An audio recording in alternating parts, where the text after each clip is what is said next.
Alright, so hello ladies and gentlemen, my name is DirtenDK and welcome to Have the Race Gone for the International Gran Turismo League, the Catalunya 3-hour team endurance event here.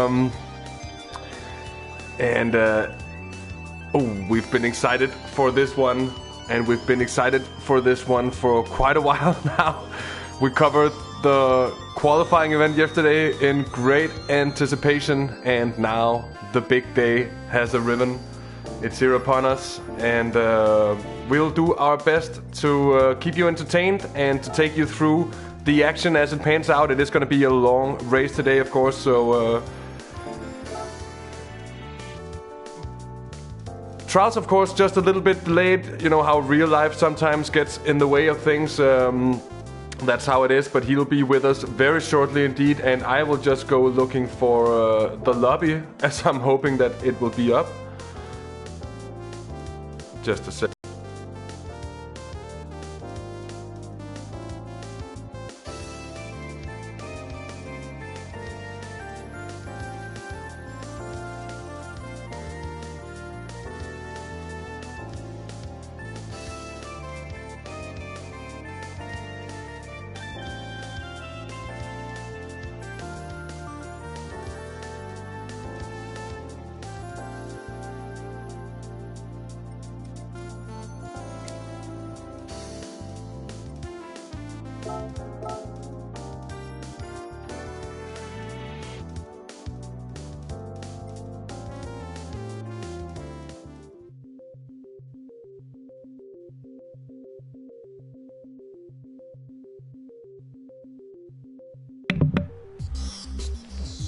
So I am back with with you all. Just had a little ring at the door, as you can also hear on the Have the Race dog, Stella. You might hear excited barking. That is, of course, because the Smooth Trials 666 has just stepped in the door. And we're just gonna take you through the race format first of all today, and of course we are gonna return onto this subject for any later joiners. But the stint we're gonna be watching now, the first stint, is gonna be driven by the drivers who were not qualifying yesterday. So basically it is the qualifying driver being the A driver, and then it's the B driver starting the race. So those who didn't drive in the qualifying yesterday will be first off today here in the race, and it'll be really interesting to see if the pace of the drivers starting will be the same. And I have personally no expectation of this. I think it will be very different to see. I think it will be extremely interesting here over the first 20 minutes or so until the race kind of settles. Mind you, there's also this kind of new penalty system where the penalties are not able to be scrubbed off underway during the race. So that of course also means that that the drivers will just have to be extra careful not to pick up those penalties during the race, because it can be even in a race of 3 hours, this can be all important towards the final positions and the final standings with such a strong field. And with that said, talking about the field, I'm just gonna go through the field. We have Benjamin Alex racing from France in the Mazda Atenza. They took pole position with GT Alex in qualifying yesterday, and it is going to be GTRS Benjamin who is starting out the race for them in the Mad Mazda. And in second in qualifying yesterday, it was the Chevrolet Corvette of the TRL BSR racing team, and it was indeed TRL Org, the very, very fast Frenchman, who put that car on P2 on the grid yesterday in qualifying. He is going to be joined today by BSR Nicaro, the Belgian, And of course, BSR is going to be the driver for Stint 1 in that Corvette. And here it is. A very nice livery there, and we see a Joker-faced, kind of two-faced. That's Trousers here. What's up, y'all? Fresh in the door. So TRL BSR team in second position, and then in third on the grid, it's going to be the wonderfully named Team Klasny, consisting of RC Soki 88 and of course Tichney, who put that car, the very twitchy Toyota FT1, on third position on the grid yesterday. Soki's gonna be starting there today, so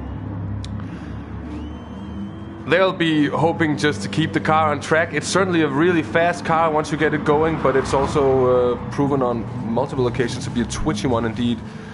On fourth position on the grid, we have Team Rom Squared, the two Romans of Romisch and Romain. And the best placed Aston Martin, that is, they put that in fourth position on the grid. So well done to them there. And in fifth position, it is the virtual drivers by TX3 team, consisting of teammates Skiller and Wellen. And it was Wellen qualifying the car yesterday in fifth position. And it, of course, is Skiller starting out the race today. Then in sixth, it is Team Spain in the Spanish Police BMW M6. It was, of course, also, as we mentioned yesterday, was TRL Petpi who put that car on the grid in qualifying.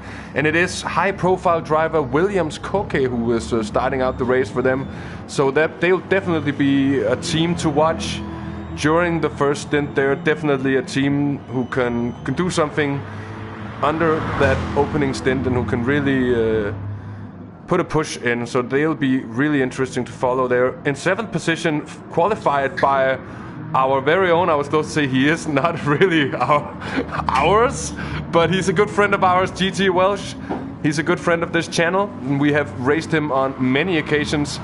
And he put the Lexus RCF GT3 in seventh position on the grid, so very nice work from the Welsh boy.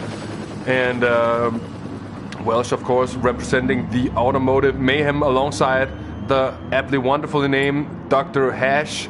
So, given the fact that it's a friend and a greatly named player, we will probably be secretly rooting a little bit for those two. Then in eighth position, it is the Aston Martin of Benelux Racing. And yesterday it was Olegna who qualified the car, and it is going to be Bellin41 who is starting out for them today. Also a very strong team, one that we're expecting strong things from. In ninth position, it is Black Flag Racing, consisting of BFR teammates Devil and OTK71, and they are in the Chevrolet Corvette as well. And it was OTK qualifying yesterday, so it is, of course, Devil who is starting out the race today for them. In 10th position, and a little bit of a surprise, this one for me, to be honest, the AS Monaco esports team featuring organizers Showmas74 and Kenny 3390, our fellow Dane.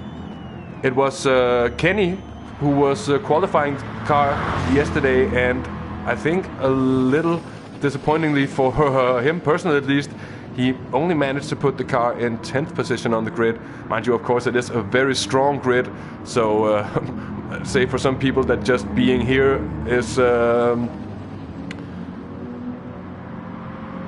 yeah, it means that you're strong, it means that you're fast. It is a very fast grid, but I also do think, and I actually do know, that both Jomas and Kenny were certainly expecting a higher placed grid finish than that in the qualifying session yesterday. So they will be having a lot of work cut out for them, especially Jomas, who will be starting the race, Stint 1 here for them. In 11th place, it is the Arius Racing Team. Some known YouTube faces, at least I know that Arius himself is, and his team also very active abroad. Abroad. I don't know if it's that much abroad. I guess it is mostly in Europe, but certainly a very active team, and also shout out to one of the very good friends of the channel, Stevie. who's also a member of that team. They've qualified in 11th position in their Mercedes AMG GT, and they are represented, of course, by Dr. Rob and ERT Thunderstorm. So, and it was Rob for them today. It's going to be interesting to see. In 12th, Team Donuts. It's a mishmash of French drivers there with TX3 Chris and Matt Manaman. And it was Matt Manaman putting their Mercedes AMG GT in 12th position on the grid yesterday. So of course that means that TX3 Chris will be starting out for them. And in 13th and last position on the grid it is Team France Veteran, featuring El Nazol and Seberg. And I think they had a little bit of connectivity problems in qualifying yesterday. So as it just went up for me that we've been watching a pit wall for a good couple of minutes here while I was reading out the grid for you all. So let's go on with some action right now. The warm-up times here, we have the best time setter at the moment is Bell, and it seems he's the best one, at least on track. Soki haven't put in 1:44.9. This, of course, being not really comparable to the times that we saw in qualifying yesterday, because the fuel depletion settings were off, meaning that the cars all behaved like a car with an empty tank yesterday, as to now where the cars are all on their full tanks of fuel, which means that they will be going at least a couple of seconds slower, at least from the beginning, and then we will see the lap times dropping as at least when they're on fresh tires. But anyway, Bellin there, also a known face to you who might be watching different YouTube channels and such.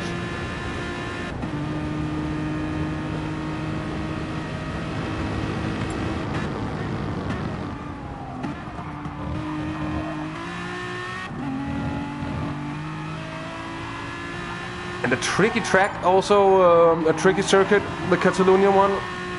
Definitely has many pits to fall into, with several very slow corners, and those slow corner exits can very much be one of the most difficult things in the GT3 cars, because it just doesn't have that much grip, and especially with these BOP settings where the drivers are not able. So it's not only is it BOP settings, but it's also with the preset BOP tuning setup, meaning that the drivers will not be able to change their setups in any way. And that means that, as we see Bell in there with a wonderful save, just does a 360 pirouette that would be worthy of any ballet dancer. But as I was saying before, just interrupting myself briefly there, the drivers do not have any possibility to alter their setups, so there is no way to gain extra downforce. And especially, I think, for these cars, many of the drivers would have loved to have the possibility to maybe do a little work with the differential to make it easier to get on the power coming out of those slow corners. So I think we saw, at least yesterday in qualifying, that quite a few of the drivers were struggling with that coming out of the slow corners, and I think it will be a thing once again today in the race. And of course, to all you people already watching here during the warm-up to the race, I can tell you that the race will be starting around 7 o'clock. So in 20 minutes, 25 minutes time, we will have the actual race getting on the way. Before that, we will have a lap of honor to a friend of the organizers, and we will have the warm-up formation lap, of course, being done behind the safety car. Mind you, there is also a safety car system that works like many other safety car systems we have seen in league racing, where the drivers can, if they have an accident, there are some rules concerning how many drivers should be involved in an incident before the safety car is typed to come out. But I think it is 2 drivers who has damage and is driving around the track with damage to their cars. They can then type in SC in the chat, and the safety car will be called out. And that in turn means that overtaking is not is only allowed in the pit, and the drivers must keep a speed of under 150 kilometers an hour. So it'll be interesting to see if we'll actually have any of these safety car periods today. And generally a really interesting format. This, of course, this race that we're about to watch is going to be the 1.5 hour Stint 1. And when we're done with that, we're going to jump into another lobby. And we're going to watch the Stint 2 race, which is going to be, you've guessed it, the second race of 1.5 hours with, of course, the A drivers, the drivers who did the qualifying session yesterday, battling out. The drivers will be starting from the pits, and they will be called out by the organizers on the deficit that they had to the lead car at the finish of the first race. So that might be a little bit technical, and it might be a little bit difficult to understand, but of course we will be returning to this many times over this evening, of course, as we are going to be talking to you for well over 3 hours. I think closer to the next 4 hours we will be with you here. So we will have ample time to go through, I think, more or less everything. We can even discuss the order of the world if it comes so far. I see Tyres eating French fries with a wry smile as he's getting ready to also join me in the booth shortly. Still following Bellin around here, just getting a feel for how these cars behave under this kind of setup. Of course, it is only the racing hards and medium tires that are allowed for the race today, and as also mentioned in the description, the rules concerning tire and fuel use, and where is 1 times fuel burn and 3 times tire wear.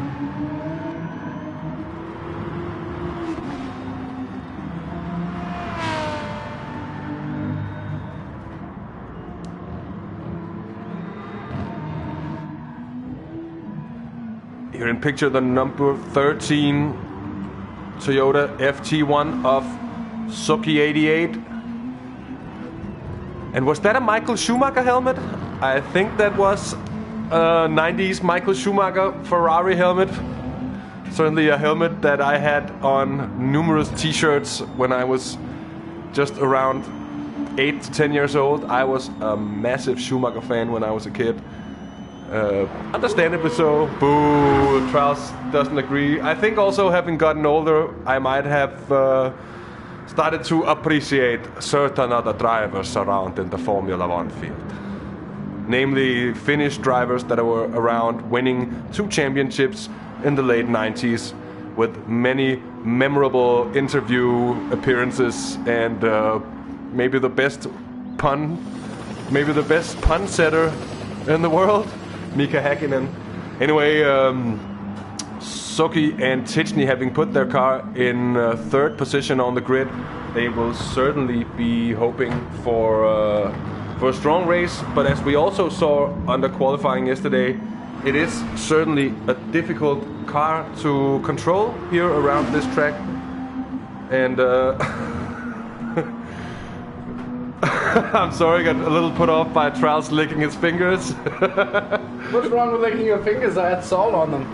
He had salt on his fingers. There's Didn't nothing. have to tell them I was eating French fries. Couldn't you make it like a salad or something? I see Tyres over there eating a hella expensive Kobe steak. Oh yeah, I see my good buddy Tyres there munching on some homemade, freshly caught sushi.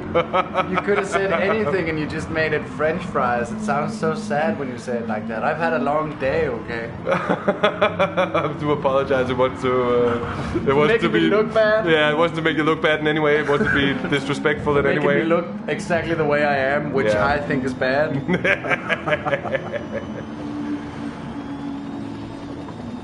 So what's up, everybody? I'm so happy I could join you. It's been a bit of a rush for me. I was out doing sports and sports-related activities all day.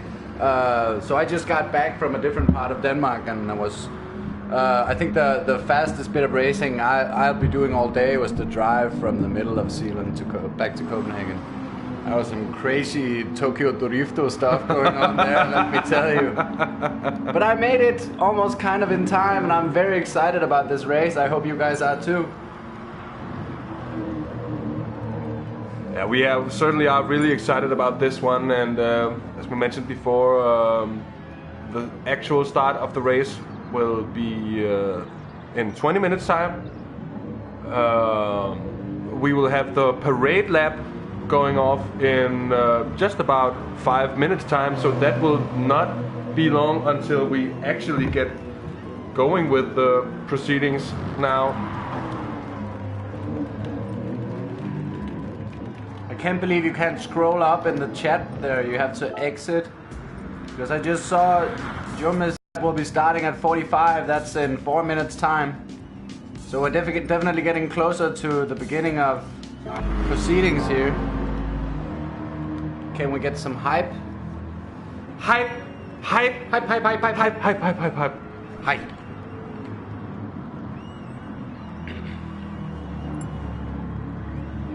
So BSR Nicaro in that Corvette, the best placed Corvette we've seen in the qualifying yesterday, he will be starting in second position on the grid.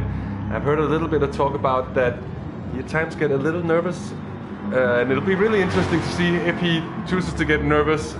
Well, I would say if it was me starting in second position with that field behind me, I would have a little bit of poop coming out my pants. Anyone with just the tiniest bit of sense in them would have a tiny bit less poop in them by the end of the first lap, because this is a scary prospect. I don't remember seeing a series or a lobby field with the strength comparable to this one. This is crazy stuff, and he's done so well to put himself up there, but now he has to defend it, and from a different driver, but of a similar caliber. So there's also an element of the unknown for him there. Very much so. Very much so. It's going to be really interesting to see. We also spoke about this yesterday about GT Welsh, who actually jumped in to replace Giorgio Mangano. As we have a bit of confusion in the chat. Yep, we are talking about poop. It was a brief but successful subject. We're trying to move on from the poop theme and get closer to racing, as we see how little borders you have in regards to penalties. And also Jomas mentioning that we are having an honorary lap in honor of Wheelbase Belize, and we're going to be having this honorary lap commencing in just about a second.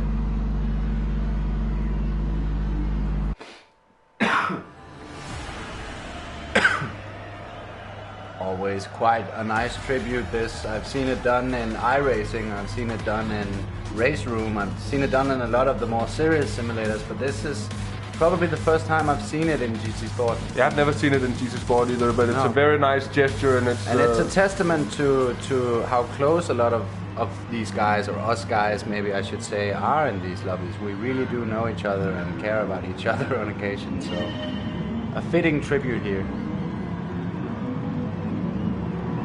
And Engine Food mentioning that it's nice to see a fellow Murray Walker fan. Well, just damn stole my words there. We don't see a lot of guys getting the reference, really, so it's nice to see someone recognizing it. Welcome to the channel, mate.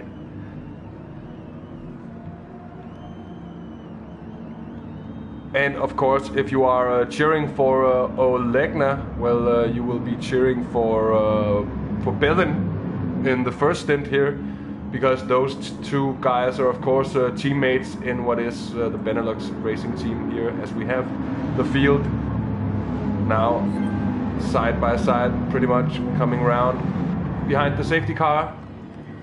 Also, the first look we've had at the safety car, a nicely looking thing. Not sure about the design of the car, but the livery certainly.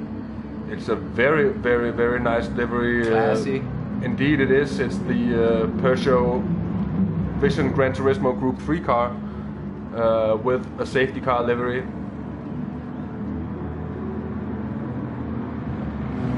And yeah, design-wise, with those Vision GT cars, that doesn't really have windows and stuff like that. Yeah, it's always too futury for me, to be honest.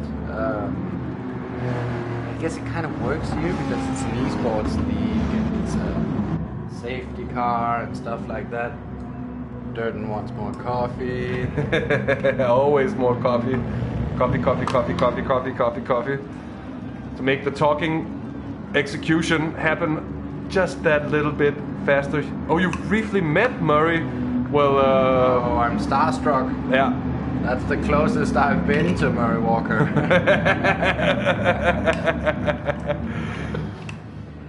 And hello to real though, that's pretty cool Indian food. That's a legit racing memory right there. hello to Mr. Yogi. This is of course the reference to why his gamer tag is Y-Bear. Yeah.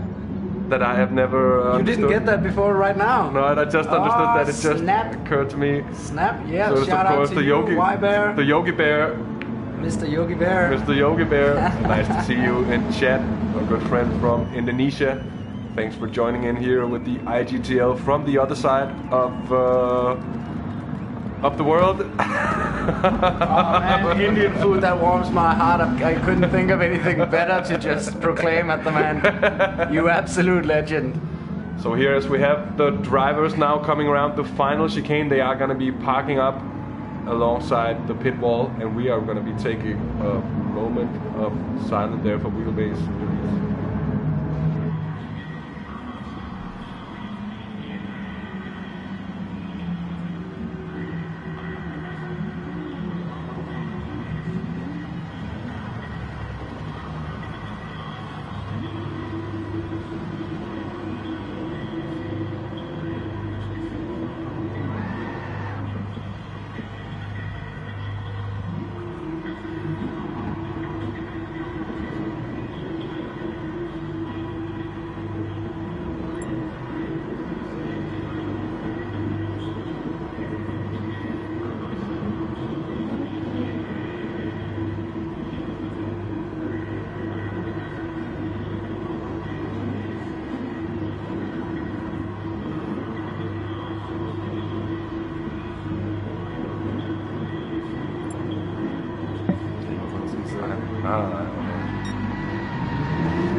That was the parade lap, the lap of honor, the wheelbase Belize.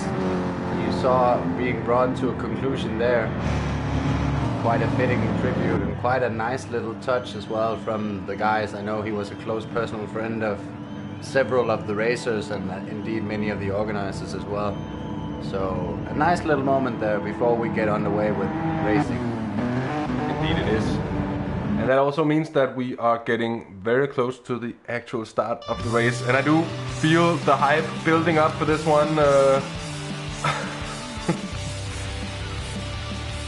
I guess congratulations to Kenny on the win there. What is Oh, we going have on? a disco dance. Lovely disco dance there. Bit of chaos after that lap of honor. Time to get everything sorted, get ready. Just bring out that last bit of popcorn.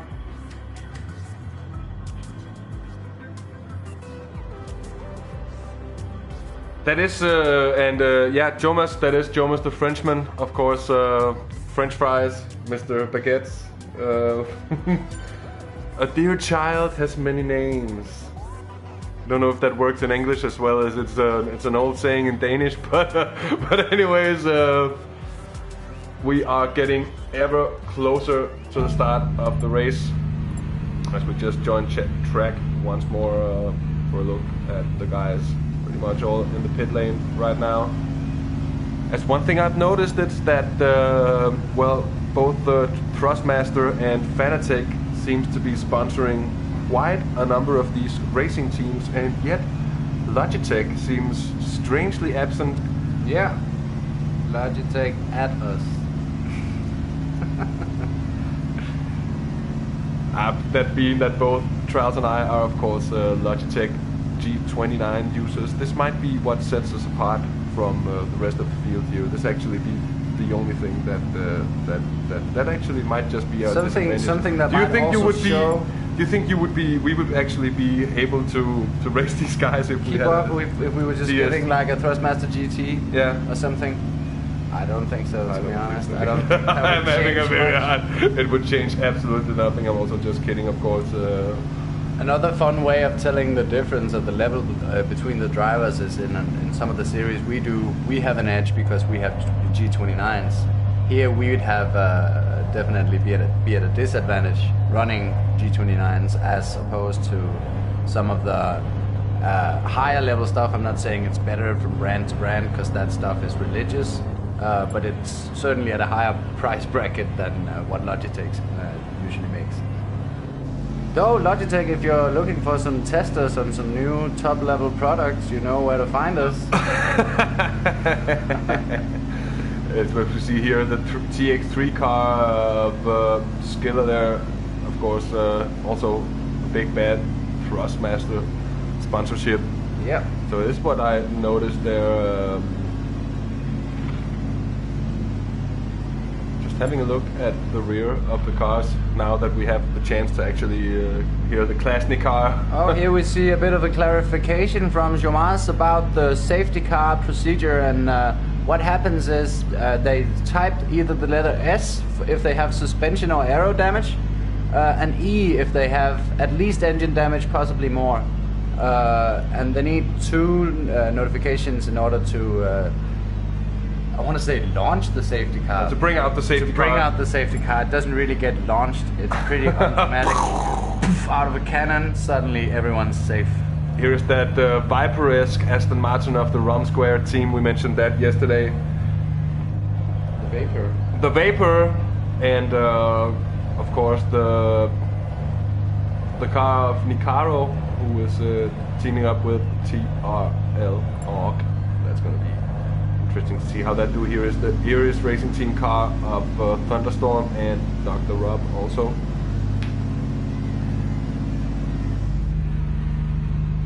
So while we are going through the last briefing with the drivers here,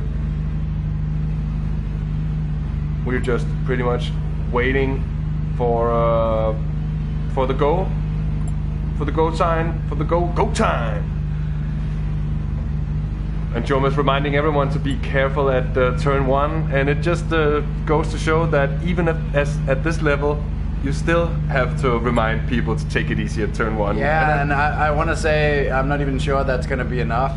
I still think there's quite a chance of seeing a turn 1 incident here, because no matter how good these guys are, they're all going to be super crazy hungry coming into that first corner. Yeah. This is the first corner of the main racing in this league, and I think everyone feels like they have a chance right now. It was pretty close in qualifying yesterday.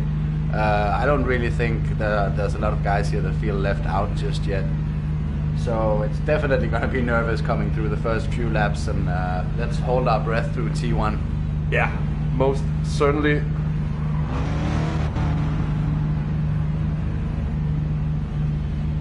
Is that the Black Flag Racing Corvette joining track there to do a little bit of warm-up before the race?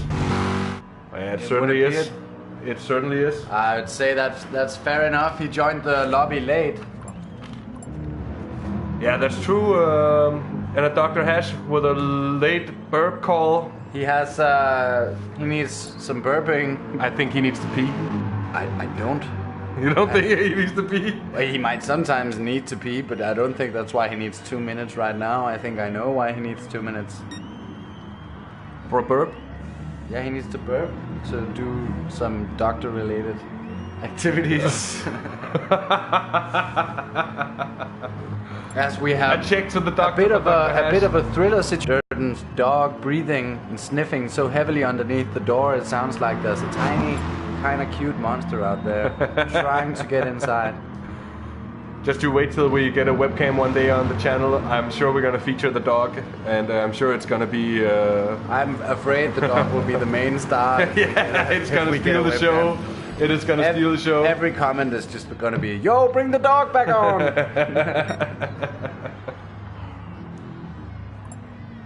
So now that we are really getting close, we also see the number of viewers just increasing, and that makes good sense because we are, as I said before, getting very close to the start of the race. Just the last bits and bobs of stuff needed to be taken care of. Yeah. Just getting the final things sorted here. Very cool to see the viewers go up as everyone joins just in time for the race. Welcome to the newcomers. Perfect timing for everyone there. Absolutely perfect timing. Oh, sent in from Titney Stream. Well, that makes good sense then. On pole position it is of course the Benjamin Alex racing car, the Mazda Atenza, put in pole position by GTAleague yesterday. It is being started by GTRS Benjamin. Then it is TRL BSR in second position, and that in the Chevrolet Corvette, of course, it was driven in qualifying by TRLR, and it's getting started by BSR Nicaro. And then in third position, Team Klasny, featuring of course Suki 88 and Tichney. And it was driven by Tichney yesterday in qualifying. He put that car in third position. So Suki, of course, starting out today. In fourth, it is Ron Squared, the Aston Martin Viper, with Romish and Romain 096. It is Romish starting the race today. And it is virtual drivers by TX3 in fifth position with Skiller and Welland. It was Welland putting the car in fifth position in qualifying yesterday, and Skiller is of course then starting the race today.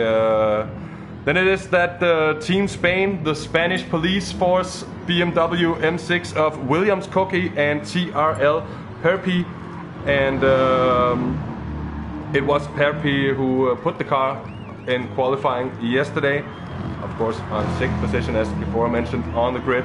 And it will be Williams Cookie who's starting today, so they will be really interesting to follow. Also, Williams Cookie, a hugely talented driver, we know that. In seventh, it is the Automotive Mayhem, that is GT Welch and Dr. Hash. It was GT Welch in qualifying yesterday. They put the car in seventh, as I mentioned, and of course it will be Dr. Hash starting out today. In eighth, Benelux Racing in the Aston Martin. Also, it is Olegna and Belen, so a really strong team also. Olegna putting it in eighth position in qualifying, and Belen starting the race today. And then Black Flag Racing with the two Black Flag drivers, Devil and OTK 7-1, and it was OTK in qualifying yesterday, so it's Devil starting out for them today. Flipping the pages here. In 10th position, disappointingly for them, I keep on mentioning this every time I come around to it, but I think it was quite a disappointment for the AS Monaco esports team. That is, of course, Shoma74 and Kenny, and also organizers of this race. They put their car, it was Kenny putting their car in 10th position on the grid yesterday, so quite a bit of making up to do for those guys. In 11th, it is YouTuber favorites of the Arius Racing team with Dr. Rob and Thunderstorm, and it was Dr. Rob putting the car in 11th place on qualifying yesterday. And then, of course, Thunderstorm starting out for them today. And in 12th, it is Team Donuts. Donuts. With TX3 Chris and Matt Manaman. Matt Manaman putting that Mercedes AMG GT3 on 12th position in the qualifying yesterday, and it'll cost the TX3 Chris starting out for them. And in that position, I think they had some connectivity issues yesterday. It was Team France veteran with Elnazol and Seaberg in that Chevrolet Corvette, so they'll be in P13 on the grid. 2 minutes till the start. Of course, this will be two stints of 1.5 hours. So, as mentioned here during warm-up, also the drivers who put the car on the grid in qualifying yesterday will not be the driver starting. So we will see the drivers here at the start of the first stint who hasn't already been out there. So all of the unknowns will be answered very shortly. And given that we have basically a completely new field. I mean, if we had the qualifying session this way around, I'm sure we'd be looking at a completely different grid order. Yeah, absolutely. It's impossible to know how the pace of these guys relate to each other. It was so close yesterday, and if it's anything near the level of competitiveness we saw yesterday, anything can happen here in the first few laps. Amazing stuff. Talking about the closeness, Dr. Rob 46, a racer in this race. feels left out. We didn't mention the fact that 10th and 11th place had the same exact time. Yeah, and it was that close between the entire field all the way through. Yeah, true. For this race, we're having a question coming in from Phil Denty. For this race, tire compounds are racing hards and racing mediums only. We're going to be having fuel consumption ×1 and tire wear ×3.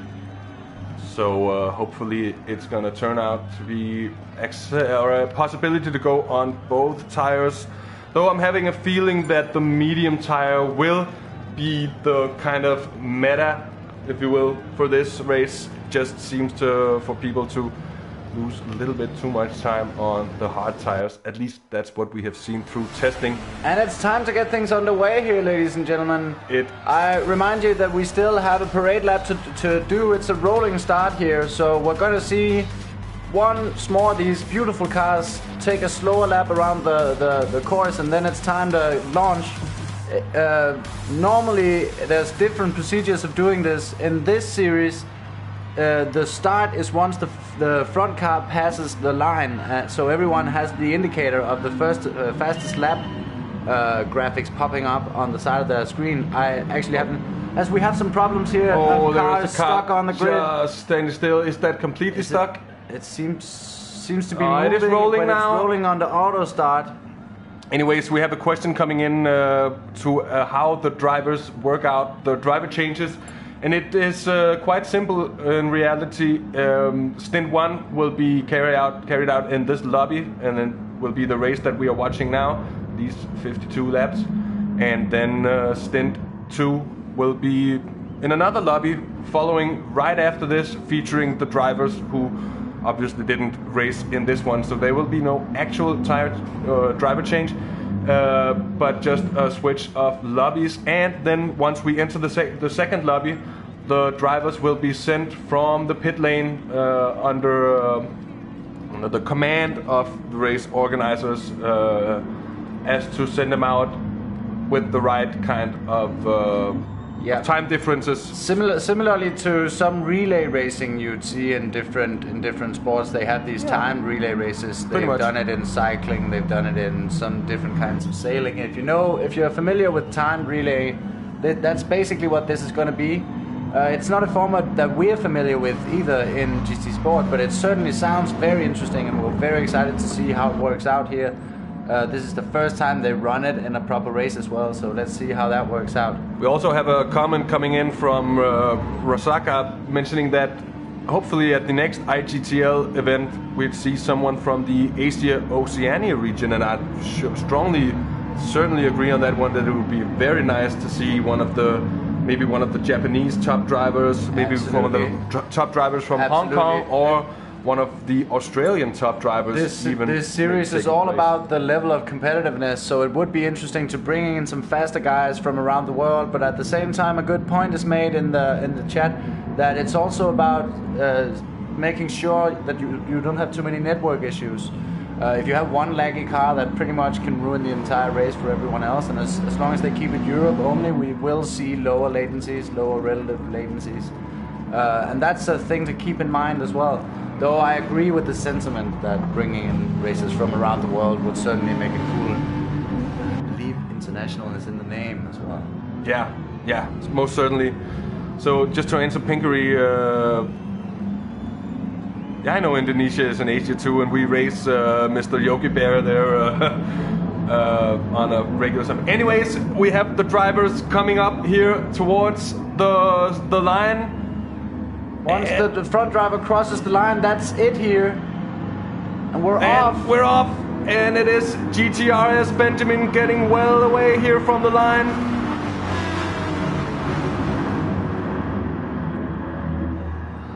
As they're coming down towards the first chicane, Benjamin keeps the defensive inside line. He gets good drive through it. He maintains first position. Soki in second position just edges out Skila. And Nicaro losing out 2 positions around that. And there was a little bit of weird camera action there going on as we go on board with Soki now up into second position as he is hunting that Atenza. And the backwards view, it is very, very close in behind. The Intensa just gets slow into that corner, but seemingly also gets a great exit there. Kenny, oh sorry, not Kenny, but Showman's up into 6th position behind the ROM squared car in 5th now. Yeah, we were saying that they'd have their work cut out for them and they'd be looking to make some moves, and that's what we're seeing here. What an amazing start from Jomas here. He is one of the race organizers and certainly one of the race competitors as well. Yes. He came to race today, ladies and gentlemen. Insane diving start there. to the inside, looking to make his move on the ROM squared car. Oh, the 3 wide there. That is squeezing through. Belling with a brilliant move. How did he manage to pull that off? I just don't know. That was certainly bullyish a little bit, but also just forcing his way in through with the Aston Martin there now. Almost going wide from Shomas as we just go inside, facing rearwards. Just having a look there, Belling trying to find a way through, but Shomas really going faster and getting a brilliant exit out there. Great exit there, and he's going to be catching up to that Corvette, building that speed. I wonder if the Aston will be able to keep up. It's not the most top speedy car. You saw it was very strong under braking. This is not its primary forte, if you can call it that, but he's staying in that slipstream. He's not quite losing the gap yet, and you see him make it back up under braking. In the lead, we have Benjamin still keeping his way out ahead of Soki. But Soki's still close, Ryan, and it's Skiller in 3rd position in the AMG GT, really having moved forward also. Further back, I think Shomas is going to make a move on Nicaro. Are we going to see that? That was bumper to bumper. He looked to the inside, but I think Nicaro was on a bit of a defensive line.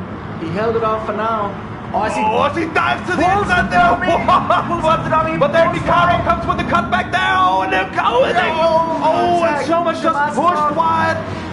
Pushed wide there. And he's down to 11th position. So that brilliant first lap just ruined by that contact. F's out in chat. Not rest in peace. I think that's a little bit too early to call it. I think we'd usually do that. But now a lot of fighting having to be done from Shomas. So that is certainly a shame to see. Yeah, he was very aggressive right from the beginning. To see if we can get a replay on there. It's just gonna be the drifty part. Yeah. We're still getting familiar with some of these broadcasting features. What a great set it has, GTSport. But we're still just familiarizing ourselves with it, so bear with us. Yeah, An amazing start to the race we're seeing here. All 3 cars in the front are still very, very close. What's the gap like down to number 4?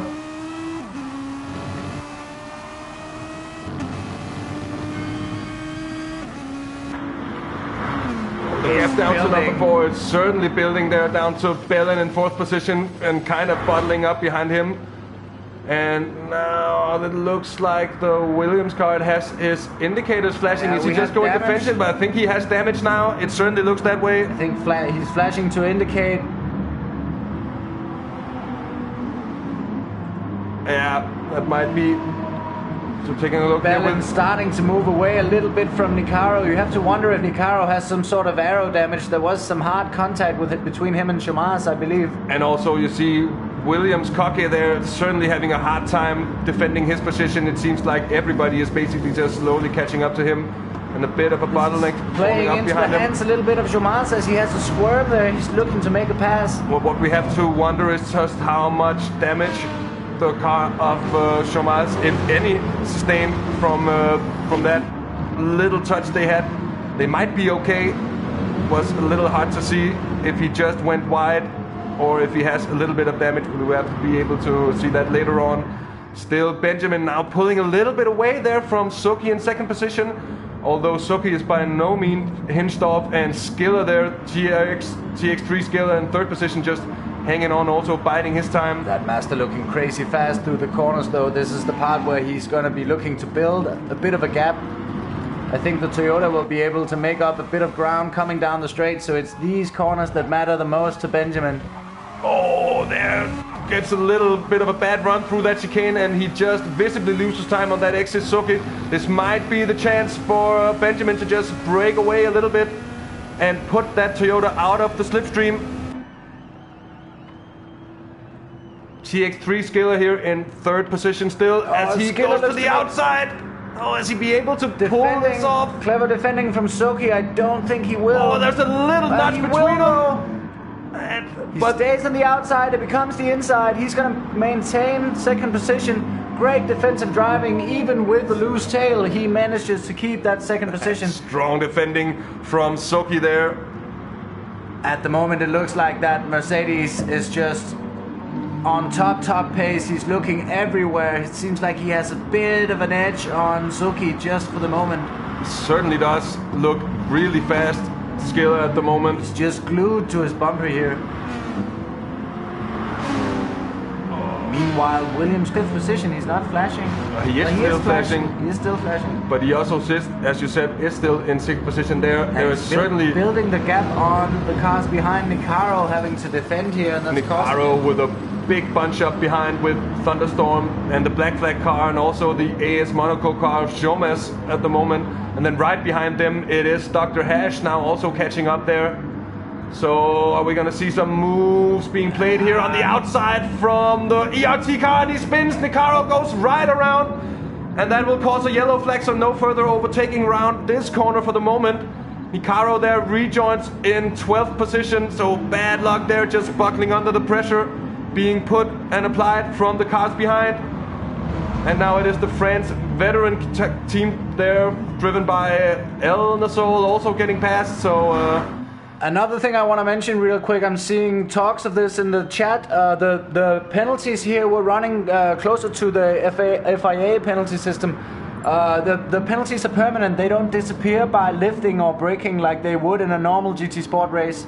Here they're permanent and will count towards your finish time. So that's another thing to keep in mind, and another way to make sure that these racers are trying to keep it as clean as fair as possible. Benjamin up front is just flying here. He has almost a 2-second gap. It doesn't look like Soki's able to do much. He's having to defend heavily against Skila. And looking at that lap time, 1:45.3, really looking strong there. Skila now coming in and looking towards making some kind of move on Soki there, who's received that 0.7 second permanent penalty. Just keeps it clean on the exit there, now up towards the right sweeper. Skila still just glued to the bumper of Soki, still haven't been able to find a way around that Team Klasny FT1 there. Soki goes a little wide on the exit, might cost him a little speed here. Skila looks to the inside, but has a second thought there, just waits it out. This heavy battle has cost Soki as well. He's picked up a penalty of 7/10, and that's, as I said, it's permanent. That's going to be impacting his race as well. I've tried racing with this system, and it impacts your mental game a bit more than it would normally as well, because you know it's permanent. Yeah, it's going to affect your opportunities to make moves coming into the closing stages of the race. Because you will have to have a gap similar to the time disadvantage to the person in front, which makes things quite a bit harder if you're making a last lap pass. Now look at Dr. Hash. He was down in 10th behind the car of Jomas last time we looked. Now he's up into 8th position and is chasing the car of ERT Thunderstorm there. Jomas lost a little bit of time as well. You have to wonder if he's had a bit of an incident again. We saw him in the background quite a few times pushing everything out of that car, just squirming a little bit here and there, losing some time. Yeah, I think they agreed on maybe just giving it a full push here on the opening laps, just to see what they could get out of it, and be it all or nothing, knowing that something would have to be done early on if they were to avoid the fastest guys just running away with it. As we're seeing right now, Benjamin is certainly just creating a little bit of an advantage for himself, but it is status quo at around 1.8 seconds at the moment. RC Suzuki doing a very good job of both keeping Skiller behind and at the same time just about keeping Benjamin on a leash, even really without being in the slightest slipstream. Skiller might have lost just a tiny bit of that edge he had. He's not gaining anymore, he's not able to stay as glued. Perhaps a bit of tire wear is starting to make its presence known, and that takes away a bit of the edge he had.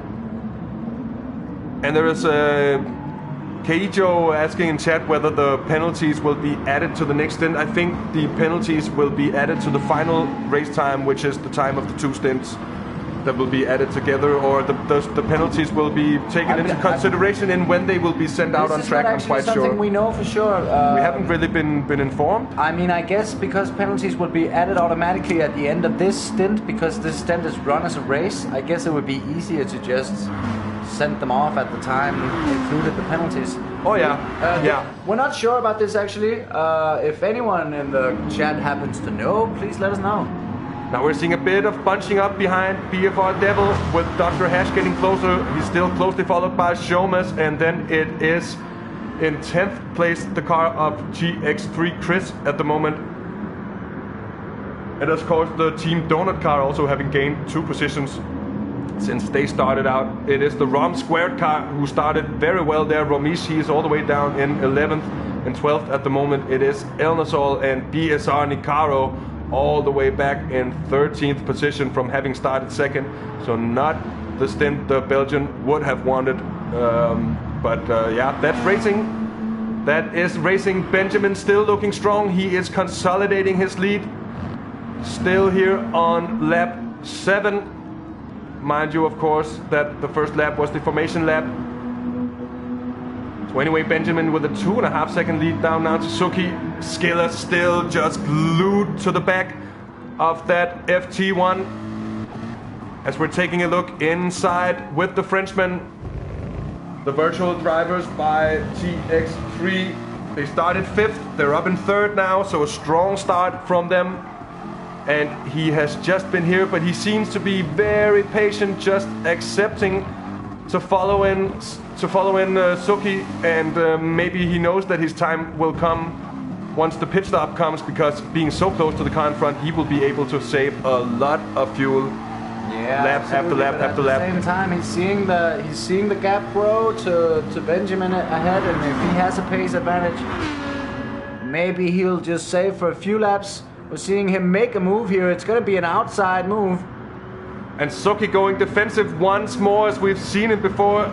It is the inside. Skiller looking to position himself well, get a strong exit here towards the next small straight. He might be able to pull off some dummy. He doesn't actually seem to be that close coming through there. It seems like the inside line into turn 1 is the strongest, because, well, it in turns becomes the outside for turn 2, but so quickly again becomes the inside again for turn 3, which is this long right sweeper where the inside line is, well, it's always going to win right there. Absolutely. Really got to have a big grip advantage. It's one of those hard braking there. zones where defending the inside line is even more crucial than it is at most races, and make no mistake, it's always crucial. It certainly is. As we're just... yeah, just a second. Anyways, Suki there, well, he's done a brilliant job of defending what he has so far. And now Bellin slowly but surely also looking like he's catching up from behind. Williams Koke still in 5th position, still running with his indicators, and you'd have to wonder whether that actually is damage or not. I don't really know. Yeah, perhaps he did. I've done that on more than one occasion, just accidentally hitting the indicator button and running most of the race with my hazard lights on. We've also It's gonna happen to the best of us. We've also seen NES driver Armored Core actually making a thing out of running the Toyota TS050 with its funky indicator lights for an entire race. Yeah. Which other drivers were mentioning it to be quite off-putting. The N6, it has decidedly unfunky lights. In most BMWs in real life, you never even see them blink because the drivers don't use them. So he picked the wrong car there. Seeing some support for Bellin in the chat, that's good stuff. That is great stuff here. Bellin, his last lap was a 1:46.2. He is just about 5 seconds down on the leader. And then here it is, Thunderstorm, of course. Now with Dr. Hash having passed the BFR car and is up into 7th position there in the Lexus. Tiny bit of trouble here. The ENG Merc is looking to make a move on the outside. It becomes the inside, sorry. It is TXR Chris he just getting the move. Way through. Strong move there coming into turn 4 it is, of course. And down into the very slow corner that is turn 5. Almost a hairpin this one. Dr. Hash doing a great job of putting the cars behind him in the wind there by making an early swerve to the right. That was clever. Some clever stuff, and you see the gap just building a little bit more. He'll be hoping that Chris and Devil have one hell of a battle now.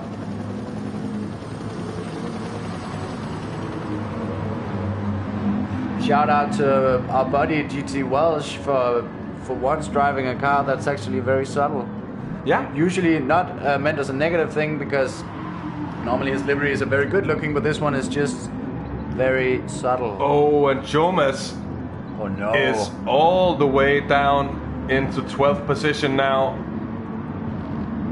And that is... We have a question. Is this online? It most certainly is. It is live, direct, and very much so online, featuring, well, some of the absolute best drivers that this game... Probably most of the best drivers. It's a crazy strong field, this. Indeed it is.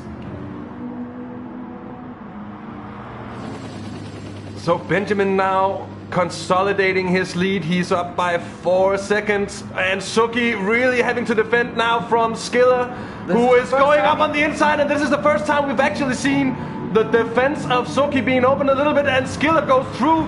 So a brilliant move there, played by the Frenchman to put his car up into second position. We have seen Suki looking like he was struggling just a little bit.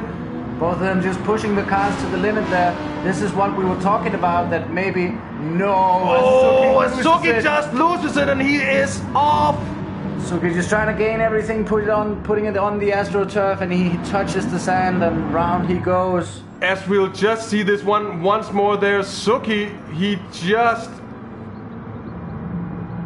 Or is this an old replay? Oh, this is an old replay. I'm sorry, still getting confused with this replay system. I'm sure at some point during this broadcast we will certainly get a hold of and a hang of how this replay function really works. And we'll be looking to utilize it strongly in the future. Yeah.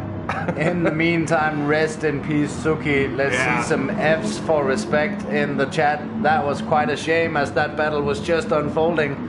They've been holding off for a little while, and just as we see it, we have really a pit stop now. We have the leader pitting in. It is GTRS Benjamin coming in to change his mediums. I'm not expecting any fueling, just a tire change here. This is also kind of what I think Jomas did.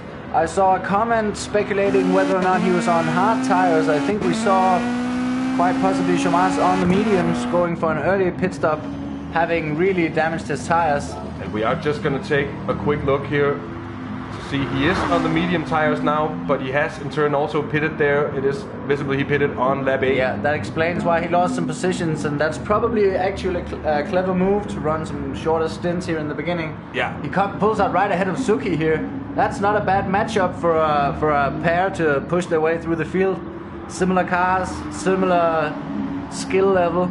Yeah, I mean, if it'll all come down to whether they can actually work together, or if they're going to start battling for position now, they're not going to see much progress in terms of really undercutting the guys ahead. Sure, but I have quite a bit of confidence in these guys. I think they understand that perfectly, and I wouldn't expect Suki to try to go past unless Jomas demonstrates he's definitely on a slower pace. So that leaves TX3 Skiller in the lead in that TX3 AMG GT. And he has driven a very strong first stint so far. His opening laps have been superb, and he's been putting Suki under so much pressure until he got past, and then Suki just overcooked it, trying to keep up with the tempo that he's been putting in. TX3 Skiller here looking super strong. Now followed by Bellions, and then Williams Koke in third position, still running that car, maybe with a bit of damage. Meanwhile, Tichny's off to get ready for his stint, have a great time later on. Tichny, we're looking very much forward to it. Yeah, Tichny now having his work cut out after that incident of Suki there. And that was the moment he realized, damn, I need a shower and some food before getting in the driver's seat, because this is going to be real. The best of luck to you if you're still here, Tichny. Now also looking at Dr. Hash, he is in provisional 6th position, but of course we are having kind of a mixed field of people who has pitted and people who hasn't. Dr. Hash is looking strong there. Bellin coming out of the pit in 5th, so that is definitely also consolidating. And now TX3, Skiller, has also been in.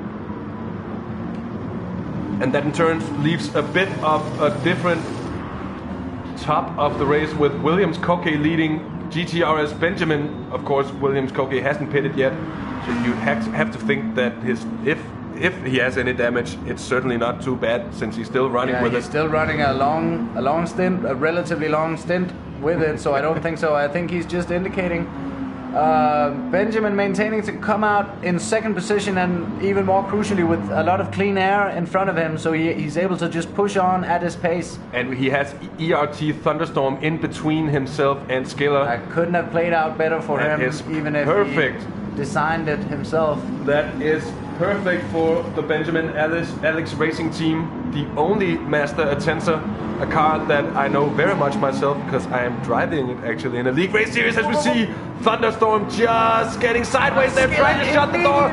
Oh, that was very opportunistic.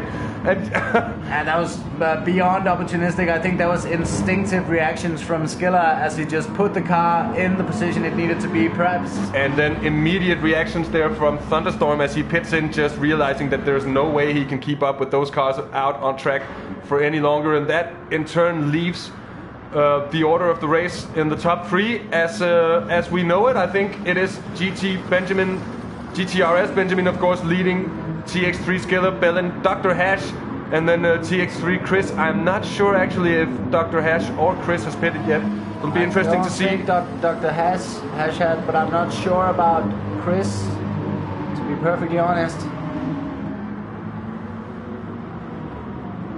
Now Williams Koke rejoining in 6th position after his pit stop. It is the Rom Squared car back up into 7th, and Jomas having made his way up into 8th position now with still with the company of the Klasny team car driven by RC Suki at the moment. So Suki really looking forward just to getting back into a rhythm after that incident of his. Yeah, just as we were expecting, holding off and just letting the slipstream do its thing, maybe relax his mind a little bit and just follow the wheel of Jomar in front, and he knows that's going to be a good wheel to follow, I'm sure.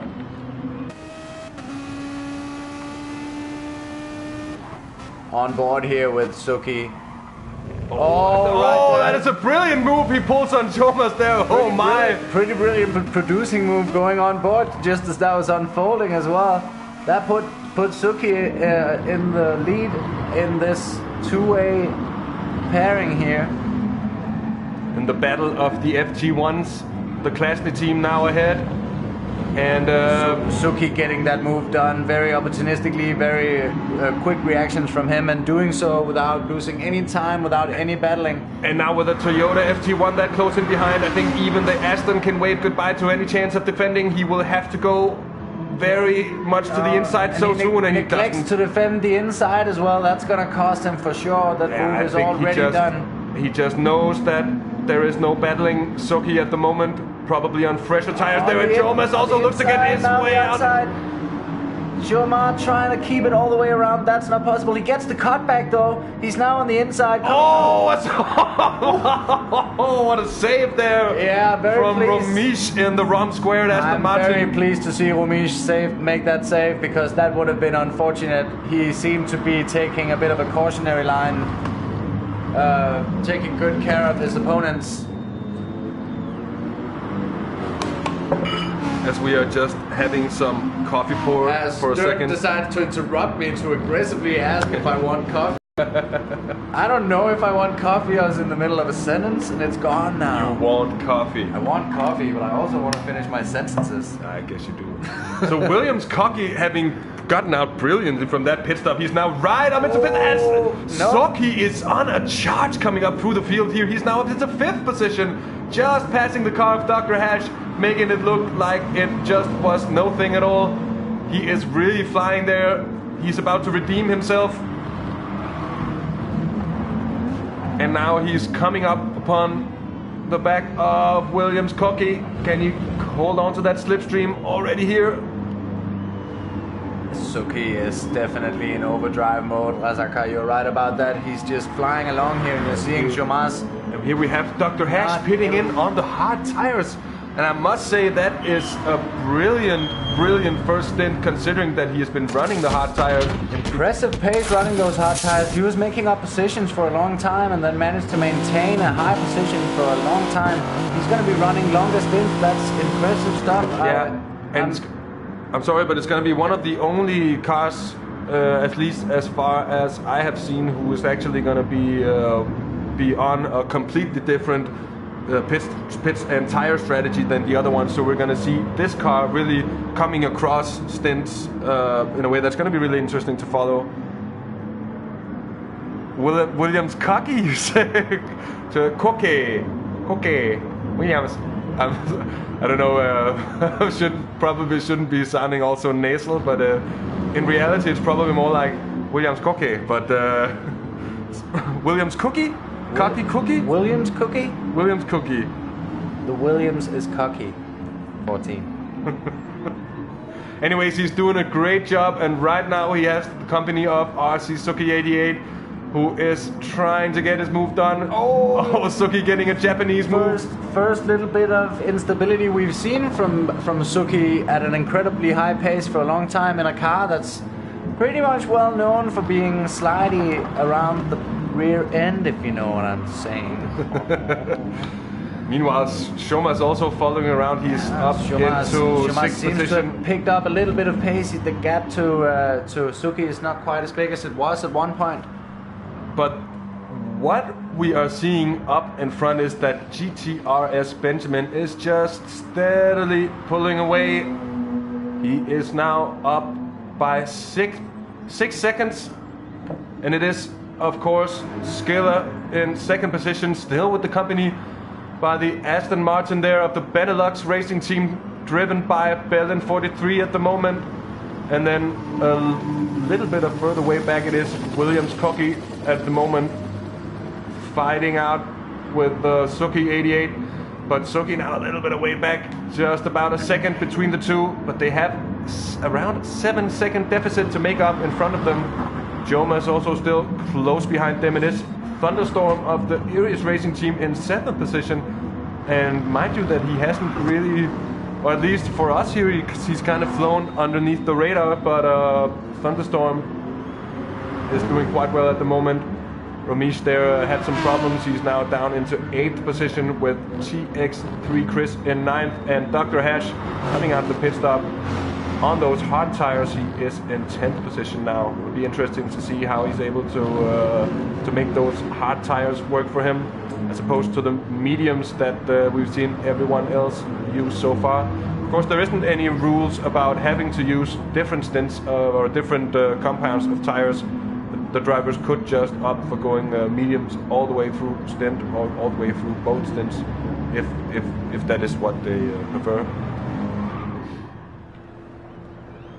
The gap remaining close to unchanged in the front here. Skiller's doing a great job of setting high pace while still holding off Bellin and maybe even indicating that he's willing to defend this position. It's close between these guys at the moment. And it's still close between Skiller and Bellin. But Skiller just looking like he's managing at least to keep Bellin at bay, even though Bellin is within the slipstream distance of the Frenchman in front.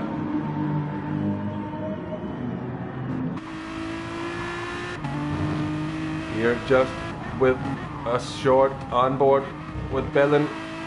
As Skiller has a little bit of a wobble both coming into and coming out of that corner. Doesn't seem to affect his speed too much.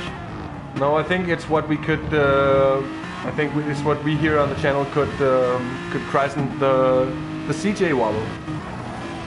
Yeah, that just doesn't affect your speed at all. Inexplicable. Is it lag? Is it the car wobbling that seems to possibly even make the car go faster as we see the gap increase a tiny bit coming down the straight? First time we've seen much of a fluctuation outside of 9/10ths of a second. But mind you now that both Koke and Suki is closing up to those two in front. Last time out we had a look, they were just around 7 seconds behind, and now it is, well, Bellin is just losing out, and so is Suki at the moment. The Williams driver here, the Spanish police, is on the charts, out to bust some bad guys in front.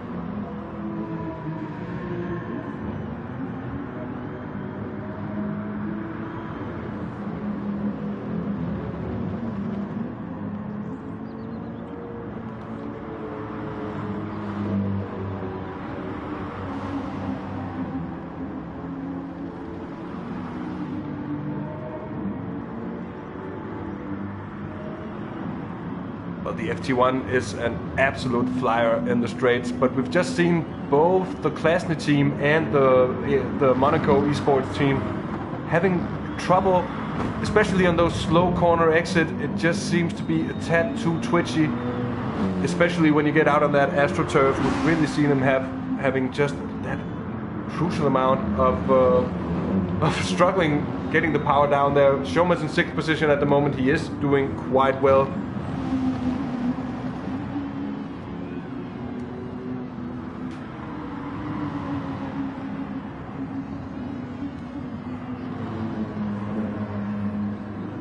And I think also that, well, not for the first time, but what we are seeing now here as we are getting close to lap 20 of the race is that the race is slowly but surely beginning to settle, and whatever stuff we're going to be seeing now is going to be coming to us at a somewhat slower rate than it did for the first amount of time. That said, Dr. Hash now up into 9th position. He has the company of Elnazol right behind in that Team France Veterans Corvette.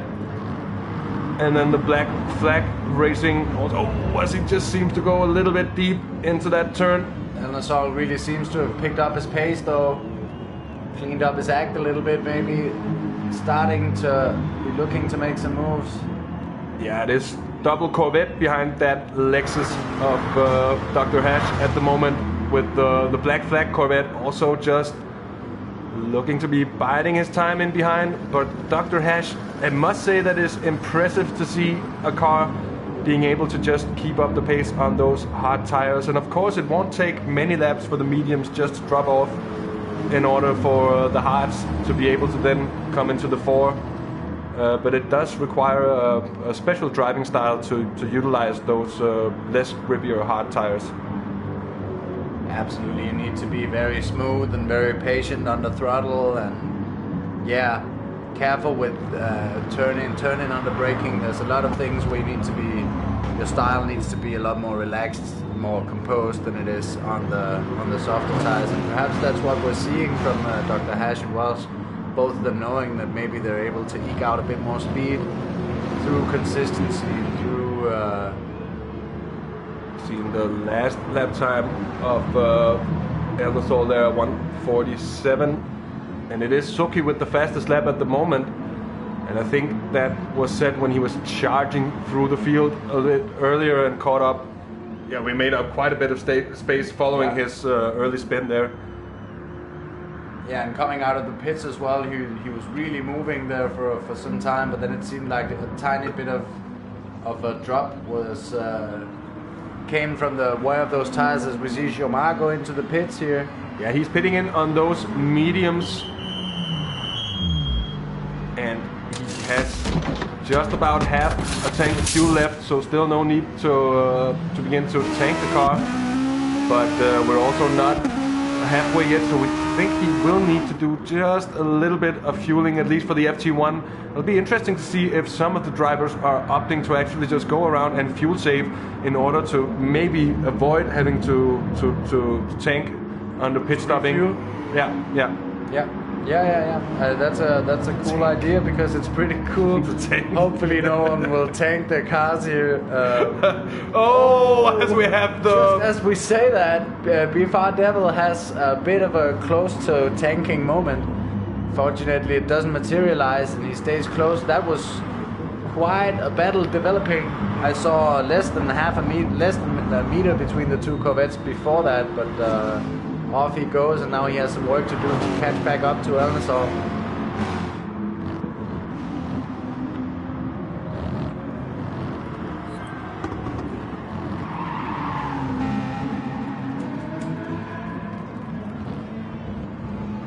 So Belen there still in 3rd position, and he is looking strong there. The Benelux racing team really doing well. It'll be interesting to see if they can keep this kind of pace up, because we do also see TX3 Skiller now pushing and pulling away a little bit, as we have Suki now coming into the pits for his pit stop this time around. And of course we also see that both Shomas and Suki is on a bit of Stewart rhythm compared to many of the other cars, because of their incidents, they have been choosing to just go in a bit early, and now they are on a slightly different pit rhythm than some of the others there. Suki rejoining the track in 6th position. Meanwhile, we have a bit of a discussion going on in the chat that's actually kind of cool about also about some of the things we talked about earlier. Vera Stick mentioning that driving with his Fanatec and some Fanatec pedals, I believe V3s are as well. Yeah. Some very nice pedals either way. He was able to push the car. I wonder, Stick, if you're here, do you would you say there's a performance advantage to stuff like the Fanatec over lower price bracket wheels? Looking further up here, Bellin and Skila have seemed just locked into this 2-second gap for a long time now. Both of them on similar strategies, so they'll be on similar levels of wear. Bellin just sliding into that corner there. I imagine running these longer stints on these tires. He's probably running a brake balance quite far towards the rear, so he'll be experiencing a bit of sliding when he's on the hard braking. He seems to manage it quite perfectly though. Here as we have Benjamin, the leader, diving into the pits for some fresh rubber.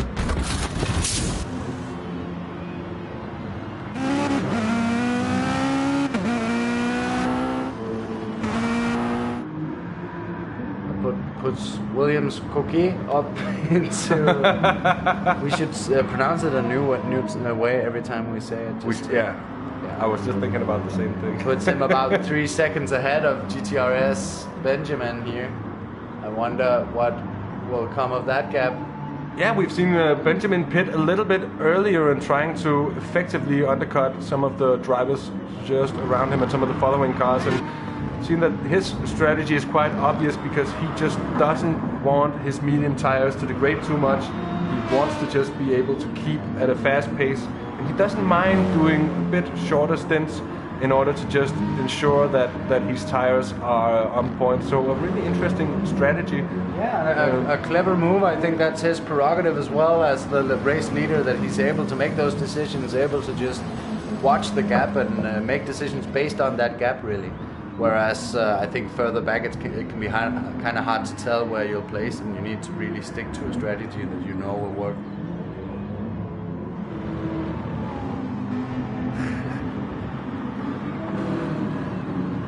Comments being stoked about Suki making his way into 6th position. Best comment so far, if I might say so. Yeah. I've been practicing 6th. 6th. I missed it. I don't know why I can't say it on stream.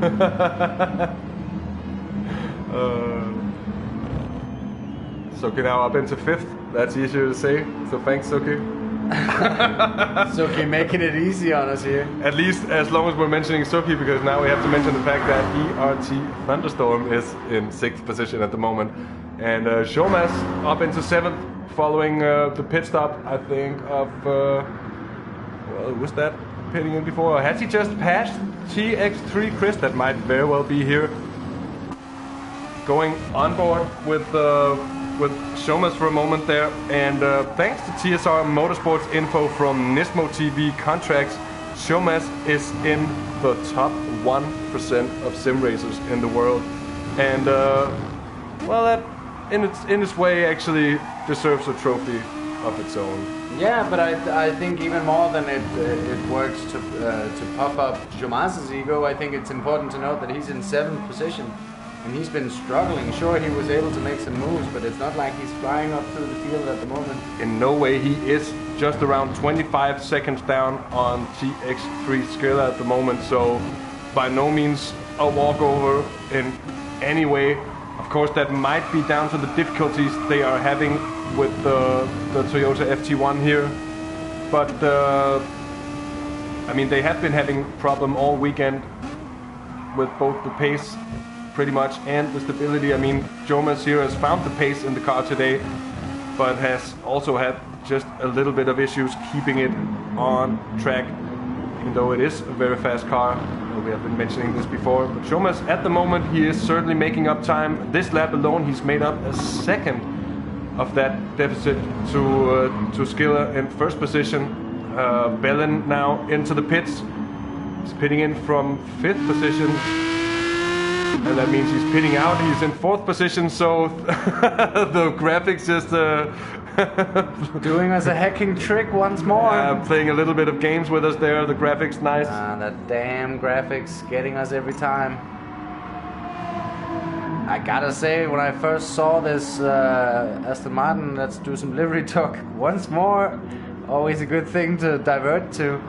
When I saw this first, I really thought it wasn't for me. But look, the more I look at it, it kind of grows on me. It has some cycling jersey aesthetics. Yeah, it does. Almost like a continental team, and something more normal people would understand. That compare it to like lower bracket sport teams that have 10 sponsors instead of one really cool sponsor that everyone knows.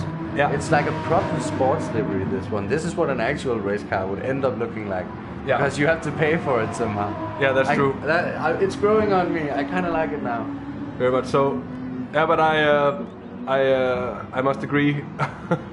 I must agree. I haven't really thought about it too much. I like it in all of its hideousness. Yeah. Suki there still looking like he is struggling a bit with the car. He is 2.2 seconds down on Benlin and Benjamin here as Skiller pits in now. Wonder if Williams is going to do the same or if he's going to try to hold up.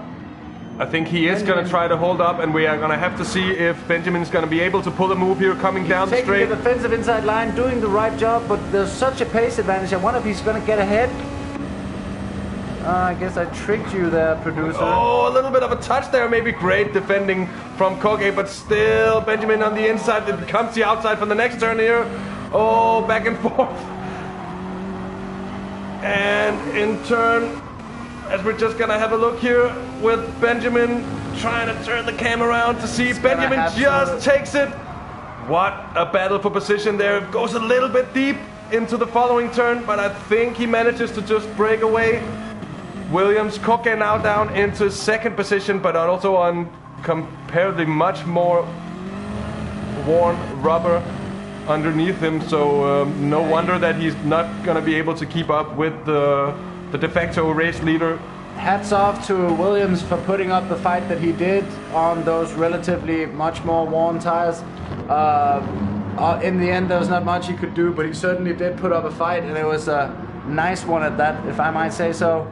And maybe also just a stone in the shoe for GTRS Benjamin there. He was certainly hoping to have the clean air to just power through on his undercut on those couple of laps there. Now he, of course, did build the gap a little bit, but it's still just, I say just, but it hasn't increased substantially over the pit stop round, so it's not like he really got away with a big undercut there, and that is, I think, largely down to that fight, because when you have to go too wide through a corner, then that way you really do lose a lot of time, and as we see, Williams Koke now coming into the pits for his, I think that is the 3rd stop. Let's go up and check the gap to Skiller. That's what we all want to know here. It's 6.6 seconds, so it's actually grown a little bit still. It is still growing a bit, just around the 6.5 second mark, and with the last of the medium hitters here, I think we are back to the real racing order, if you can say so. Yeah. Without any skewered situations on strategies. Bellin is still holding on to that podium spot. Suki up into 4th position now, but of course being on that slightly skewered strategy, excuse me, which means that he of course will have to pit somewhat earlier than anyone else. He is, I would imagine, coming up to one of his pit stops round in not too long, and same goes for Shomas, who is now also in 5th position, right in front of Williams Koke. So it'll be interesting to see if there is a fight now developing between these two. The Williams driver is on completely fresh tires, so you would imagine that he could have some kind of pace advantage over the AS Monaco esports car. And let's see if it turns out to be that way here And it's of course the battle for 5th position at the moment. As we switch on board with Williams Koke here in that Spanish police BMW M6. I was about to say something real serious about the team name until it went up for me that is just a Policia sponsorship there. Policia. Not that it's not something we've ever seen. I wonder if feels more stressed out now that he's got the Rosses behind him. oh no, it's the cops! It's the cops! The otherwise... That does seem a bit twitchier, doesn't it? It certainly does. The otherwise very, very cool Frenchman there might be phased now. Was that the brake lights going on there? I think there was a bit of flashing trying to let him know that he wanted to let him past. Yeah. He knows he's on fresher tires. He might even gain by letting him past. Yeah, I think... We see that executed to perfection right there. Once again, a testament to the level of experience between these guys. I think also, haven't you done that yourself ever in real life? Just thought, oh, it's the cops, I better just let them go. Oh yeah, I'll slow down, it's the cops. Jomar's making the move perfectly, and by now the cops ahead won't be able to complain about the speed he's doing because he's only following them. Yeah, exactly. Clever driving. So no tickets coming up for Jomar's today. Dr. Hash now in 8th position, so steadily moving up there. Oh shit! Vera Stick ruined it. He saw it before us. We've passed the half the race gone marker, but that, ladies and gentlemen. It's kind of not true in a way. It's not really ruined because that would be pretty cool if people actually cared about that. No, it's not that. It's just that this entire race is just half the race. Oh yeah. In its entirety. But it's half the race gone. But that's not really half the race gone. Yes. Anyway, it's the quarter of the race gone. With half the race gone, there's still 3/4 of the race to go.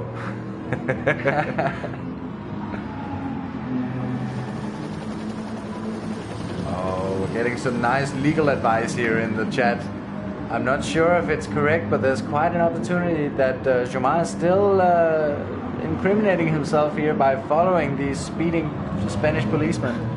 We'll see. We'll keep you updated on how that situation unfolds as we learn more about it. Meanwhile, ERT Thunderstorm and Dr. Hash continuing a pace they've been setting all the way through. Thunderstorm has quite a gap up to the Frenchman ahead of him. Is this one of the bigger gaps in the race? I think this is one of the bigger ones. It certainly is. You can see it also on the map when you're looking up that the first 6 cars there are somewhat bunched in together, and I'd say at this point it looks like it's going to be within those 6 so far at least. Peggy 18. I just want to clarify I didn't swear because I only said the first 2.5 letters.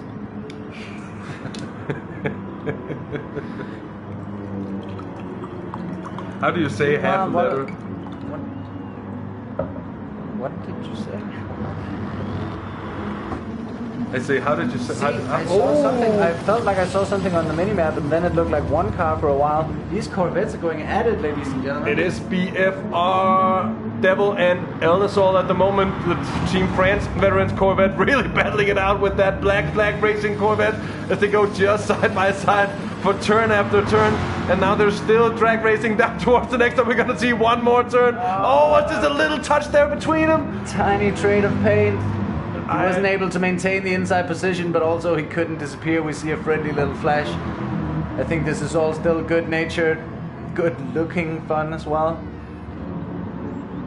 It certainly is. I have a bit of a soft spot for the Corvette, so it's nice to see 2 of them duking it out here around the Spanish track. Oh, Elnasol there with a bit of a squirmy moment coming out there. It does do that to the Corvette, but you can save it like no other GT3 car. It's just... You know, when we were doing parade laps and we were waiting for the race to start, I'd just go drifting in the race setup on soft tires. I can't do that in any of the other cars I've driven. As we see Elnasol now coming on. No, it does certainly not look like he's getting the exit here upon BFR Devil. These are similar cars, so even just a tiny bit of an advantage will help him. And he's going to be able to gauge his braking off him as well, so I think It's not quite over if he manages. No, he seems to be a bit careful about it and not try to gain too much on the braking there. Probably a smart move. That's probably why he's racing there. And we have someone pointing out that it's good camera work. Well, we appreciate it. Of course you had to read that comment aloud, man. Of course I had to. You're the producer for this stuff. Beer Devil just getting a little bit sideways. That's what we call a tank slapper, ladies and gentlemen, but he held it well. And just trying to see if we can get that replay to work properly this time around. Oh, you heard it here first, ladies and gentlemen. Titch might be doing his stint while eating a pizza. Well, we'll be looking to follow up on to see whether it actually will be a pizza eating stint or whether it's just a publicity stunt from We'll Titch. be trying to get as much information on this situation as it unravels, ladies and gentlemen. I can tell will you, it be pepperoni? Will it be ham? The good Suki in the Klasny Racing FT1 is in P4 at the moment, so he's actually doing quite well. He's had a very impressive recovery from those first few incidents. He certainly has redeemed himself, and he is still also only about 12 seconds down, so still within contention in the overall. It won't take many incidents for the guys in front for these to catch up, per se. So strong work there after all by Suki. We say strong work. It has been absolutely ace driving after his early incidents there to actually just get back and be inside of any kind of contention, because for most drivers... Meanwhile, did Cookie just set the fastest lap right now? He said it recently. 44.424. He's catching Suki very fast here. We know Suki's probably closer to a pit stop than anyone else. Look at that consistency on the last 3 laps of Williams Cookie there. That's impressive stuff, ladies and gentlemen. He's been doing it a bit under the radar. We've just been poking fun at him for driving a police car. We've been talking about whether or not he had damage. We've been commenting on his flashing lights. Now look at this, because Cookie is getting really close to the Klasny FT1 in front of him. And if he can get a strong exit here, and he knows that if he can get a strong exit coming out on that long front straight. Suki has a bit of a he just moment. flies out of the corner. Look at the power though of that Toyota. Yeah, and he's able to put it out. With a bit of a slip, he still pulls ahead. The BMW is in the slipstream. It's not going away. It's getting slightly closer. But he's not gonna be within reach of making any kind of move. That would be a completely insane move. But he picked up what he lost down the straight. And now just which is good to see from a neutral standpoint, because that means this race won't be over just because it hits a straight, as I might have feared. Not just because it hits a straight, but if it hits a straight with the BMW going slower. Yeah. I had a feeling that might kill it. It didn't. It certainly didn't. And no, Rasaka tuning is not allowed in these cars, and that's also why you'll see some of the cars executing things in a somewhat twitchy nature. Yeah. Because drivers are not able to change anything, neither suspension nor anything, especially not the diff settings. That would be extremely helpful, especially for a track like this. So seeing he had a good run there, but he holds off. See how close he is? He had a run, but he decided to wait. I saw him just get out of the exit really close. Might just be the move coming up here. He dives down the inside. Is he gonna? Yeah, he pushes him alongside under braking. Oh yes. So he holds on the outside, gets a brilliant exit. Great exit there from Soki. Great defending. Tiny touch on the back puts him off balance for a second. Just blocks the cutback there in the end, Suki. That is really fantastic defensive work. Paint traded right there, bumper to bumper. GTRS Benjamin into the pits now, but we are gonna just keep on looking at this fight at the moment as Suki also decides to pit in for a late one and doing an impressive trip. Look at that crowded pit there. That was a cool shot for a second. Very much so. Now GTRS Benjamin coming back onto the track, and he's gonna be dropping another position to Williams, so he's gonna be coming out behind him. I thought he was further ahead than he was. Yeah. Oh, that was it's immediate back to trying to get past this guy. But Benjamin needs to get it done as soon as possible because he's going to be setting much faster times right now. Well, And not much faster times because Williams Koke is going on the fastest a little time. nudge there and therefore not able to execute the cutback with the BMW of Koke. They're just being completely in the way. Yeah, I did that in the Cayman Cup yesterday as well. Strong defending there from the Williams driver.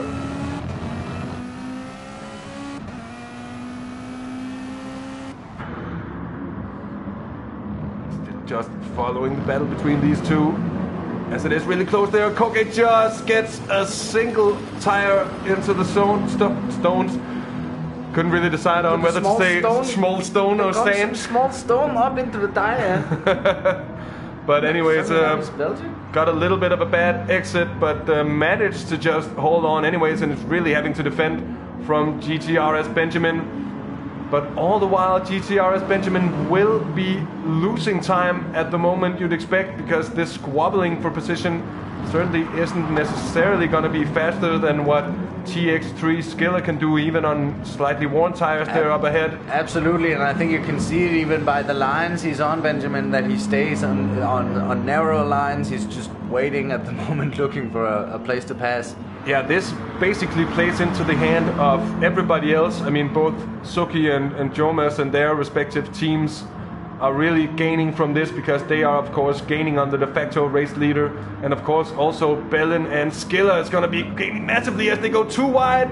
And Williams Koke just gives GTRS Benjamin no space whatsoever. And we see there just I think that's a flash of slight frustration there in that situation. That was a good-natured flash, as we've seen most of them today. I think that was perhaps a bit aggressive by Williams Koke. He didn't give him much space on the inside, so... But at the same time, he did have the momentum coming around the outside. It's hard to say what went on there, but certainly I think we're seeing a bit of frustration from Benjamin. He knows this is a costly moment. Yeah, that is certainly adding to his frustration at the moment because he knows he is also faster, at least over a set of laps, and at least at the moment with the fresher tires, but he is really not getting to use that. He's really not getting any advantage out of those fresher tires at the moment, and that just adds to the frustration in turn. And we'll have to see if he's able to get past anytime soon now, having lost a little bit of time there. Meanwhile, in the hectic situation, we haven't even had a chance to say hello to Apple, the administrator of the NES series and also a moderator on our channel. He's here, ladies and gentlemen. The Apple has arrived. Hi. It's nice to see you. Skiller still looking really strong there in the lead. He's holding a 6.5 second advantage down to that Aston Martin of Benelux Racing, driven by Bellin at the moment. And then, of course, it is very closely together now. Williams Koke determined to defend that third position. Is he going to be able to hold off GTRS Benjamin this time around as he comes down towards turn 1 here, side by side once more? It's just about holding it there, but Benjamin just can't hold his car at the inside as there is a slight bit of contact once more between the two. Pretty much a carbon copy of last laps. Took the words out of my mouth. The only difference you saw was Benjamin being the clever, experienced driver he is. He decided to hold off because he knew Williams Koke wasn't going to give him any space on the inside there. It's just a funny little comment we have. We have a bit of a discussion going on whether a team consisting of Titchney and Adam should be Aderney for Titchney coming with the better Titcherm. Titcherm. I'd go with Titcherm for sure. Yeah, Titcherm. Titcherm has my vote. Titcherm. My vote. But still, I think none of these names still has quite the tonal quality that Team Klasny has to it. Klasny is amazing as well. Klasny is such a strong name. Oh, now GTRS Benjamin. It's absolutely bumper to bumper. Bumper to bumper, and they're getting so close together. We are taking a look now with GTRS Benjamin, who is just pushing the limit all the time. He is really bopping, weaving, ducking and diving, just trying to find a way through that BMW M6. The M6 in turn, should I mention, it is a big car as well. Not as big as the big boy. Oh, as he just goes a little bit wide on the exit there, and in turns, he just loses the speed advantage.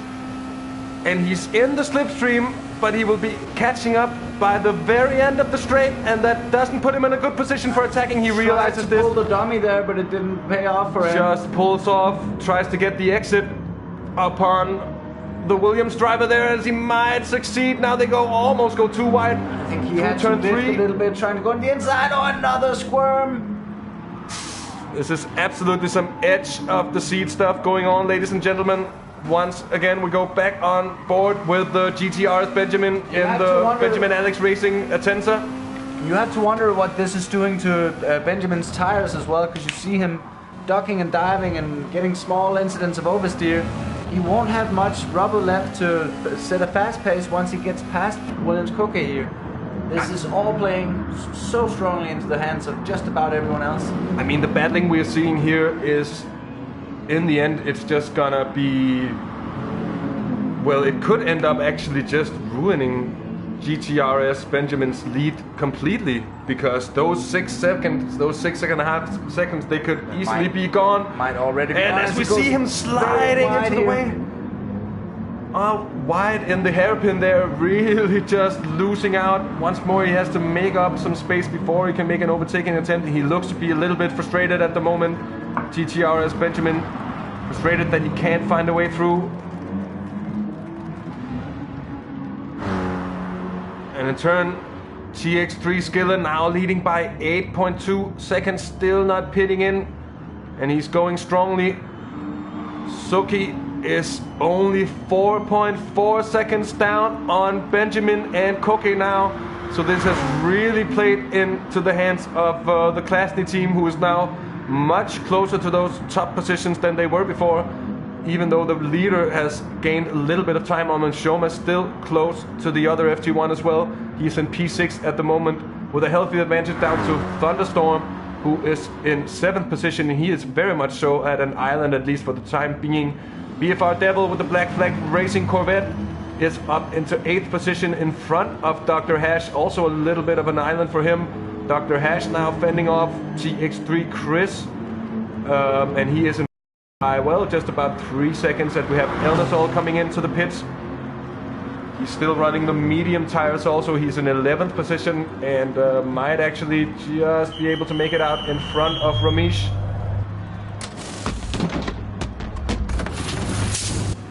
No fueling there, so let's see if he keeps the 11 there, if it's down to 12.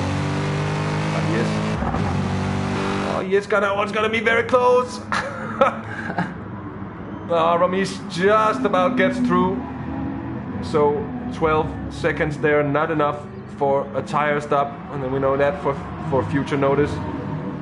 In 13th position at the moment it is BSR Nicaro, having started in 2nd, certainly not the race he would have hoped for, and he is just a moment. And hello to T5, good to see you. Hi man. I'm sure if you were running this race, you'd be in P5. Bellin in 2nd now, just short of 10 seconds down on Skiller. So Skiller just building that gap ever so slowly. But he is consolidating his lead, and that'll be really interesting to see. Now Benjamin has made his way through Koke, and I think that just happened. I think we just missed that action, and we might just be able to catch it. Let us have a look. As we're coming down towards turn 1 here.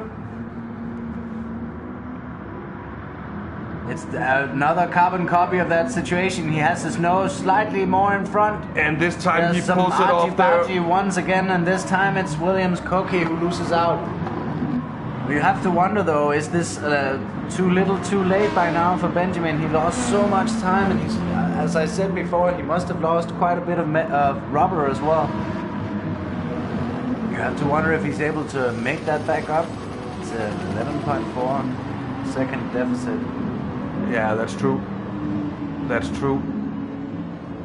Well, he's not gonna be, well, thinking about when TX3 goes into the pits, we saw from just before that I think he is gonna be in front, but he's not necessarily gonna be in front by a lot of time. He's gonna be having his lead cut down to see what the actual gap is, but 11.4 is much with the pit stop.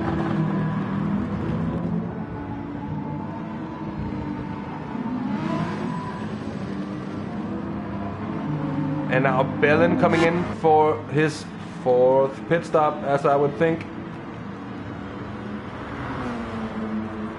And do correct me if I'm wrong on that one.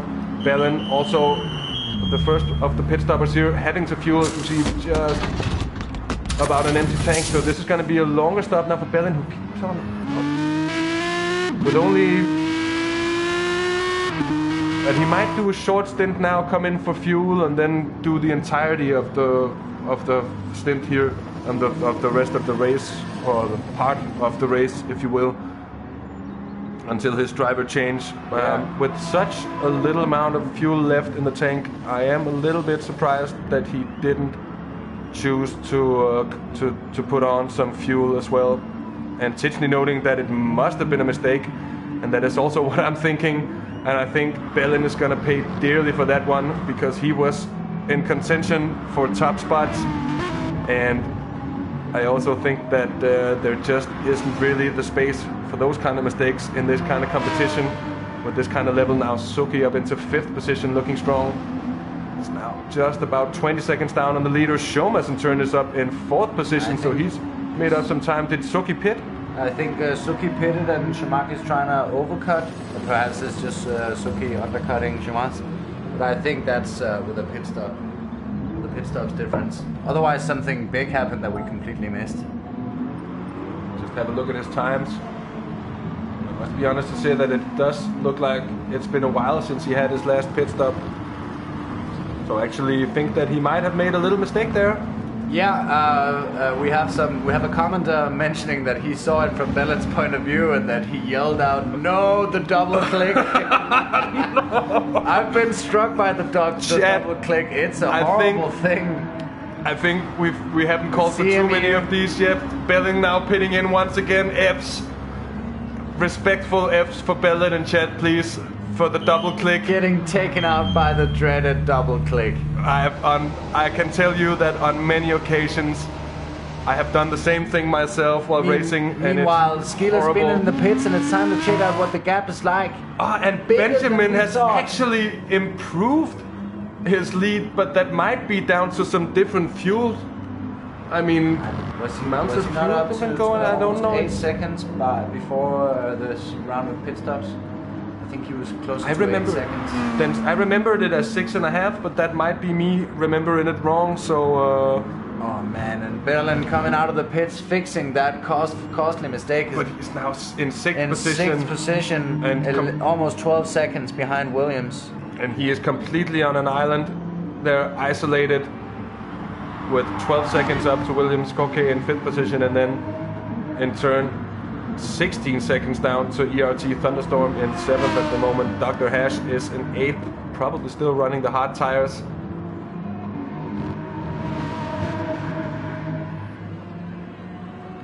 And Shomas now up into 3rd, so that is of course following the pit stop of Bellin that really plays into the hands of both the Toyota FT1s. As Shomas really seems to have really good pace in his car right now. He's up to just being... How is he this close? Yeah, he's pitting in. Yeah. Exactly. I was expecting him to go into the pits, but he was very, very close to Skeeler. What was that all about? He was crazy close to Skeeler. I know he came out of the pits, but he was even losing time. What? Did something happen for Skeeler? Skeeler's still going. There's nothing wrong. No, and Skeeler's... He was just very, very close. I wonder, was he that close all the way around? I shouldn't be asking this many questions. I should have answers. Well, I want answers, damn it!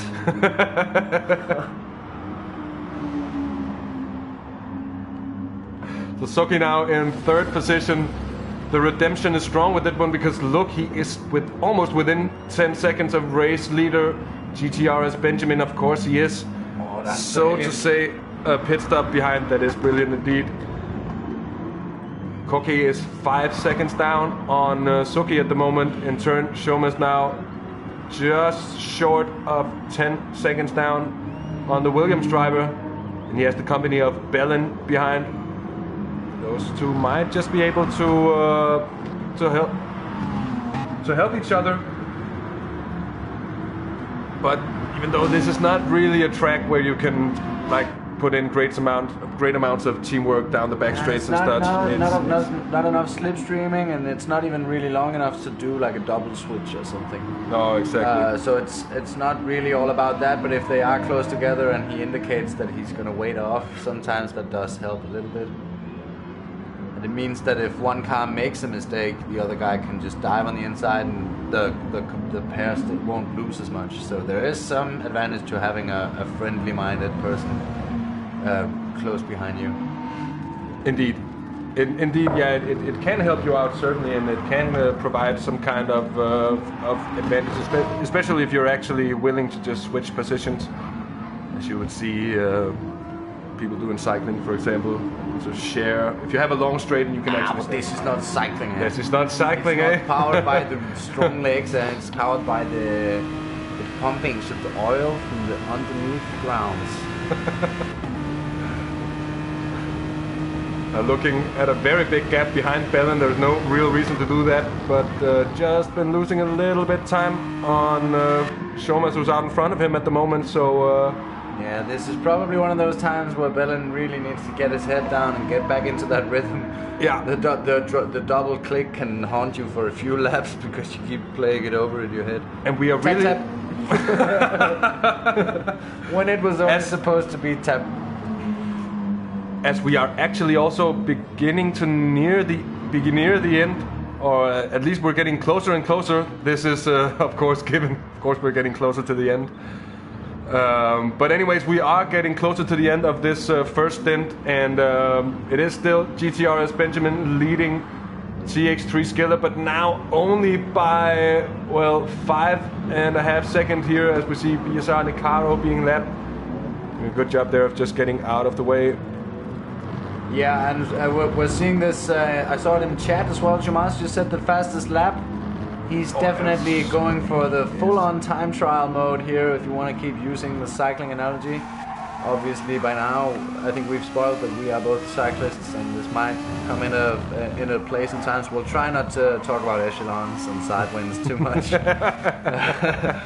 But Shomas is just blasting along here. Yeah, he's charging here. He knows that Suki and GTS Benjamin in the pits. I wonder. He's gonna be moving ahead of both of them here. He is. He's gonna be so far ahead that he won't be influencing them much. Where is now? Benjamin is just still in front of Jomas by 6 seconds, it seems, and Suki here coming out of the pits, just losing out on that position to Bellin in turn there. So Suki looking at a battle here with Bellin in front of him. The Benelux racing Aston Martin. Now Suki, of course, on fresher tires, so you would think that he'd have an advantage on the car in front. Schomas in turn in 4th position, looking strong.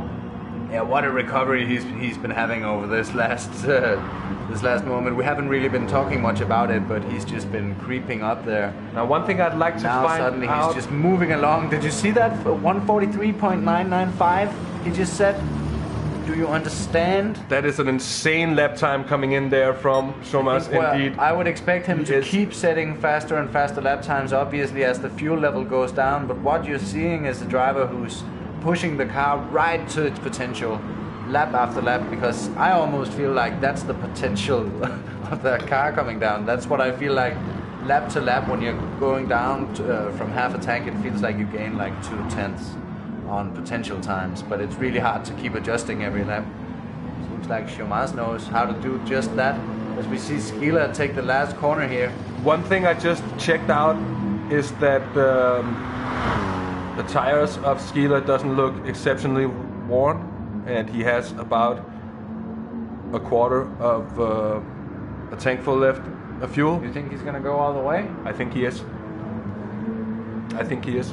I think he's had his last stop, and I think he is looking at bringing this stint home from this point. He has 7.5 seconds down to Williams Koki, who in turn is also with a 4.5 second advantage down to GTRS Benjamin. But I'm not sure whether the Williams driver will have to pit here at the end. We can just be cheaty there and check it out. See, he has a bit less fuel left, and that just might not be enough to make the last 8-9 laps of the race here. It might just also be. So really interesting to see that.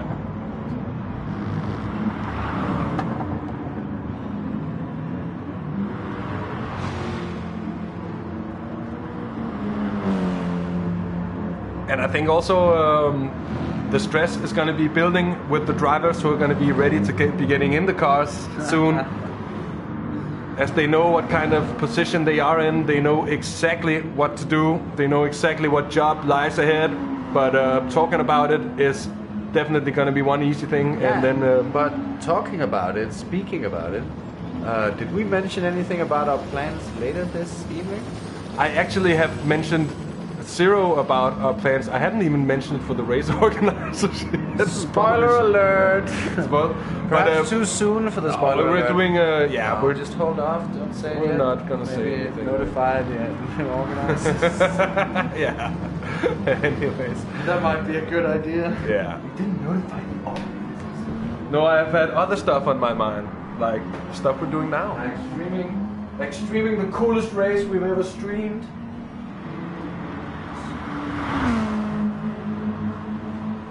So GTRS Benjamin in third position now, and there's a big train between Jomas, and it's Jomas, Bellin, and Soki really close together. Bellin gets the run on Jomas, and now Soki is certainly going to be looking to follow up on the inside. And he's gonna try an outside double And move then he here. gets through on, both of them get through on, oh, and there's a little bit of contact there. Soki makes contact. Careful, you guys. Watchful now.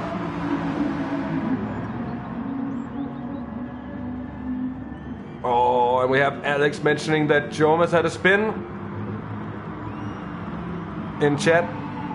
And that is why he is doing battle with these guys at the moment, of course.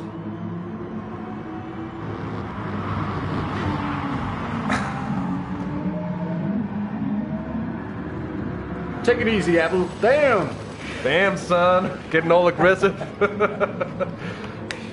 On the serious side, TX3 Skiller, well, if he will be able to complete his stint here, and well, that I mean, from lap to lap, it looks more and more like he's actually going to do that.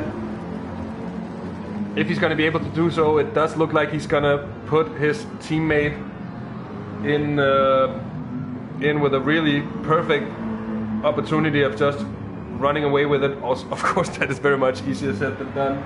But he's going to be leaving over the car to GX3 Wellen here shortly.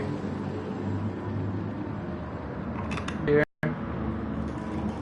Williams having to make his way past one of the BFR Corvettes. The BFR? I think that was that the Black Flag Racing Corvette? It could also be the Ramesh. It wasn't. Was it the Ramesh Racing, or was it actually? That's an Aston. No. Was it the? No, it's the other one. It's the Nakara one. There's a lot of cars to remember in this. Yeah, it certainly is. This is the first time we've seen a bit of traffic. He has the blue flag, but it's kind of far out. Also, elsewhere we're seeing something battle now heating up. It's Ramesh, Dr. Hash, then it is TX3 Chris and Elnasol, all bunched quite closely together towards the end here.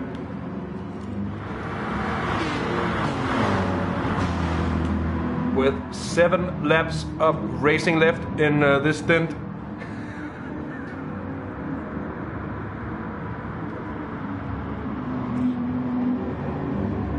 Then it happened, ladies and gentlemen. Dirten's vocal cords has been deleted.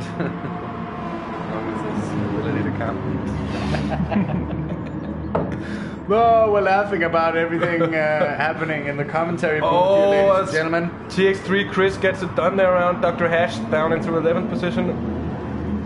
And Ramesh in turn still just losing a little bit of time now. It seems that the Mercedes AMG GT here is a little bit on a charge. And really moving forward now. Ramesh really not having the speed in his Aston Martin at the moment. And let's see for how long he can keep the following cars behind.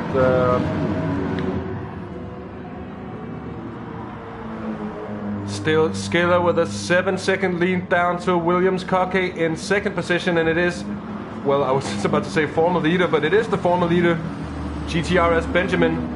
But in the end, that strategy of running fewer laps might have actually resulted in him doing one more pit stop. And I think the what we're seeing, the deficit of 10 seconds now that he has to recuperate with is... It's just the pit stop that Skeeler didn't do. I think for sure. Soki is in fourth position, still now close. It's such an informed decision from Skeeler. You have to wonder if he had information about the battle going on between those guys. Maybe he saw around the corner. Maybe he has a team radio in his ear. Who knows? But it was certainly a very informed decision to decide to double it. It's just a double stint, I think. Because he was running mediums in the beginning too, wasn't he? Or was he running hards? No, he was running mediums. I think Skeeler is running the mediums. He's just been able to stretch those mediums for a longer time. And it's a masterful move, being able to just know both his pace and his tire wear so well. He could just rest within it and just carry it out to perfection. And now he's looking at a just about 7-second lead. It is Williams Koke, very much also an impressive drive for him, being in second position at the moment. He is, though, however, losing a little bit of time as we see to GTR's Benjamin. Gap, and there's still a few laps to go here. So we could see the Mazda getting up to second position, but what we are going to be seeing is that the end of this stint is by no means going to mean the end of exciting racing, because it's going to be so close even from the get-go of the Stint 2 race. And it's going to be such an interesting dynamic to see people having their first lap on their own. They're able to take the space they need. They're able to have a bit more peace of mind, and it's just going to be an all-out time trial for the first few laps. Yeah. I wonder how many people are just going to like slightly understeer into the sand, because this is like qualifying on speed. They're going to be going so fast.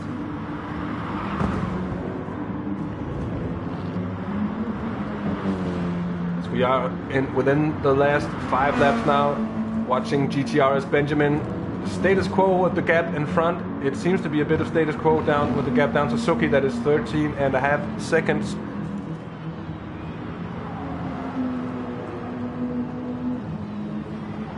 And of course, Kenny noting in chat that the second stint lobby will go us up, and as soon as the first one finishes, and that of course also means that you can just stay put right here on the channel.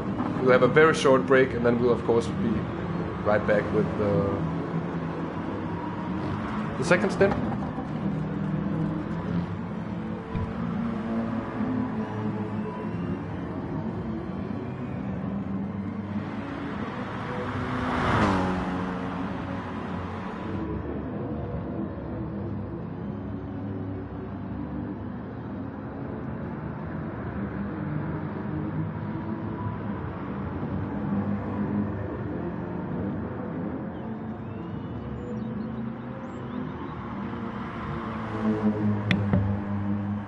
So still Skiller now with 6.6 seconds down to Williams Koke, who is in turn doing a strong job of closing the gap in front, but he might also just be a little bit scared on the side of that. Very fast, the Tensa coming up behind, but he is in turn, of course, it is GTR's Benjamin in third position, who is really just trying to push.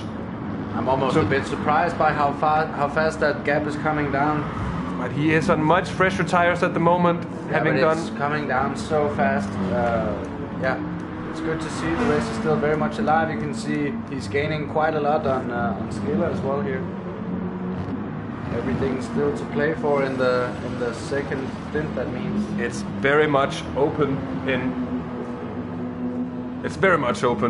the second leg of the race, and it's going to be so interesting to follow. Just to go through, of course, GTR's Benjamin, he is going to be replaced by GT Alex, that is of course in P3 at the moment. Then TRX Skiller, he's going to be replaced also, as we mentioned earlier, by TX3 Wellen. And then in the Spain racing team car, we're going to have TRL Perpi taking over for Williams Koke, that at the moment second place car. Of course, forever doomed to have his name pronounced in a Finnish accent by us.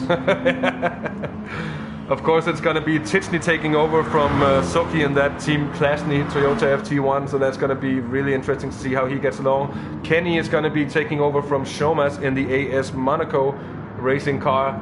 Then, of course, it's going to be Olegna taking over for Bellin in the Benelux racing Aston Martin. It's going to be Dr. Rob taking over for Thunderstorm in the Arius Racing Team AMG Mercedes. And in that TX3 team, it's going to be... no, that's not the TX3 team. That's, of course, the Donuts Corvette in P9. And the Black Flag Racing we should probably do first. And take them in order. The Black Flag Racing is going to be BFR ODK71, of course, taking over from Devil. And then the before mentioned Donut Racing Team. Well, it's going to be Matt Manaman taking over from GX3 Chris in that car. And then it's going to be Romain 0096 taking over from Ramesh in the Rom Squared. Aston Martin, I think, is a very nice pun on that one. In the French veteran team, it's going to be Seberg taking over from El Nasol. And then in 12th position at the moment, it is Dr. Hash. He's going to be replaced by GT Welch. And then in the end, of course, it is going to be TRL Org, who's going to be taking over from BSR Nicaro. And BSR Nicaro is 2 minutes down. And TRL Org is amongst the very fastest drivers in the world. He was one of the main contenders yesterday in the qualification for that pole position. And it's going to be interesting to see how much work he can put in here, being set off with quite a considerable disadvantage. Those 2 minutes he's going to be sitting on the line waiting to go. It's going to feel like a year of his life going by. And also a big warm welcome to Joe of the Fire in the chat. Nice to see you, mate. What up, sir? So back with the leaders and still just over 6.5 seconds, so still status quo between the two leaders there, GX3 Skiller and Williams Koke, but GTRS Benjamin in turn has really closed up the gap. He is now just within 1.5 seconds of the Williams driver in front, and we are within the last 2 laps of this stint. So 1.5 lap basically remaining for these drivers at the moment. And he has been gaining over the last couple of laps here, so it will be interesting to see if Williams Koke just makes that little mistake. If he feels the pressure, it will with that kind of gap, it just takes one small mistake, and GTRS Benjamin will be right up there. So still following, but now GTRS Benjamin actually just getting the better exit down from the sweeper there. Making it all up through the corner, then whipping it around a little bit, but that was quite a gain he made through those quick little successive corners. It's almost down to a second here as they get ready for that all-important exit onto the last lap of this stint. Oh, just outside of a second beginning the last lap. He hasn't really been catching him by a second a lap, but who knows what can happen. No doubt Williams Koke will be feeling the burning heat of that seat underneath him and the burning heat of that Mazda behind him. Indeed. And well, thanks for the lovely words from the people saying that we do a nice job with the commentary. We certainly appreciate those nice words. Thank you so much for that. Yeah, as we're still following these two drivers on their last laps for this race. Williams Koke has picked up. Has he had 2.5 seconds all the way through? That's quite a considerable penalty to be carrying around. I think he's kept being... Yeah. It's going to be interesting to see if they carry the penalty as a starting deficit. I think they will. Because that means that he's technically already ahead. That actually, that just... Nice that spot, all depends on whether we've said it before. We've had viewers come and go, so I want to repeat it again. We're not actually completely sure about every detail of this format. We're just extremely excited about it. That's true. So we're not sure what's going to play out. So this is actually very interesting, because if that is the case, if they do hold him back for those extra 2.5 seconds, GTRS Benjamin is already ahead and doesn't really need to be doing much else than be as close to him as possible. By the time he gets to the line, that'll be the best strategy with regards to the leader, TX3 Skiller here, who's still on about a 7-second lead to these two guys. Yeah. So Williams Koke is gonna keep his position to the line. As Skiller takes the provisional flag there, he completes his Stint in first position. Count it back, ladies and gentlemen. The gap is about 6 seconds. Just about 6 seconds to both GTRS and, of course, GTRS Benjamin from the... Gap obviously being auto-corrected here. We're not sure if that's the protocol. It would make sense. Let's see what they do. Soki crosses the line. He's going to be setting his teammate off in 4th. Yeah. And Jomas, that was one of the traffic. One of the further back, that was Nicaro crossing the line. Yeah, he has a lap back, more than 2 minutes. Bellin there, ending his stint in 6th position. Now we have ERT Thunderstorm. He's gonna deliver his car to Dr. Rob in 7th position. And Kenny just informed us that the penalties will get rounded up and put in the time automatically, as we see on the timing board here.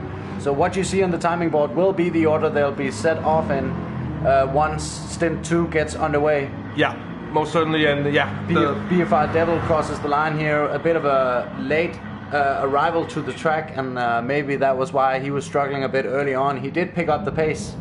He certainly did, and now we can say, with half the race gone, there's still half the race to go. So, ladies and gentlemen, stay tuned. We will be taking a short break here in a little while, just to rest the voice, a few words to each other in anything outside of a commentary voice. I walked into the living room. Well, no, not the living room, the commentary booth. The commentary booth, of course it is. I stepped into the commentary booth with my freshly made organic sushi and already met DirtenDK in swift procession of commentating. That's not really what you say, but never mind. Yeah, we'll be right back, ladies and gentlemen. Yeah, stay tuned. Please just stay right with us for these for this short amount of time. Grab yourself a snack or a beer or whatever's your poison.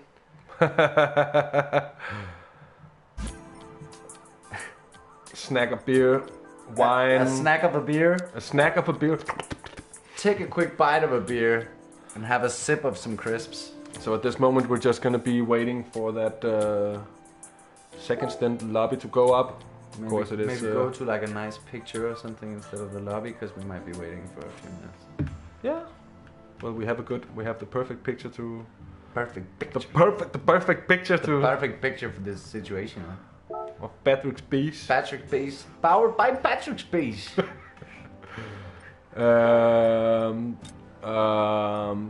We do have the official IGTL photo. How's that? Yeah. Second stint coming up at 9 o'clock local time here in Copenhagen. That means Central European time zones. Calculating. Well, is that what is said? That might be. Yeah, I saw it. I saw it in the commenter. Oh, okay. I'm sorry, I wasn't looking. I think yeah. So second stint will be coming up shortly. Either way, stay tuned, ladies and gentlemen. Yeah, and we will of course be going to the lobby to be following the warm up of the Stint 2 drivers shortly, as soon as the lobby goes up. But yeah, of course. We're not going to be having a commercial break really. But what we can do is just talk a little about the racing we've seen, which has been absolutely stellar, I must say. I think we've really been treated with some great battles, and also some. I was just about to say coming together of cars. We had a little bit of that also, but luckily not too much of that. But we haven't just seen a spread opening definitively from, say, lap 20 or so. People, some of the cars actually came back. Some of the gaps closed up, and we've had different battles in different parts of the field throughout the race. It's been really entertaining to watch. I think it's been super exciting. Here, Kenny mentioning that lobby is going up in just about 2 minutes. And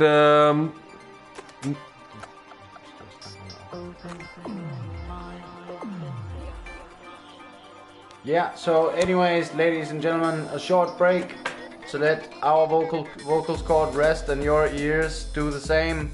Yeah, we'll be back shortly, and that lobby will be up in a few minutes, and of course we will be broadcasting from the warm-up stages of the race. So see you shortly. See you soon, guys. Just a moment.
So, ladies and gentlemen, we are back. The lobby's up, and that means we are just warming up for Stint 2 of the race. The drivers have been switched in the different cars. We were watching Erie's racing team driver Dr. Rob, who is going to do the second stint of the race. And we're just going to help out Kenny here by taking over the... Oh, that's not how we have to talk. We can do that.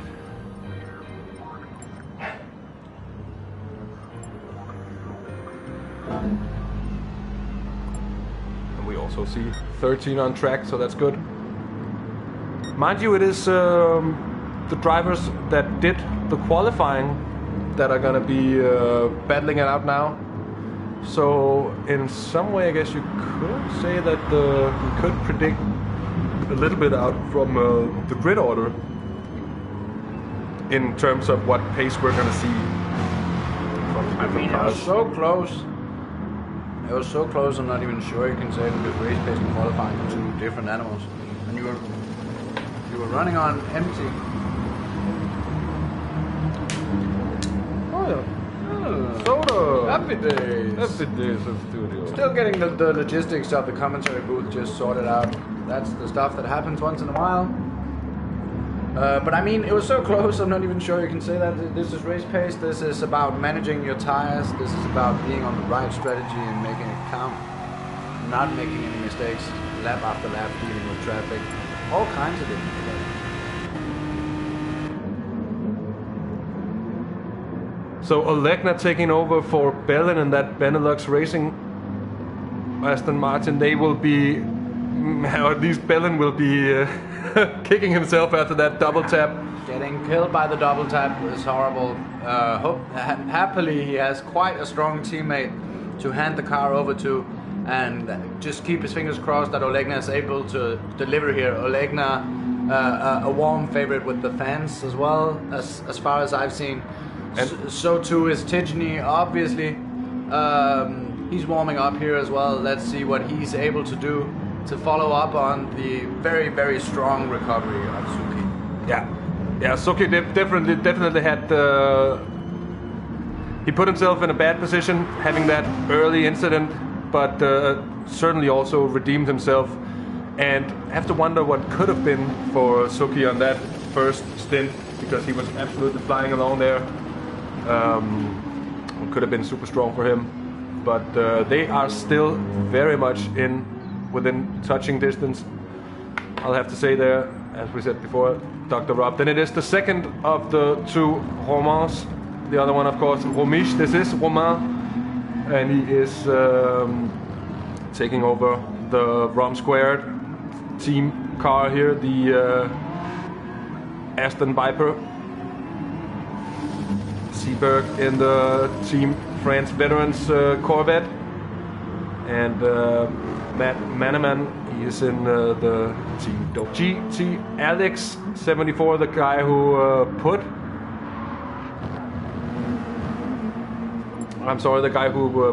the car on pole position, and that in turns, of course, also means that we will be keeping an eye on his pace here.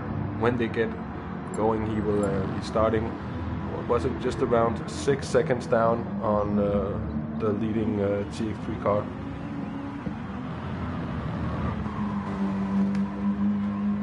And speaking of the leading car, that of course will be Wellen, TX3 Wellen, taken over from his teammate Skilla, who did a fantastic first stint there. Just always keeping himself in contention, and also doing a very good job of keeping his nose out of the infighting and just keeping his pace. That could have been skill, that could have been luck as well. It's a little hard to say in retrospect, but certainly did a great job of keeping his tires fresh and keeping a good pace while not really killing the tires. And that in the end of this first stint really played out to their advantage, and as a consequence of that, they will be starting with a little bit of a lead, and might be something that they will be able to consolidate upon.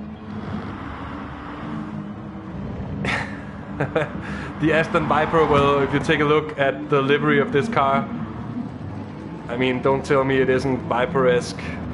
Color, stripes, everything.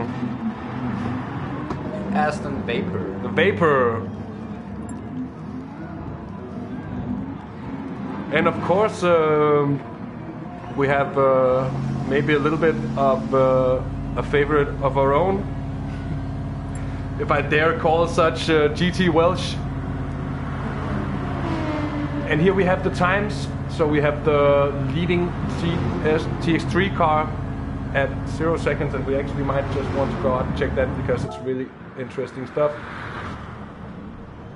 So what's going to happen is that they are going to go around the track and they're going to enter the pits like we had with the formation lap, but everybody's going to enter the pits and then the drivers are going to be called out like that. And what you're seeing on the chat screen and the left right now, the Jomas message with a lot of numbers, is the car number, well then followed by the amount of seconds it will be staying in the pit before being released on to the track.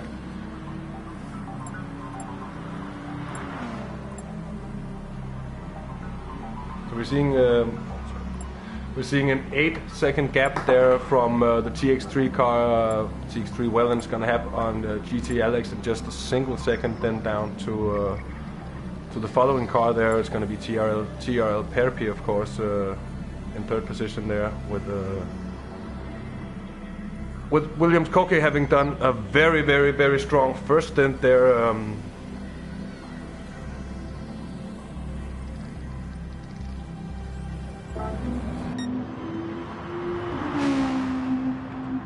And something we haven't mentioned is that it's got, of course, also going to be Kenny now taking over from Shomas in the AS Monaco Esports Toyota FT1. Yeah. And Shomas did a very nice display of, well, first of all, he overtook, I think, 4 cars on the first lap, and then he binned it, and then, or I don't know if he just binned it, he had some kind of contact. Yeah, it was quite a hard contact he had. I don't remember with which car, but was that... it was with the TRL BSR car of Nicaro. Nicaro, yeah, exactly, that's his name. Yeah, that was an unfortunate, I'd call it a racing incident still, an unfortunate one, but made a very, very strong recovery, showing his high level and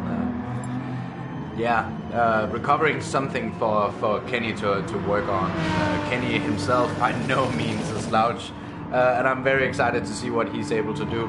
He was struggling in qualification, but as I said before, qualification and racing are two different things. Yeah, very much so. And this is a different format, and perhaps he just wasn't feeling it yesterday. But that there's also by no means that he won't be able to do something today. That's also true, and there's also a big difference from qualifying to the race setup. Being that in qualifying they were running without the fuel consumption turned on, and that means that the car was effectively run as with no fuel in it, and that means quite a lot, both to exact lap times, but also to how you actually attack the track. So it'll be interesting to see where the race pace of Kenny is compared to his qualifying time. And I'm also expecting good stuff from Chechny there. Yeah, same stuff with him really, I guess.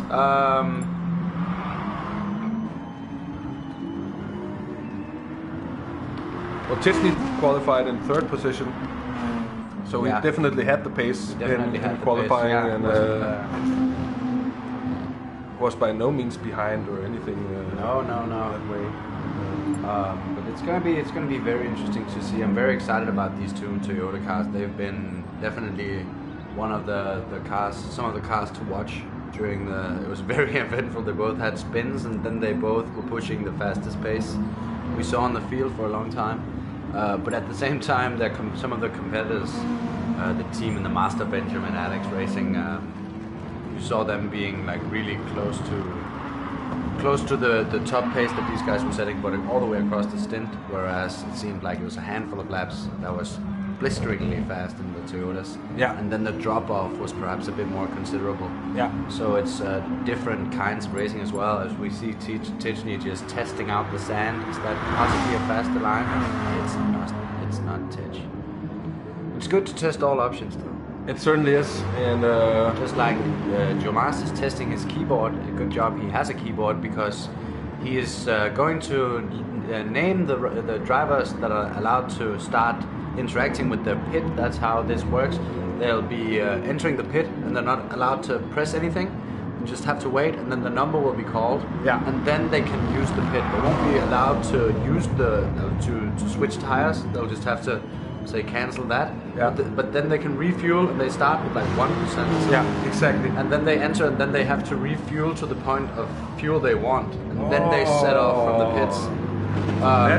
That's even another twist that we haven't really gotten. So now, are they starting to actually be all upon the track? Yeah, he's naming numbers. I don't know. They're not in the. Some of the guys are in the pits. Starting to see people move into the pits here.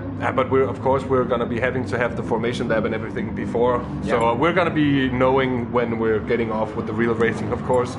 We had to be asking a crucial question. Can you box? Can you go to pit on a safety car? And they're allowed to. We get a quick answer from the French organizer, Jean here.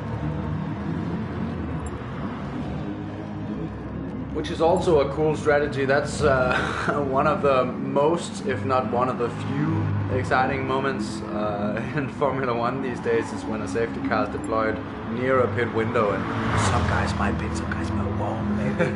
Who knows? Will they switch tires? Which tires will they switch to?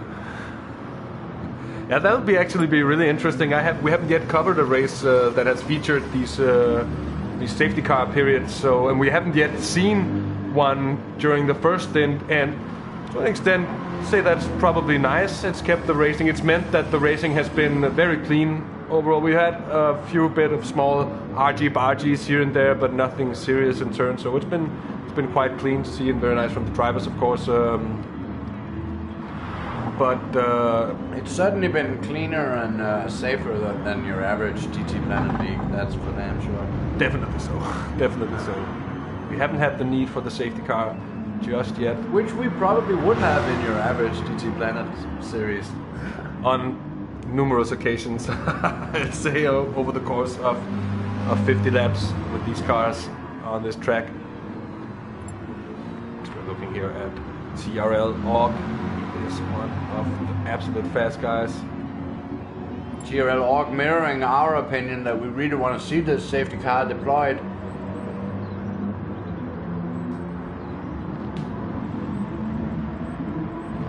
Yeah, that makes very good sense. Perpi here in the Spanish police M6. And then of course it is Olegna. Quick shout out to ERT Thunderstorm Racing, who's joined us here in the chat, giving a quick some wishes of good luck to his teammate Dr. Rob, who's now taken over for him at a crucial point halfway through this race. I think there's about half the race to go. I'm not sure. Okay, sorry.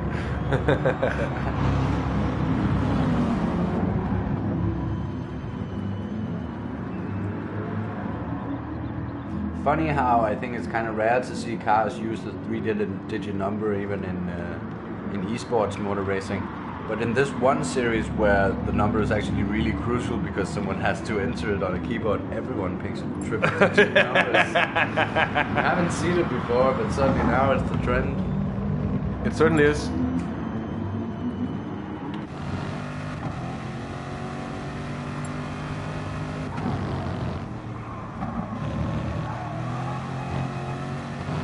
As we're looking on board with TRL-OG as he follows Tijni on his way around. Oh, as he gets sideways there, that was some stuff, keeping it on the AstroTurf. Testing the limit of the corner. Good to see him getting that done before the race, because that just once again a poo evacuating And experience. what we're seeing now also is that the final has begun, and that means that That means it's time to hit each other with your car. it's time to play bumper cars. No, it is of course time to get the formation lap underway, and of course, as mentioned before, at the end of the formation lap we will have the drivers pitting in. They will then have to fuel because they will be starting with 1% of fuel for this lap. They will have to fuel for the amount they need for whatever strategy they're gonna employ, and then they're gonna go on track. So the 1% enough fuel? Are they gonna run out during the course of this, even on fuel map 6? No, they're not. They're not.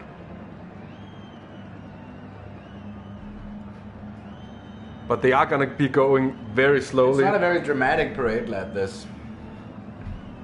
No, but it gives us time to go through the field and look at some helmets and stuff like this. And then it doesn't show the helmet. Just as I mentioned that. So thank you there, GT. Ruining the moment. Good to see that our numbers come back up. People are returning to watch the second stint. I'm very happy about that. That's absolutely lovely to see. Good stuff, ladies and gentlemen. And thanks so much for tuning in just generally today. I mean, we've seen numbers that we have never seen before on this channel, so it's definitely a first for us. And we'd just like to thank you all for tuning in here to join us for this very, very entertaining IGTL 3 hours of Catalunya race, which we are just about to get. We're about to get ready for getting going with the second part of the race, and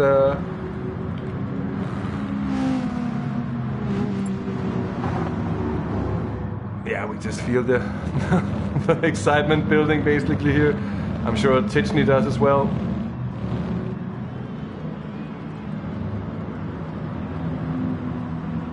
It is.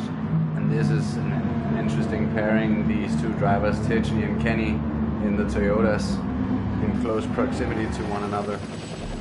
I wonder if we're going to see a battle between those two unfolding later on. And Oscaro there in 6th position, and it could have been better for the Benelux racing team of himself and Bellin suffering the terrible fate that is accidentally double-clicking through the pit stop, and therefore not refueling with I think it was 6% fuel left in his tank. So certainly that wasn't what he would have wanted there. Dr. Rob in the ERT Mercedes. Then it is of course it is OTK in the Black Flag Corvette. It is Mac Manaman in the Donut Mercedes Team Donut. That is Seberg in Team France Veteran Corvette, and now the order is of course getting skewered by the pit stops here. So now we'll be waiting to get the first drivers off and running. We're just time to keep your eyes peeled here. We won't be able to see the chat messages, will we, in this view mode?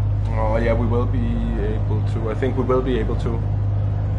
Even though I'm not quite sure. Of course, it is the car of TX3 Welland that'll be first to go. Yeah. So we are still waiting. And yeah, the helmet's finally loaded, as Joe also noted in chat there.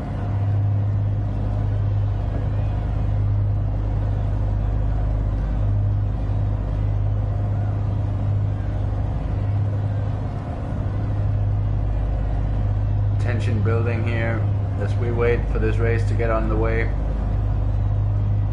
I imagine it's going to feel incredibly lonely for TX3 Welland as he gets on track with no one around him. Yeah. No one but the heaps of pressure he's going to be feeling, obviously, from the stacked grid, as I saw someone call it. But it certainly is a stacked grid. There is then also the Mazda. So here we go. Before, that's 2 cars being allowed interaction with the pit crew. That's 3 cars, 14's allowed to go. And Wellen is already away and running. So we will now we now have the next two guys on track as well. And who will be coming out in front here? Alex Batterby comes out ahead. Just ahead of GTLeague 74, the guy who put the car on pole position in qualifying. Now there'll be a... Oh, look at that pace difference! He tries to go all the way around the outside, and I think he's gonna pull it off here. Oh, what action! Right from the off here is GTLeague and TRL Perpi battle it out through turns 1, 2, 3, and 4. Now they're still side by side.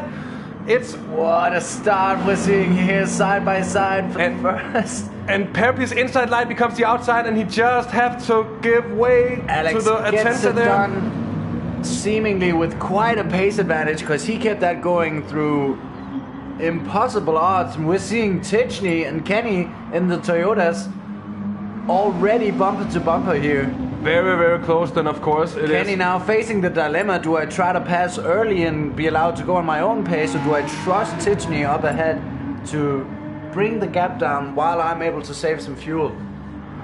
Interesting dilemma in and of itself. More and more cars are getting on the track here. I think we have all the cars except for...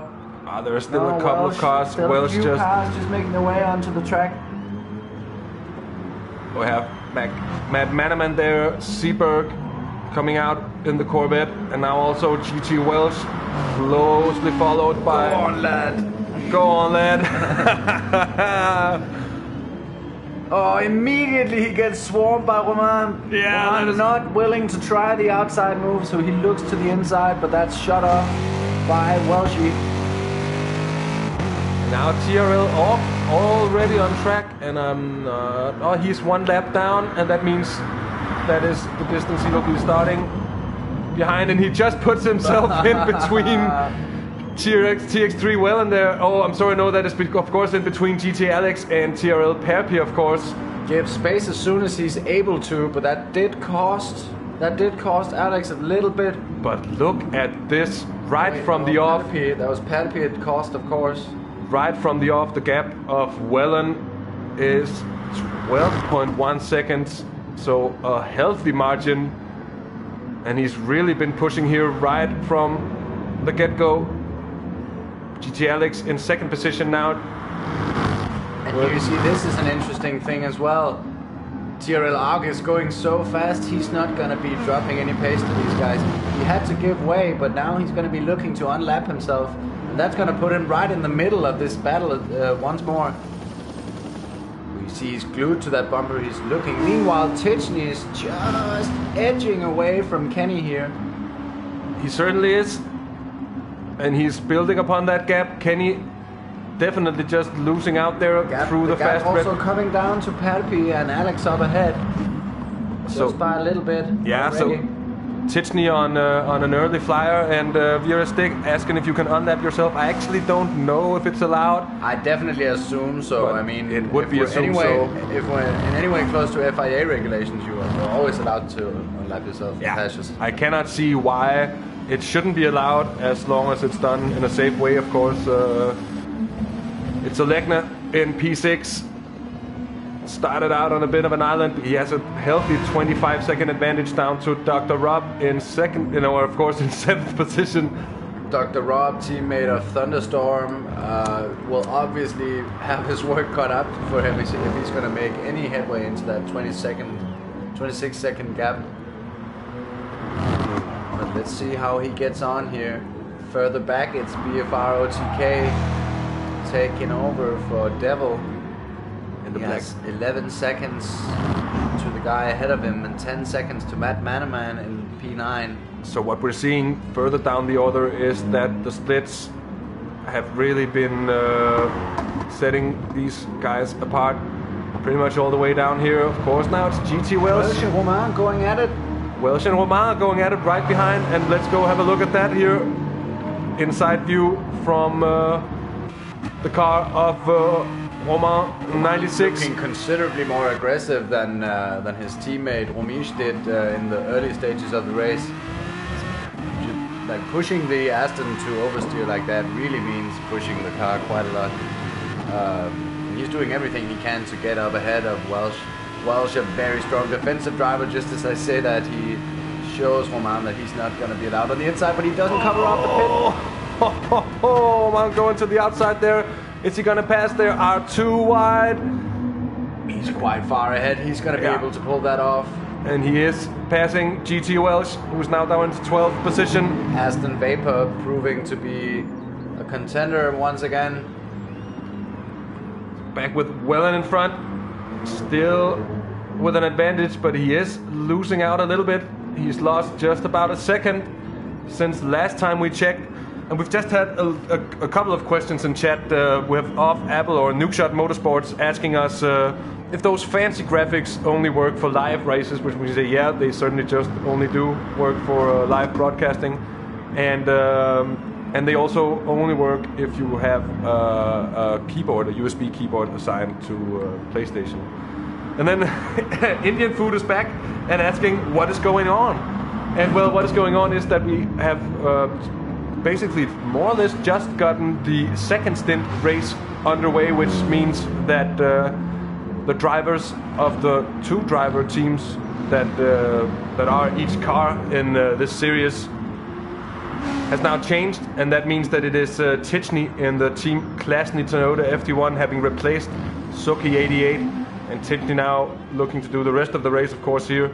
And well, that's basically it. I guess the drivers were sent away from the pits at the interval of which they finished the first stint race, and now we have proceedings underway. And we can all act like it, all that braking stuff, all that never really took place. So that's basically what's going on. Oh yeah, exactly. But that it was to keep whatever advantages were built by whatever cars were leading.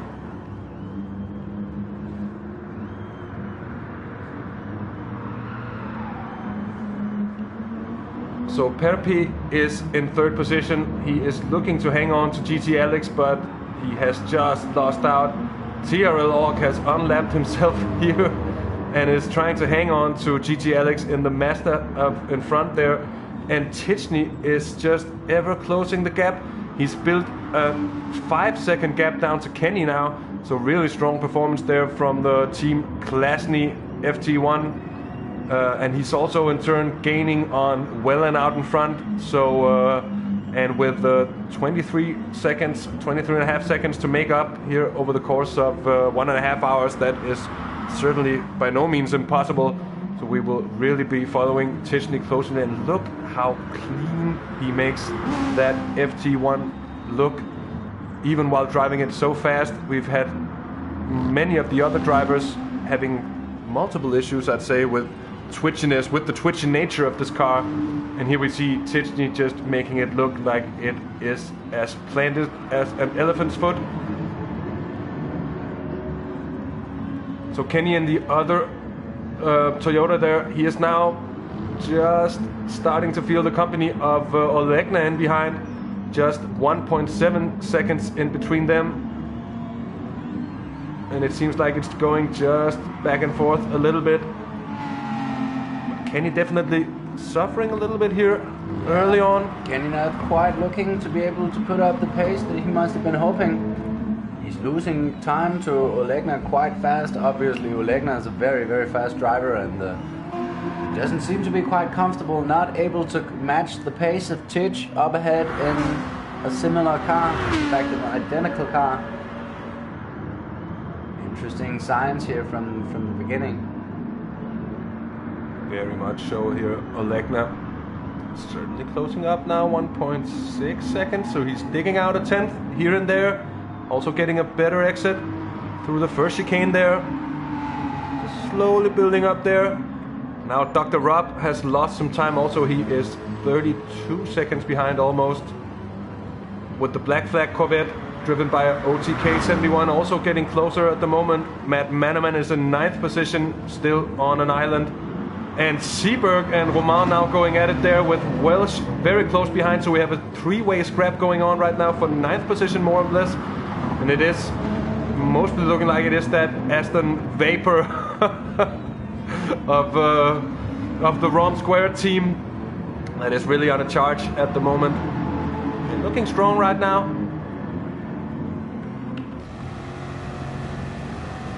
As we just see that Aston in the slipstream dives out at the perfect time and appears to the right, and it does look like that move is a sealed deal, and it certainly is. I think he was looking for the cutback, but he just had a touch on the Aston there, which sort of broke his momentum, and he wasn't able to get past. Now he's just having to focus on getting that exit. Not time to worry about Wells just yet. He's able to try to be aggressive on Romain here. He certainly is, but Romain is just great exit there. Flying away there, and also doing a better job in qualifying there. Also on a stronger line through the hairpin there, and you see him just move away a little bit more again, once more. And that is definitely the talk of the Aston, showing when something can pull away from the Corvette, which is in turn also quite a torquey car. But the Aston isn't. I think to an extent it's more a case of getting the power down, because look at that, Mr. Welsh is now very close in behind, and he's going for the maze. Just looking to the inside, insisting on it. And keeps it on there. Doesn't get the exit. The Corvette does, and he's having to have another look at it. Oh, it's a big penalty for Welsh. 1.9 seconds. That's really a shame. Welsh, by the way, who I found out today, I never knew this because I've always seen his style as being really smooth, and yeah, but he's actually a pad driver. He's a Padawan. He's a Padawan. But a very skilled one indeed, especially when he can drive like that and you don't even notice. So yeah, and that's even through 3-4 seasons of league racing that I have never really noticed. Yeah, but he's strong. Welsh now looking to come back here towards Seeberg and that Team France Veterans Corvette. And TRL just look at the distance at the start. I think they were something around 30 seconds behind Welsh. He's just 18 seconds behind. So all this while, he is just gaining on the drivers in front. And I wouldn't be surprised to see him actually come up and make contact. Even just now, looking at that gap, it's coming down quite rapidly. This is through the twisted section, which is probably not the fastest bit for the Corvette. So now we see Wellen still just losing a little bit of time there to GTSport, who is really on a roll at the moment. Ogg with the fastest lap so far, 1:44.3 with a full tank of fuel. That's crazy impressive. That is really impressive indeed. Running with what we presume is almost, yeah, at least halfway filled tank. Yeah. You're not going to be running with all the fuel, I assume.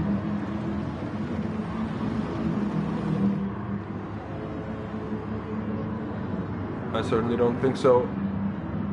No, of course it's not going to be a fuel tank for what they need. Yeah, exactly. I wasn't really taking that into account, of course. But look at that TRL now coming up to unlap himself from GTSport.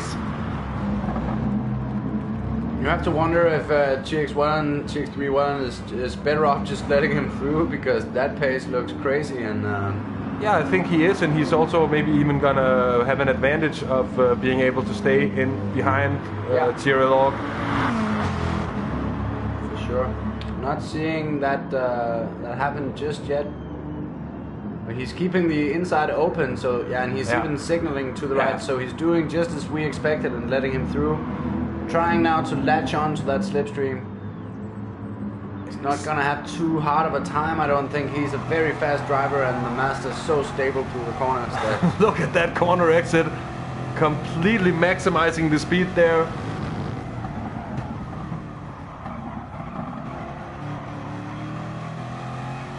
Going on that narrow line. It seems sometimes, but there's two lines through that corner. There's a wide one, similar to what they call the F1 line sometimes in some sweeper type corners, where you go very wide and then you almost create two apexes. And then there's the narrow one we saw Ogg on there. Yeah, exactly. Interesting to see the choice of line there that he goes in the narrow one. Maximizing that exit. Look back, yeah. He certainly well, and actually even struggling to keep up here. It's GT Alex. GT Alex, sorry, yeah, of course it is. Well out in front, now leading by 10.2 seconds. So having gained a little bit from the whole overtaking sequence there, getting very sideways, coming into the final corner and onto that back straight here. And he's looking to overtake some of the lower order running cars in not too long time. Olegna now has overtaken Kenny, and Kenny has lost a lot of time there. Might be an early pit stop for him. Yeah, I would assume so. We'll have to take a little look at the. Doesn't seem like a crazy time regarding a he's just been in. He's just been in for his first stop. So all is in the finest order for Kenny, trying to pull out or pull off a bit of an undercut on his closest competitors at the moment. Olegna still in 5th position, still just pretty much marooned on an island in between Tichny and Kenny, but with quite a gap in each direction, but also in turn looks like he's on quite a good rhythm at the moment. Tichny there, still also actually closing the gap. He's been closing up by a further 2 seconds since the last time we checked here, so really strong work from Tichny, who's going well at the moment. And at this pace, he certainly can't be ruled out. I mean, if it goes on like this, it will be within 5 to 6 seconds, I'd say, and if any kind of pace change happens over the next over the course of this 1.5 hour stint, then yeah, we're in for a nail-biting finale to this race. A finale. Finale. A finale. Finally. Finally.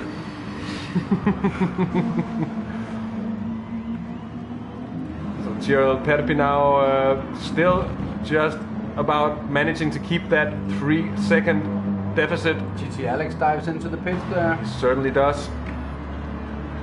It'll be interesting to see how much fuel they have chosen to carry from the start of the race here, as we see Tichny coming in with considerably less fuel than Alex, for instance. So might be an advantage for the master team later on in the race, or it might just be this stop where they are trying to undercut some of the other.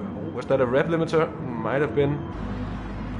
Tichny in the FT1 of Team Klasny there. Does make a lovely noise. Here as he exits the pit.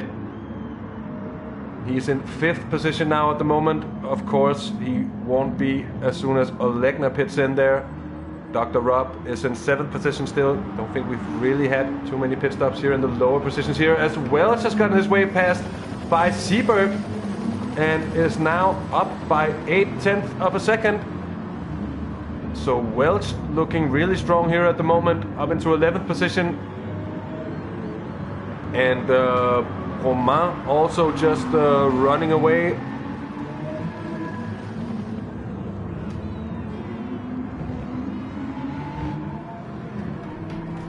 Romain also just, as I said, running away a little bit at the moment from the 2 cars behind. Not many laps ago they had a 3-way scrap, but Romain quickly just forced his way through in that situation. So TX3 it is. These 2 competents that he is coming up to that shortly.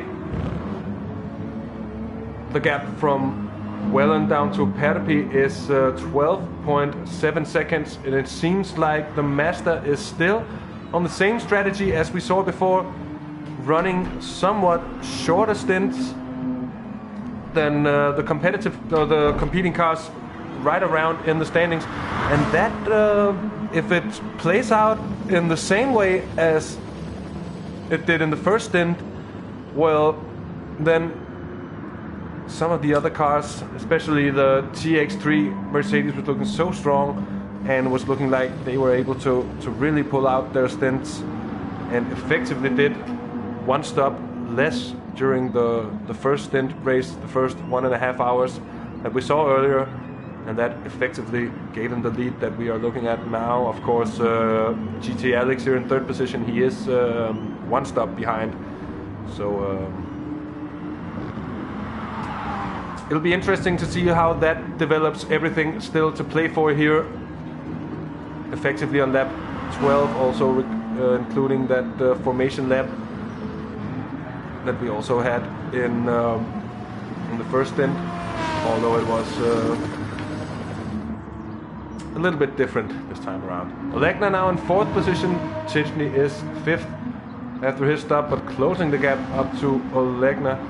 Now, of course, Olegna hasn't pitted yet, and that's also part of the explanation why he's leading time at the moment. Tichny, just look at the gap decrease. Just with every update it gets smaller.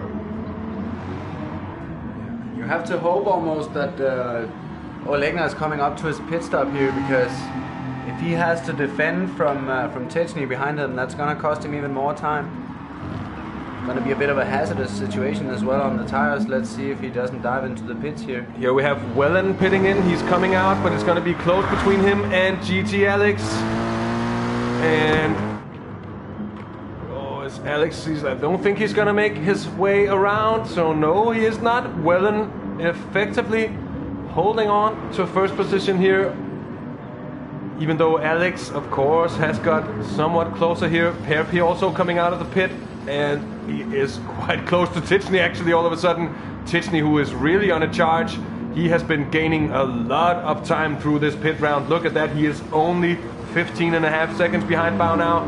So really a flying Brit there in the form of Tichny. Also, obviously also a fan. Oh, as they make contact coming into turn 4. And we'll just have to see whether there was damage to any of those cars. And of course, it is time for a little replay here, just to see what happened. They were coming up towards turn 4. Oh, it just goes to the inside, but no space in there, and Perpi doesn't allow him any, and well, it takes 2 to tango, but also a very aggressive move there from Tichny indeed. And well, we'll have to let the stewards decide on any action. Of course, we are in no such position to judge such things. Perpi's still close at hand here though, and he's on fresh tires. It is by no means broken.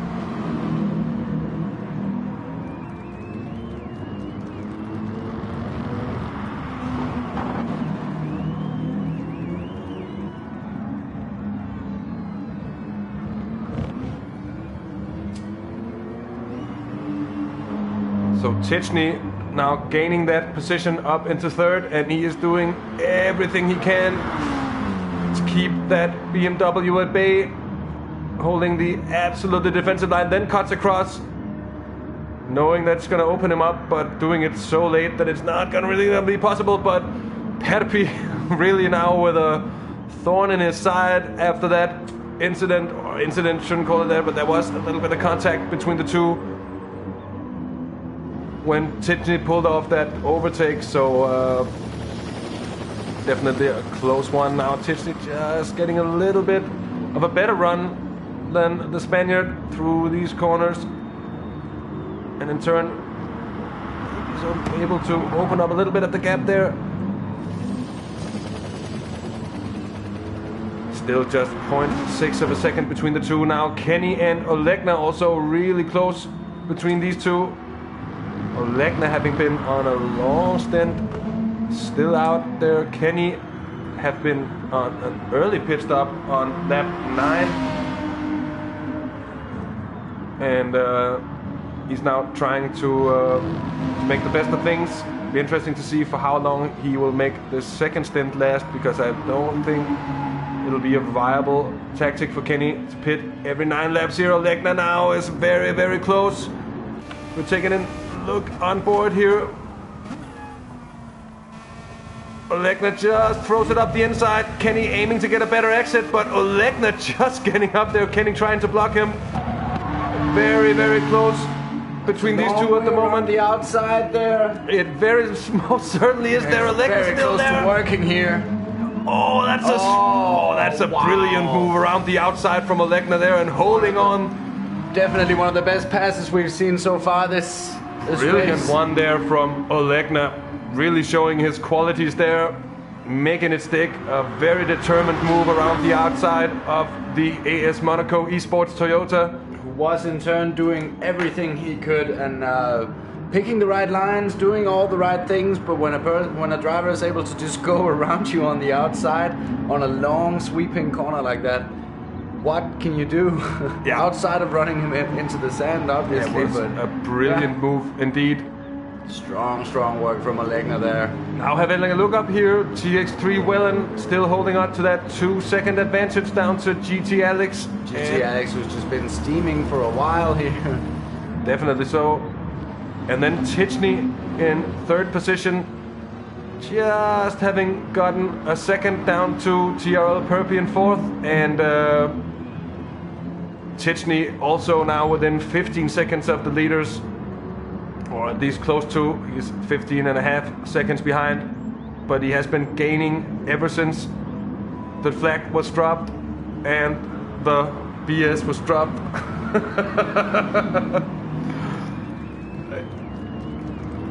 So still Olegna and Kenny quite close there. Olegna effectively taking fifth position from Kenny. And further down the order, Dr. Rob is in seventh position, but he is a little more than 30 seconds down on Kenny. And now the Black Flag Racing Corvette seems also to be gaining here on the Iris Mercedes. Yeah, he certainly had a bit more time than that at the beginning of the race, and we did notice that the Black Flag Racing Corvette was moving up, setting some very nice lap times, and that certainly seems to have continued as our attention turned elsewhere. And here we see on board with OTK 71, just on those right lines. Listen to that Corvette engine. I think it's one of the better sounding engines in the game, but I might be biased. I'd certainly be having a somewhat romantic relationship with that Corvette yourself. Last year. That's so last year. I have a new lover. You have a new Aston lover. And here is Matt Manaman and the team Donut, AMG GT, Mercedes of course, very much obvious. And ninth position at the moment. And very much also isolated here. I think Romain might be gaining a little bit. Welsh in 11th position.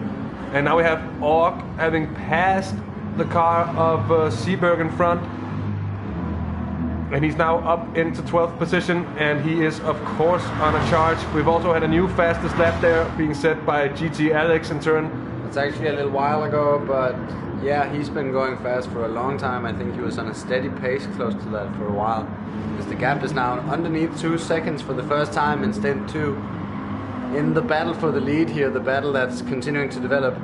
It's been going on from lap 1 on the first stint, basically, and since then it's been a very tactical battle. So it's not really been a battle that we have seen on track effectively too much, but it has been there in the shadows, and it has battle on been strategy, and it's been a battle on lap times. It's been a battle on managing your traffic, managing the difficulties you face. In the first round. Benjamin did a great job of keeping a cool head when he was slowed down for a little while there. Didn't actually lose much time from it. Almost seemed to gain a little bit.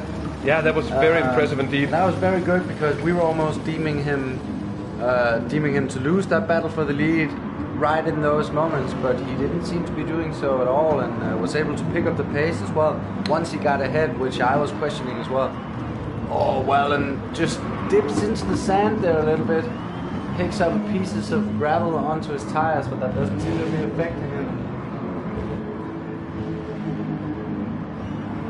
No, we certainly is. Currently just maintaining that gap right around 2 seconds. It's as if when he saw that he'd hit 2 seconds, he woke up a little bit. Maybe the ENG Merc woke up a little bit. It's hard to say.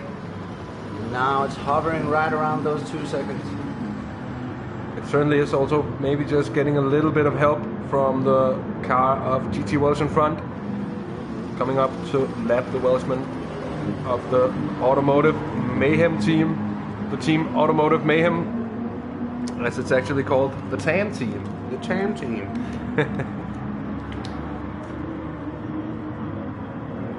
Can't Tim Tam the TAM team. Strong one. They're having a look with Welsh as he is ever getting closer to that lap down. He's going to be quite shortly here. It's TX3 Welland still in the lead, and as you said before trials, he's just holding on to that 2 second advantage, and it's just about hovering right around that. It gets very wide on the exit, and also in turn picks up a penalty there. TX3 Welland, his first penalty here of the second stint. That might just psychologically play a little bit of an impact now that he knows that he is so far out that he is prone to making just these little mistakes here and there, and with a gap no more than 2 seconds at the moment, certainly isn't too much space for giving away tenths here and there in that way. Yeah, and I was just gonna say it, and it happened again. I noticed he was cutting that chicane a bit much. Yeah. And he's hit with a heavy penalty. Probably a bit heavier because he already had one on that lap. An additional 1.6 seconds added to the penalty there of TX3 Welland. I'm assuming Alex is clean, which he is. That actually puts him technically. I'm just gonna see here. Can we actually get a shot of that on the replays, or is it too late? No, it isn't. It's certainly too late. I think it's 12 seconds the longest one. Oh yeah, 12 or 18. Anyways, very much a shout out to PD for actually making this replay function work. Say that we've tried it out, and I was at some point when I found out about it, I was really excited to try it out, and found out that it wasn't really working in any way.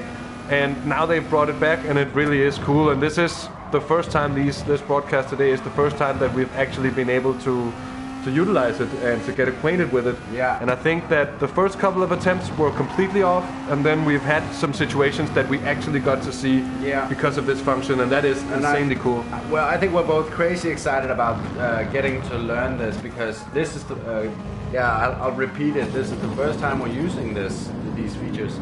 So within a few, like one or two of these races, one or two more live broadcasts, we'll have it way more dialed down. And already, I mean, the production quality seems so great just from like hitting some buttons. Yeah, that's true here as Welsh gets out of the way completely there for GT Alex. Make sure the Frenchman loses absolutely no time at all. And even so, TX3 Welland just gains 3/10 coming through there, making the second making the gap increase up to 2.3 seconds now.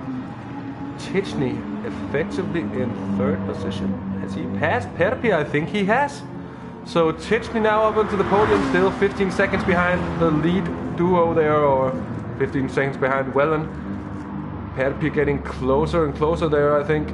No, he's actually running away with it. So that was a real Murray Walker prophecy that just instantly turned out to be wrong. And he's pulling back at him, unless I'm mistaken, which I am. Which I very much am.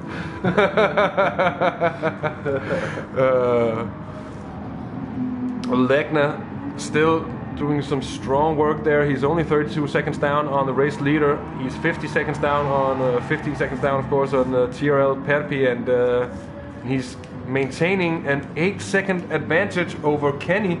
So he certainly has consolidated his 5th position here. Legna looking really strong there. It's been a great stint for him so far. Kenny might also just be a little bit disappointed, actually, I think. Of course, qualifying wasn't the greatest showing for him, but still has best moments to come, I think, in the race. Dr. Rob in 7th position is now having the very close company of that Black Flag Racing Corvette, and that means that it's onboard time as they come up through. Watching this battle on come down for quite a while, and it's been coming down steadily and predictably. Time for a textbook pass by the Black Flag Racing Corvette, because it certainly seems to have the pace. He's been closing quite a big gap, so would expect him to get quite a big gap, and as I said, quite steadily, which reveals that it might not be from pushing extremely hard. It's more just a general pace difference. So we have Titchney pitting in also now. So Titchney pitting in will be interesting to see where he pops out and how much fuel he's going to take. He comes in with an almost empty tank, with just 3% of fuel left. Now let's see for how long he's going to be tanking. Basically just for a single stint, and it's basically, I think, going to be the same deal for all these remaining stints, is that they're just going to be tanking, fueling up.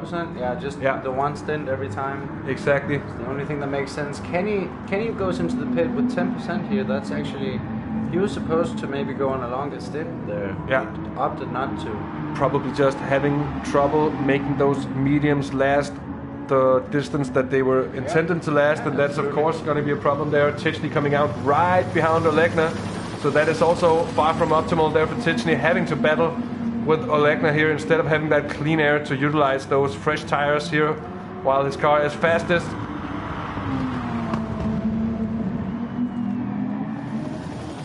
And oh, Titchney just gets a squirmy moment coming out of turn 5 there. And going in on board with Olegna, just to see how it develops now. Olegna just pulling away a little bit, coming into the sweeper here. The turn now, Titchney getting the run upon him, and he's certainly within the slipstream. Coming down here. A tap too much. I think Bellin knows a thing or two about that. Just a tad too much. Really like the Gran Turismo graphic on the spoiler there. Just my 2 cents. That is a very nice one indeed. We have GT Alex in the pit. He's refueled to 29%. And he is right out the pits there, but he's behind TRL Perpi, of course. It'll be interesting to see how long the difference in stints will be, like how much the offset will be comparing him to TRL Wellen, or TX3 Wellen, of course, who's in the lead still. He is 19 seconds down, GT Alex, so effectively trying to undercut, but you would have to expect at some point he will have to pull out a stint a little bit longer, just in order to get on terms with TX3 Wellen, so they don't have the same thing happening to him again. Because we've seen them pull away, but they hadn't been able to pull out those, well, just about 20 seconds, 17, 18 seconds that you need to actually cover that entire extra pit stop.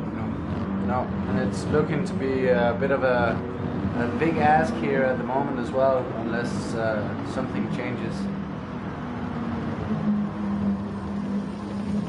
But yeah, it's been an interesting battle between these guys, a bit of a meta battle going on. Very Outside much so, of the actual battling we see, there's a battle of minds and a battle of math going on between what can in some ways until this point be considered the two virtual race leaders. So a funny little race within the race there.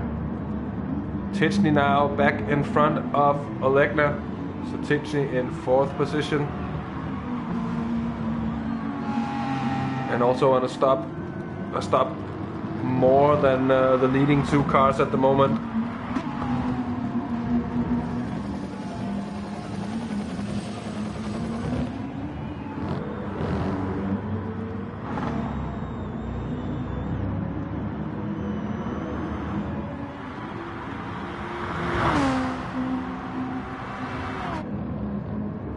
Anyway, still Titchney and Olegna, they're pretty close in together.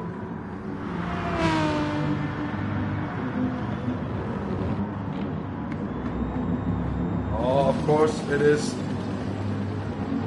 TRL Hunt having himself from the leader there. I felt like I saw something, but they've been side by side for a few corners. Unfortunately, we missed it.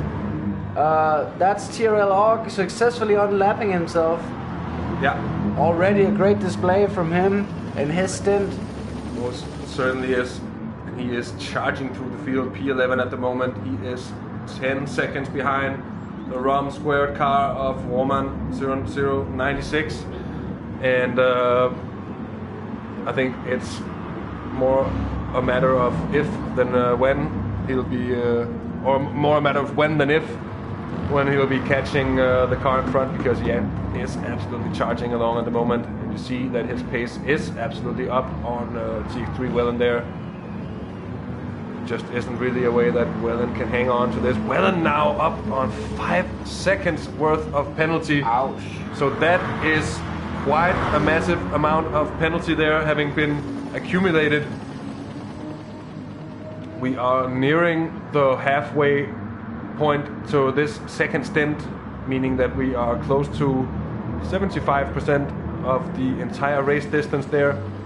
TX3 Wellen is still leading, but he's with Perpi in second position, and I think Perpi might now have had the pit stop, and that means that GTLeague is reclaiming second position. So we're certainly just going to be having a look at that once more here. So it's not even, of course, directly after pit stop, but just more a matter of GTLeague getting the run. Perpi not really trying to defend that one. Alex cleanly through. Textbook move there into turns 1 and 2.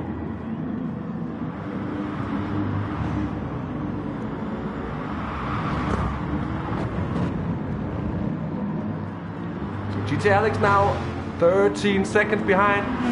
You have to wonder if he is going to lead the race.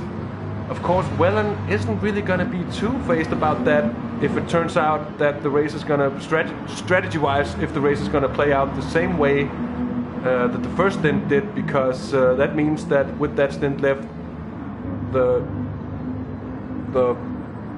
Benjamin Alex Racing Mazda Atenza is really going to have to pull out a big gap in order to stay in front there. Right now, he is certainly gaining on the leader right now, and I think he will effectively also undercut him once he pits in. Of course, Wellen staying out for much longer. That, of course, it's, oh, as Wellen has a maybe looked a little bit more. I just heard the noise of squealing tires there, and just thought that he was gonna have a big moment there. Olegna's certainly been racing very well so far. He is still behind Tichney though. Tichney having opened up a gap, and just as we say that, he goes a little bit deep into that penultimate section. He's really pushing it at the moment, Olegna, as he also comes into the pit. So there is, of course, a reasoning behind all this. And Olegna, who did battle with Kenny before, he now commands a 23-second advantage down to the Dane in 6th position. So that is probably going to be survivable with this pit stop here. Of course, we are going to be seeing slightly longer pit times than over the first stint, where they did start with a full tank of fuel. And so the many, I mean, they actually only had to do a little bit of fueling over the course of that first stint.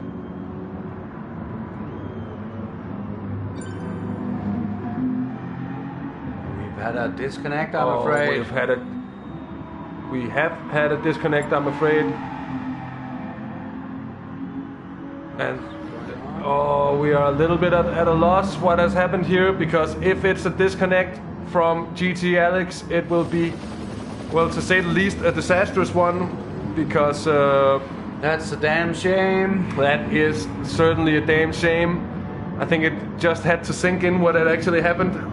Yeah, that was almost surreal, because that was what we've been watching with at least half an eye all the way through the race, was how the battle between the TX3 team and the Benjamin Alex Racing team was developing. Obviously, that's all gone out the window now. Such a shame. You see Weldon going into the pits here with 1% of fuel, so he's sticking to his strategy, to say the least. Very much so, and he's... That puts Tichney into the virtual lead for the first time in his stint. Nice little, what can you say, acknowledgement. It's going to be in the graphic. No, it's not only in the graphics, is it? Oh, he just pulls out ahead. He's just out ahead. But out ahead in front of TX3 Welland on completely fresh tires. This, of course, does not play into the hands of Welland there. I'd expect this to be a good time to get ready for some heavy defending here. I think we're going to see Tichny doing everything to hold up Welland a little bit. Certainly. And yeah, as mentioned before, F's in chat for the unlucky soul that is GTLeague. Yeah, it physically hurts right now. See some F's. One of the organizers of the race, and having done such a strong display in the Atenta, of course, the Atenta being one of the absolutely strongest cars around this track. But yeah, such a shame to see them retire due to disconnecting. Since only Joe wants to do it, I'm gonna just put a whole massive bunch of F's in there. Because that hurts. But yeah, Sogi Team Klasny definitely back in it. Very much so. It's I'd say you certainly did your part in putting you guys there. Great job on you there, mate. Good to see Tichny following it up with an amazing pace. Such a strong stint here. Tichny running with that 5.2 second penalty. That's going to be weighing heavily on his mind. Of course, I feel like of course, after the lap where he got that penalty, you could visibly see the pace drop. See the car get a bit unsettled. I think that really rattled him. Yeah, I think so too. It is, of course, TX3 Welland with the penalty. And not Tichny, just to correct you. Oh yeah, of course it's and, throwing around these names sometimes. Yeah, it's very difficult. You get to say some.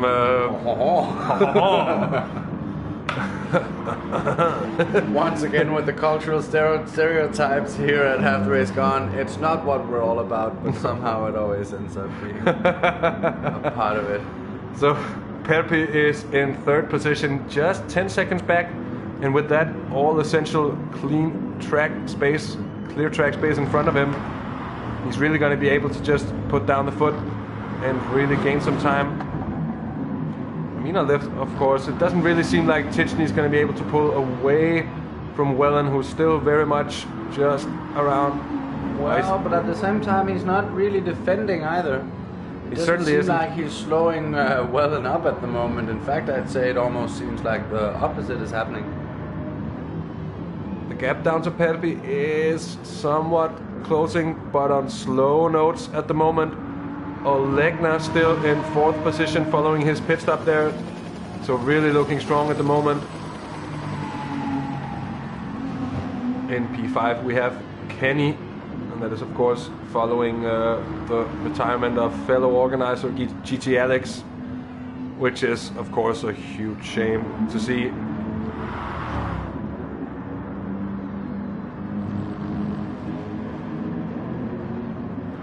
And of course the Black Flag Racing Corvette has been going very steadily around here on the second stint and has been doing a great job actually. Yeah, setting a great pace, getting past the one car he met. He's once again on, as you say, an island. Yeah. By far the most isolated car on the track. Here is Welsh now having been passed by TRLog. Oh, that's of course some time ago. I'm sorry. And TRLog is chasing the Donuts, the Team Donut car, the Corvette of Matt Manaman.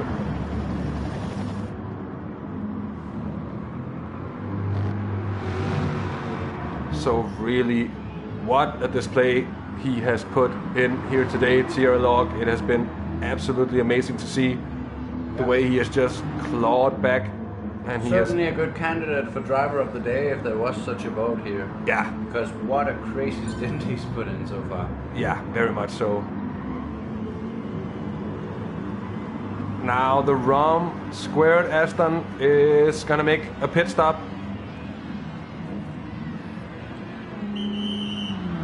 And as it's coming in, 7% of fuel mediums it seems. And of course, just around the 25% of fuel that is required to do a stint. Let's see once he comes out. Well, 36 for him. It might be that he's losing a bit more fuel than some of the others we've seen. Might also be that he's just fueling to do a stint that's a little bit longer this time around, just to make it fit.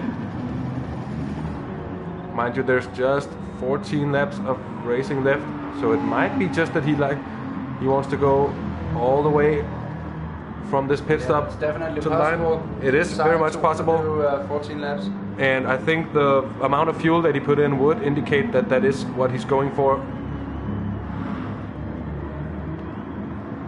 And I mean, he has to do something.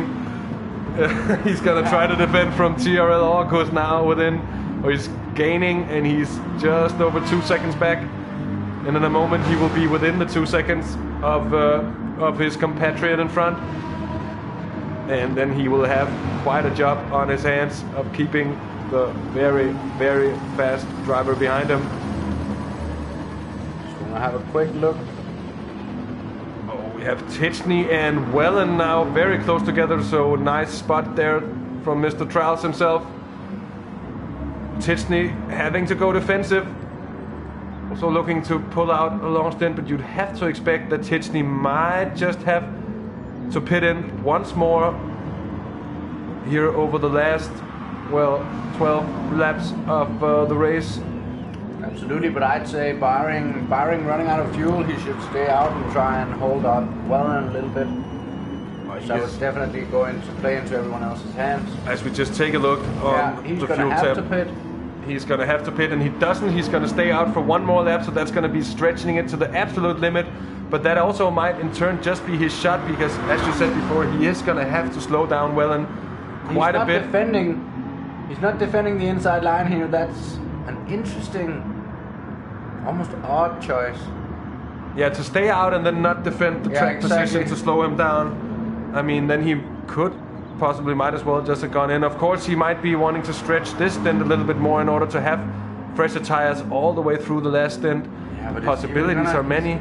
He might have realized too late that he's going to need to fuel save. That's another option. Yeah, that just be wanting to do this lap, trying to fuel save as much as possible. Interesting little stat from Joe of the Fire. Ark started over 2 minutes down. He started a lap down.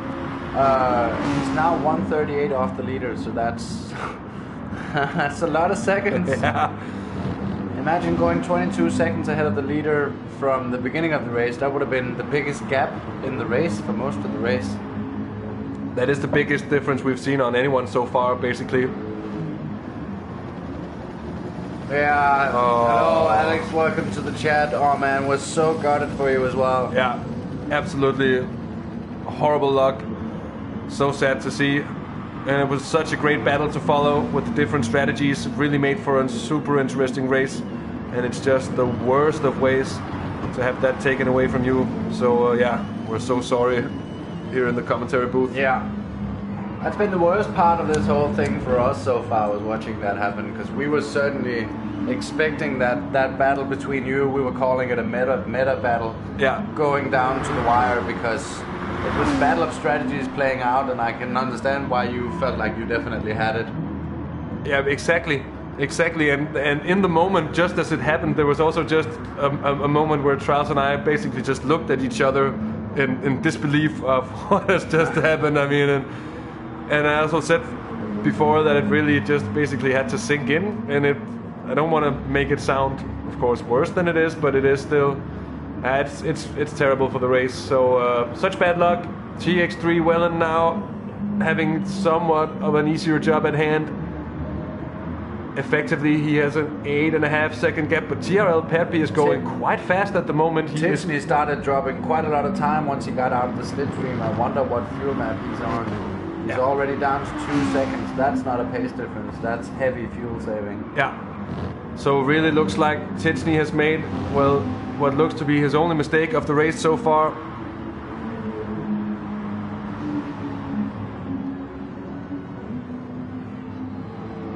So maybe not the best decision there from Tichney to stay out. And that's a shame to see as well, because that was proving to be an interesting replacement battle as well, because what a great stint Titchney has put in. What a great performance that team has put in. Barring that one big spin, it's been lights out all the way through. Amazing drive.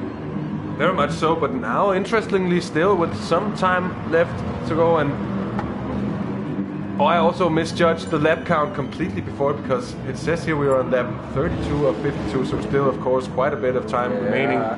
I don't know where we got that from. How did no one in chat catch that we were talking absolute crap there?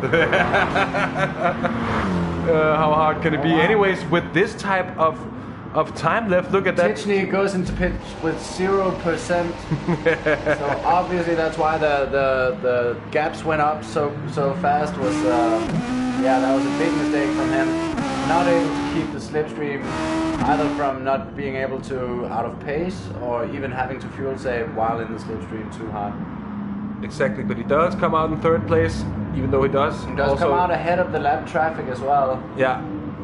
Which is good for him. Now Perpi in turn is within 8 seconds of Wellen out in front, so the Spaniard there is closing up, slowly but surely, turn after turn, sector after sector, goes a little bit wide there, and in turn throws away a couple of those tenths he just made up.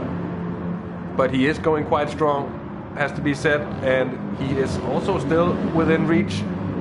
And as has always already been pointed out in the comments, sometimes it feels like they're faster than we are. With the penalties, this is about a 3.5 second gap now. Yeah.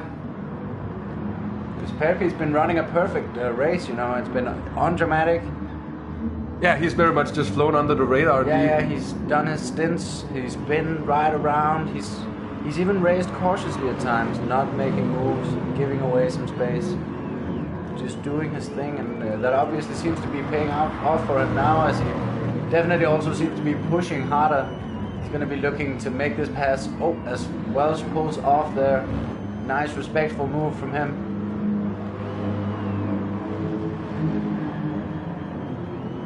It's fun to see Welsh battling it out here with these guys. Welsh is a guy I've been doing some battles with myself, and seeing the difference in level between him and these guys. He's a good racer. He's a really good racer. He's A+ rated. Yeah. Rarely makes mistakes in races. Very fast. And here he's been lapped by some parts of the field already. Yeah. Very much so. Without really making any mistakes, without having too huge of a deficit even.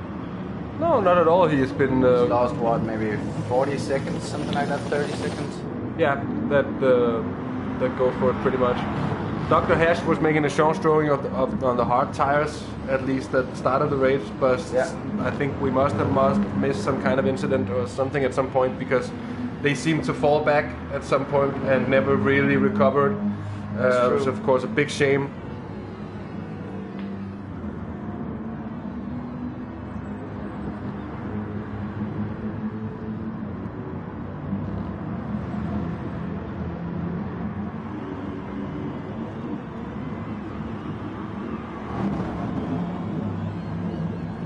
So the gap's still coming down here. Yeah, Perpi has pulled out another second of that gap now, under 7 seconds. Wellen is struggling with something, and that in turn means that the real gap we're looking at is really getting smaller, and GRL Perpi is really in with the shot here. It's going to be interesting to see how it plays out. I can't quite recall how these guys are on strategy, how far apart they are. I'm going to guess that they both have a stop to do. Yeah, I do think they're they going have... to try just stretching these and doing one stop each. Two stops seems excessive by now. Yeah, indeed. They're still running. Titchney now in third position, having passed Olegna, who goes wide there on the exit of the final turn, and I think he will pick up a penalty. He certainly did. The first of his stint here, the second stint for his car, and certainly not what he was hoping to do, but he has a massive gap of 43 seconds now down to Kenny. So Kenny in fifth position in turn, not really being a threat, as we have popped 400 messages during this broadcast. Yeah, that's definitely a new... We're pushing some boundaries here. We've never commented on a race this long. We never had these many viewers. We never had these many comments. No. This is all new for us, and I think we're liking it. Yeah, we certainly are. So Olegna there, as I said before, a big gap down to Kenny. Titchney now, a bit of isolation for him, but that might make him all the more dangerous. He's picked up a little bit on Perpi up ahead. Very much so. Perpi continuing to pull ahead. I gotta know instantly he's getting closer to Wellen still. Wellen's under pressure here. Wellen is very much under pressure. Perpi putting the car and the tires under pressure, but seeming to blossom under it himself. Seems to just be going going a little sideways there. Faster and faster, but he's a bit hungry here. It's a bit dangerous. This he's definitely pushing as well as going fast on his natural pace, which is always good to watch, but always a bit sketchy if you're I don't know, like the co-driver just looking powerless by now. I think Williams Koke really is having some moment. Oh, there. But still gaining through all that sliding. Yeah, he's using that rare CJ technique of slipping and sliding, but going incredibly fast while doing it. Titchney continuing to pull in. He's pulled in almost an additional second now. Yeah, so Titchney is definitely not slowed up by any means. Not at all. Titchney is very much also in with a shout. So that is. I wonder if he probably did his last pit stop by now. I think that's why he decided to stretch it. That might very well be. Probably honestly.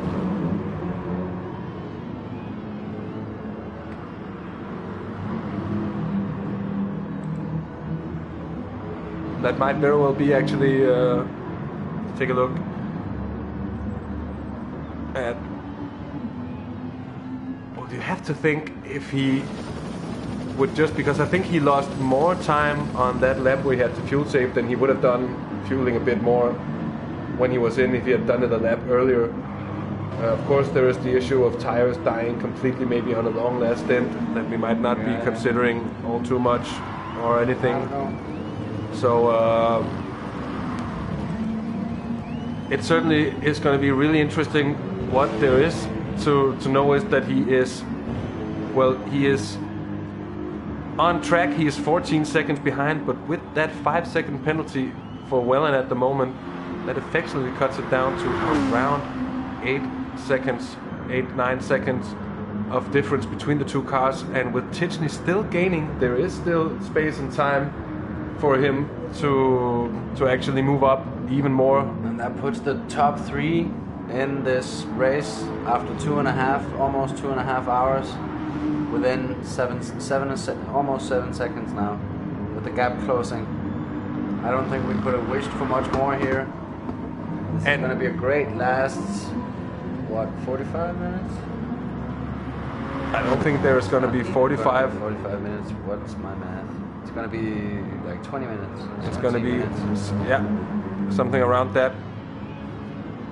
And here we have Alex in chat. He's using the G29 as well. So welcome to the club, mate. Oh yeah, G29. The Logitech club, but definitely also showing that you can easily be fast with such a wheel. Yeah, absolutely. And maybe the deficit we were mentioning earlier isn't such a real thing, or maybe. But then at the same time, maybe he would just be even faster with a different wheel.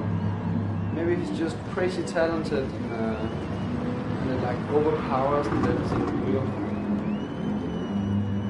The gap is now down to 6 seconds. That means 2.5 seconds of actual race gap between these guys.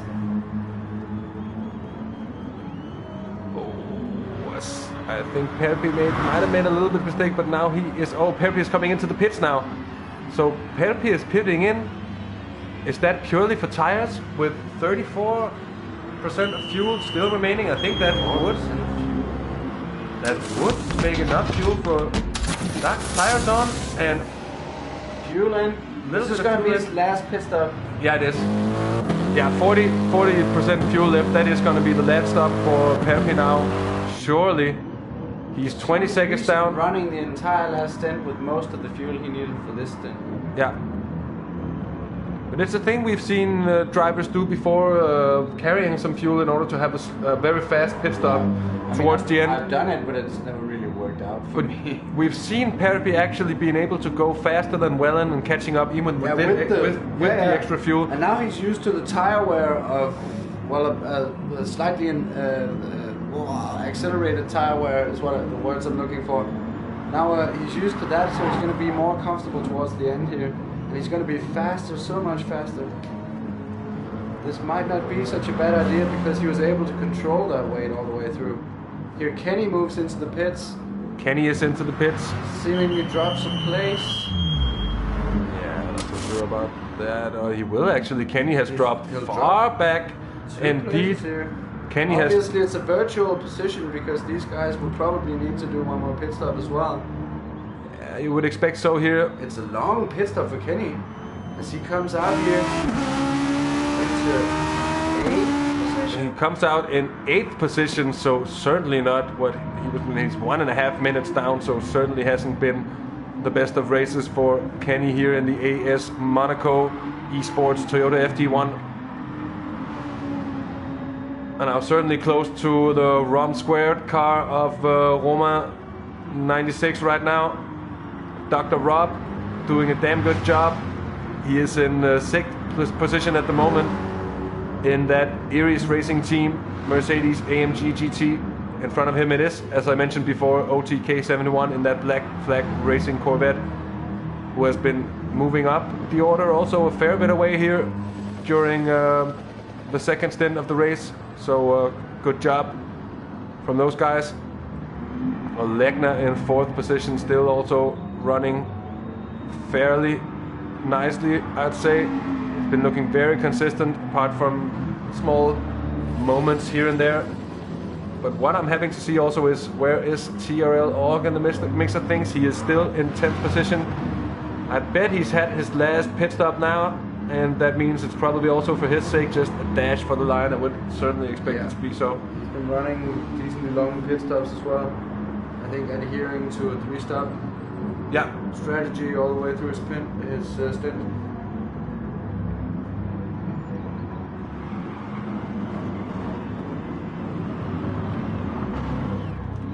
So Wellen still in the lead. He is, at this point, he is just 7.3. Wellen might be just feeling the pressure at this moment. He goes into the pits, Wellen, for his last pit stop.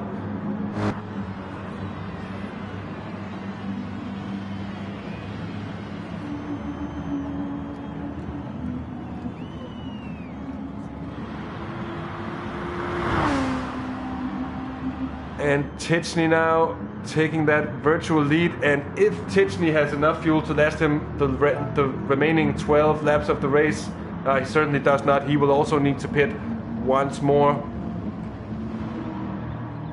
and that might actually just play in the hands of TRL Perpi, who comes out. I mean, he doesn't come out, but as Wellen comes out, he finds himself in 2nd position, right in front of TX3 Wellen in that Mercedes who's been leading for so long. And he's got to have a pit stop. No, he doesn't. No, he does not. He certainly has enough fuel to take him to the line. So this is actually the battle for the virtual race lead at the moment, with TRL Perpi having done a superb job to bring his BMW M6, sponsored by the Spanish police force, up through the ranks here, and he's now leading CX3 Wellen by 3 seconds. And not only that, but Wellen also carries around a 5-second penalty. Might have been bigger there, as I missed it. It is 5.2 seconds of penalty that he's picked up. So not only does Wellen have to overtake Perpi, but he also has to pull out a 5.2 second gap in order to secure a victory. And all the while, Tichney having to do a last stop, but with the speed he's been driving at until now, and at the consistency he's been pulling out as well, anything might still happen here. A big gap. When he comes out, it's going to be what, 7 seconds, 8 seconds.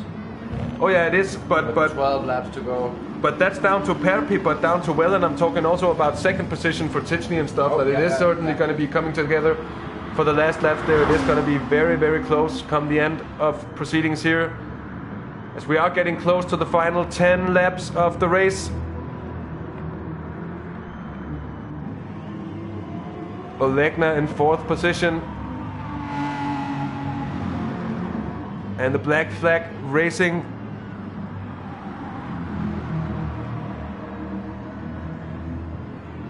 So Yeah. I want to ask so bad. Yeah. Anyways, the black flag racing Corvette of OTK71 is in 5th position at the moment, and it seems he has consolidated that position. Let's just take a look at his fuel savings. Might just still need a pit stop. He most certainly does need a pit stop still. And indeed, Perpi's tires will be some tested ones at the end here. So it will be a very, very interesting battle here, as TX3 Wellen has actually managed to pull in half a second now. His deficit on track is down to 2.5 seconds. And it will be a very interesting battle for position if these two get close to one another. Tichny still out in front, and he would make sure probably not to stretch it too long this time around, to lose time like he did on that last pit stop going around. He lost about 2 seconds on that lap, fuel saving, to not run out of fuel prematurely. Meanwhile, the Romain car on squares, Aston Vapor makes its last pit stop. It has a bit of fuel in reserve still. Decides that this is the moment to do it. Comes out of the pits. Right now. And can I just say that he comes out right behind TRL Org, who's now effectively in P8, having started a lap down on everybody else. It's an amazing drive from TRL Org. What a performance we've been seeing from him. Crazy. He's been going a little bit under the radar, but he's just been taking care of everything. And I also have a slight feeling that nobody's really been wanting to get in his way too much on such a charged fuel field, because in the end people were aware of what was going on. Yeah, you both. Yeah, because it's also a mix of do I want to lose time myself battling this guy, and what risk am I gonna put both of us to? And he's just that much faster. Is it gonna be, is it gonna be any good anyways? Yeah. And when all these factors start to come into mind and to play tricks on you in a situation, you are just far more also likely bearing just into to. the mind that this is an endurance race. Yeah, very this much. is an actual endurance race, not just the ones we call endurance races on GTPlanet. That's true. Tichny now still ahead, but needing to make a pit stop. He will probably be coming in this lap, I would imagine. He is ahead by 7.5 seconds, so by no means is he going to come out of the pits in the lead. So efficiently it is going to go to TRL Perpi, who's now still just increasing his lead ever so slowly. But as I say that, he comes up towards the back and is about to overtake the Donuts AMG Mercedes. And that is, of course, the car of Matt Manaman, and it means that he's just going to lose some time there. Tichny's into the pits. Tichny's into the pits. So this is going to be one worth to follow. Where does he come out from all this? Is he going to be able to? Sponsored by DHL. Is he going to be able to make any kind of comeback onto CGX3 well in there and just get within 5.2 seconds? He is out behind, but it is certainly close there. He's 7 seconds behind Wellen now. 10 seconds behind Perpi. 10 seconds behind He's gonna have Perpi. much fresher tires coming in towards the end. And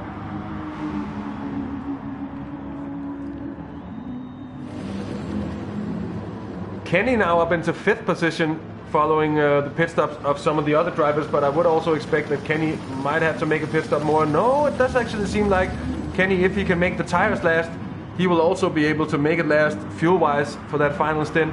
So that might be the salvation of the 5th place for the AS Monaco esports racing team of Shomas and Kenny. The black flag Corvette's still hanging on there, but it's really just slipping and sliding all over the place, but getting a great exit there.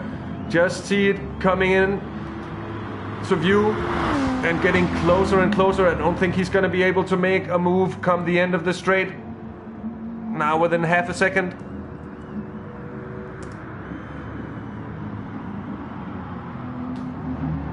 Dr. Rob, we haven't really mentioned him too much. Oh, there is a move coming into turns 1 and 2 there from the Black Flag Racing Corvette. And trying to go around the outside here certainly is a difficult move, but we've seen it done before. They are still side by side coming down towards turn 4. But of course, Kenny here with the inside line. Is he going to be the victim of the cutback? Oh, he is. Might just be. Oh, there has the Black Flag Racing Corvette is just about to stick it up the inside, but doesn't manage to do so. Kenny doesn't really get the greatest of exits, and once more they're side by side. That sticks it up the inside again. We have penetration, ladies and gentlemen.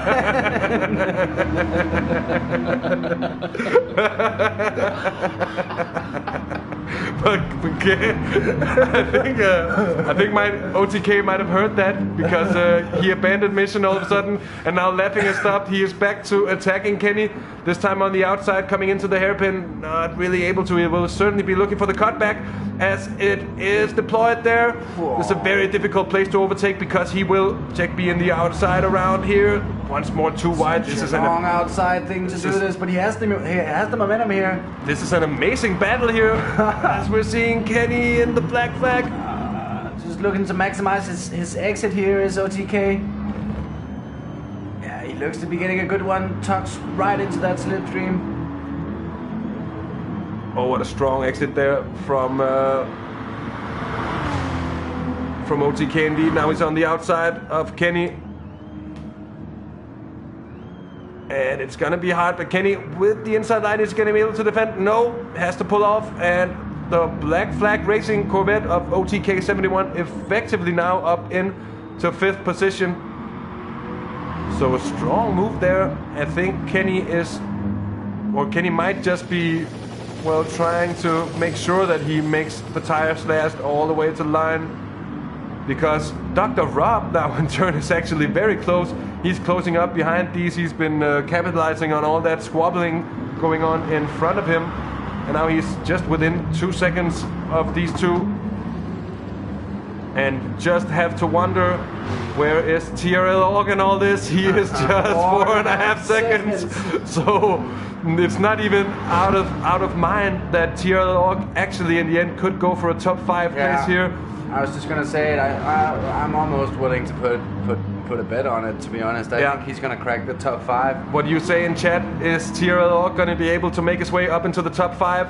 You see those 3 cars? That is what he has to pass here on the last 8 laps of the race. It is a big one, but he has been by far. You see, he took like 4/10 through that braking zone. He is hammering along. Oh, it's almost 3.5 seconds already.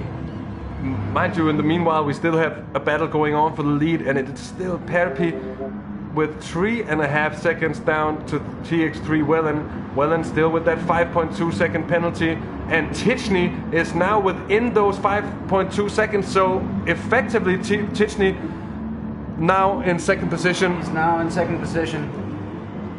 Such a weird battle this, because Wellen could be sandwiched between them and it won't matter. Yeah. He can be out front and it won't matter. Yeah. And when he's behind, he's really far behind. Yeah. It is true. And it also goes to show what we were talking about earlier in the broadcast, just about those penalties, those irrevocable penalties that, as they do in real motorsports, they will stick with you to the end and they will just be added to the finishing time of your car. And it does make for, well, it's quite brutal, to be honest. Penalty. It's a real penalty. I mean, and it really penalizes you for being too aggressive, for making a mistake and not really lifting off and being, advantageous of making mistakes in any way and all that stuff. Perpi, 3.1 seconds, so he is losing a little bit of time. Of course, he is on all the tires. He will have been doing a very, very long last stint if he manages to pull off the undercut. And that's well spotted in the comments as well. That, very much so. By the end of this stint, Perpi will be going sideways in a way he won't be liking. But his tires are going to be shredded. But will Wellen? One thing is, if Wellen will be able to catch up. The thing I'm thinking is that if Wellen catches up here over the next couple of laps, if Perpi sees that dramatic drop off in grip, well, that might also in turn open the door for Tyczny here, because he is quite close behind in third position. He is just within 8 seconds behind. Yeah, I mean, he's certainly getting closer to Perpi, and I think that the pace of that gap decreasing is going to increase.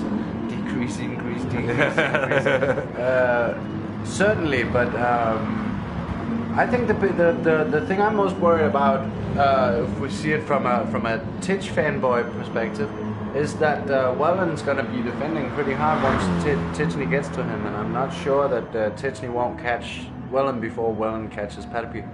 The whole thing will definitely come down to whether Whelan is able to catch up to Perpi and whether those two will start squabbling, and then in turn I think Tyczny, if he needs to make anything of it, he won't have a lot of time, so he will have to be very, very effective once. If this all, we're still just maybe dreaming a little bit about what a dramatic finish we get after this race. It is still very, very, very close. It is still the Spain team. Increased a little bit, just as I say that, it actually increases by a tenth and a half or something like that. Yeah. But I think what we're seeing are the beginning signs of Perpi starting to struggle with those tires. Look at the gap from Tyczny to Whelan, it's down to 3.2 seconds. Oh my, so Tyczny is really on a flyer at the moment. He's within 6 seconds of Perpi now. So still setting reasonably conservative lap times. I think that's important to note actually, because he might be saving his tires just a little bit to make sure to have that extra edge later on, because he knows Perpi is going to be, he's already going balls to the wall, so he's going to be hurting even more by the end. Indeed. You see, he's not setting his craziest lap times right now either. I wonder if he's being a bit conservative. It is a good question. It is a good question. Is he just going to try and time it right now? He moves within the 6 seconds. He is only 2.9, but the thing is that all the while here... 2.8, 2.7 seconds now. Yeah. 2.7 seconds on both ends. It's closing down rapidly here. It is very much so closing down rapidly. Finale, this is turning out to be 5 laps to go. And for each turn they do, for each moment that the timing ticker updates, I move one step or one notch closer to the edge of the seat, because I'm pretty much on the edge of the seat already, I gotta say. The gap between Og and Dr. Rob is now down to 1.7 seconds. He's slowed down a little bit now. But look at the tires of TRL Og, also quite tired. We might be seeing the end of that amazing run he's had. By now it'll be hard to get much further, though we are seeing both Rob and Kenny are doing battle up front actually. Yeah, Rob, Kenny, and it's just Dr. Rob and Kenny, as you say, battling indeed. This is playing into the hands of the Orgmeister. It is, most certainly is. Looking up front. Whelan, the Sprugly boy. Now Tyczny within. Holding on all race. It's been by the tip of his fingers for such Look at Tyczny, he's right there. Tyczny, 1.5 seconds down on Whelan now. Are we gonna check out just the tires of Perpi there for a second, just to see? Oh, also looking quite worn. A tire comparison between these guys. A tire comparison it is. Whelan a little bit fresher there, and Tyczny in turn. Tyczny on very, very fresh rubber, definitely with the advantage here towards the end. With the later pit stop, I gotta say, I think he was doing what I was hoping, that he would hold off just a little bit to have that edge now once he needs to do the battle. Close to saying there. We're gonna see this move materialize within, if not this lap, then certainly by this braking zone on the next lap. Yeah, I certainly agree with you on that one. Tyczny is the man to follow at the moment. Underneath the second here, that means on board.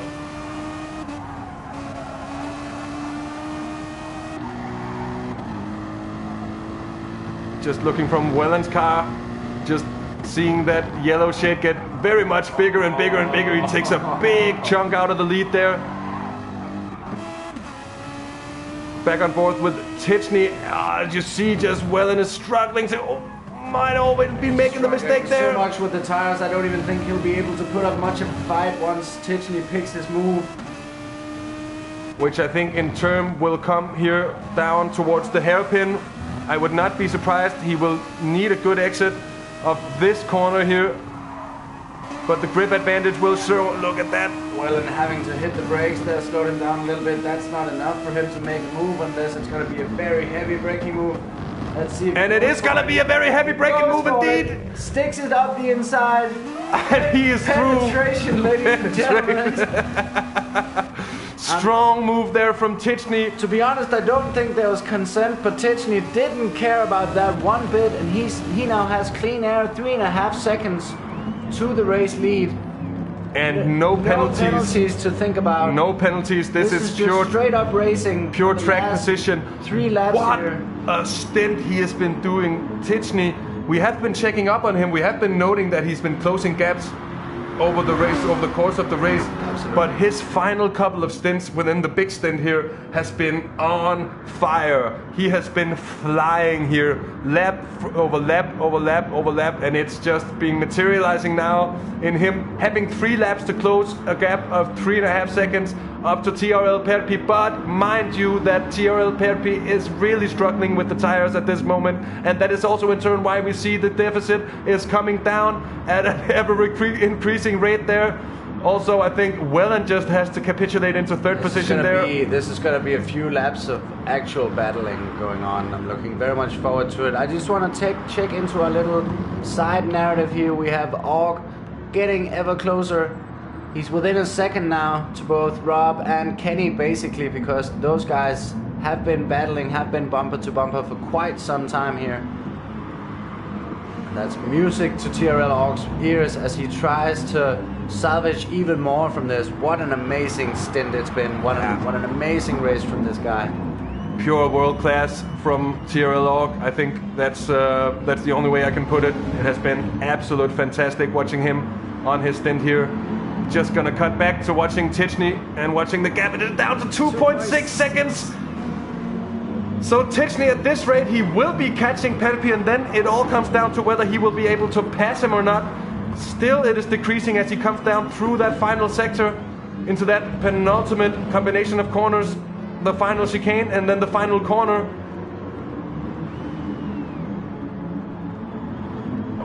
Oh, and Tichney with the superior speed also through the last turn there as he... 2.3 seconds, that's 1.2 seconds since last lap with 2 laps to go. And that is... So that's 2.6 seconds, so that's 1/10. He would be ahead theoretically. Yeah.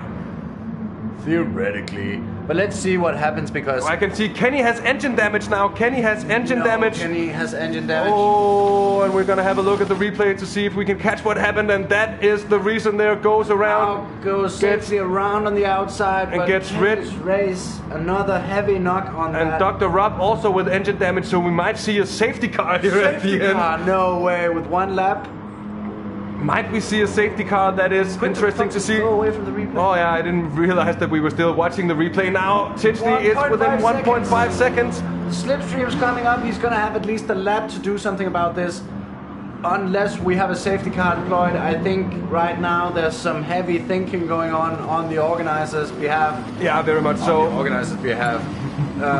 They're thinking about it themselves. Yeah, Abayub, also the French streamer there now asking in the chat. safety car driver asking if he's deployed or not. I honestly don't think Shomas has an answer because this is so close to the end. Yeah, we're coming out to the last lap. I think it would be too late. It's 1 second now. They're coming up towards Kenny, who has engine damage. This might be a decisive moment in the battle. We're going on board, of course. Here, Kenny just makes the... pulls off. A very frustrated Dane there. I'm sure Dr. Rob is into the pits. TRL Og is into 6th, as we kind of knew he would be. Look at Perpi sliding on the exit there, sliding once more. Like he's on plastic tires here. Yeah, and he's losing time. Immediately goes in the defensive line. He knows he could get past at any time. Tichney's in that slipstream now. Ducking and diving a little bit. So the final lap, ladies and gentlemen. Shomas in a true touch of French commissary style waits to say not on the last lap until someone's on the last lap. That's actually true. Here now on board with Tichney just to make absolutely sure as we get what's happened. This is happening now on the last lap. Tichney is up there. And he's putting on that heavy pressure onto TRL Perpi. Oh, Perpi is struggling with everything he has. This is absolutely amazing to see. Here, denying Tichny any sort of way through. He's looking for a cutback. It's not there. But look how slow Perpi has taken it just to deny Pete. Very, very wise move there, and Perpi prosing. Well, there Tichny goes to the inside. There's a little bit of contact. There's a touch there. Oh!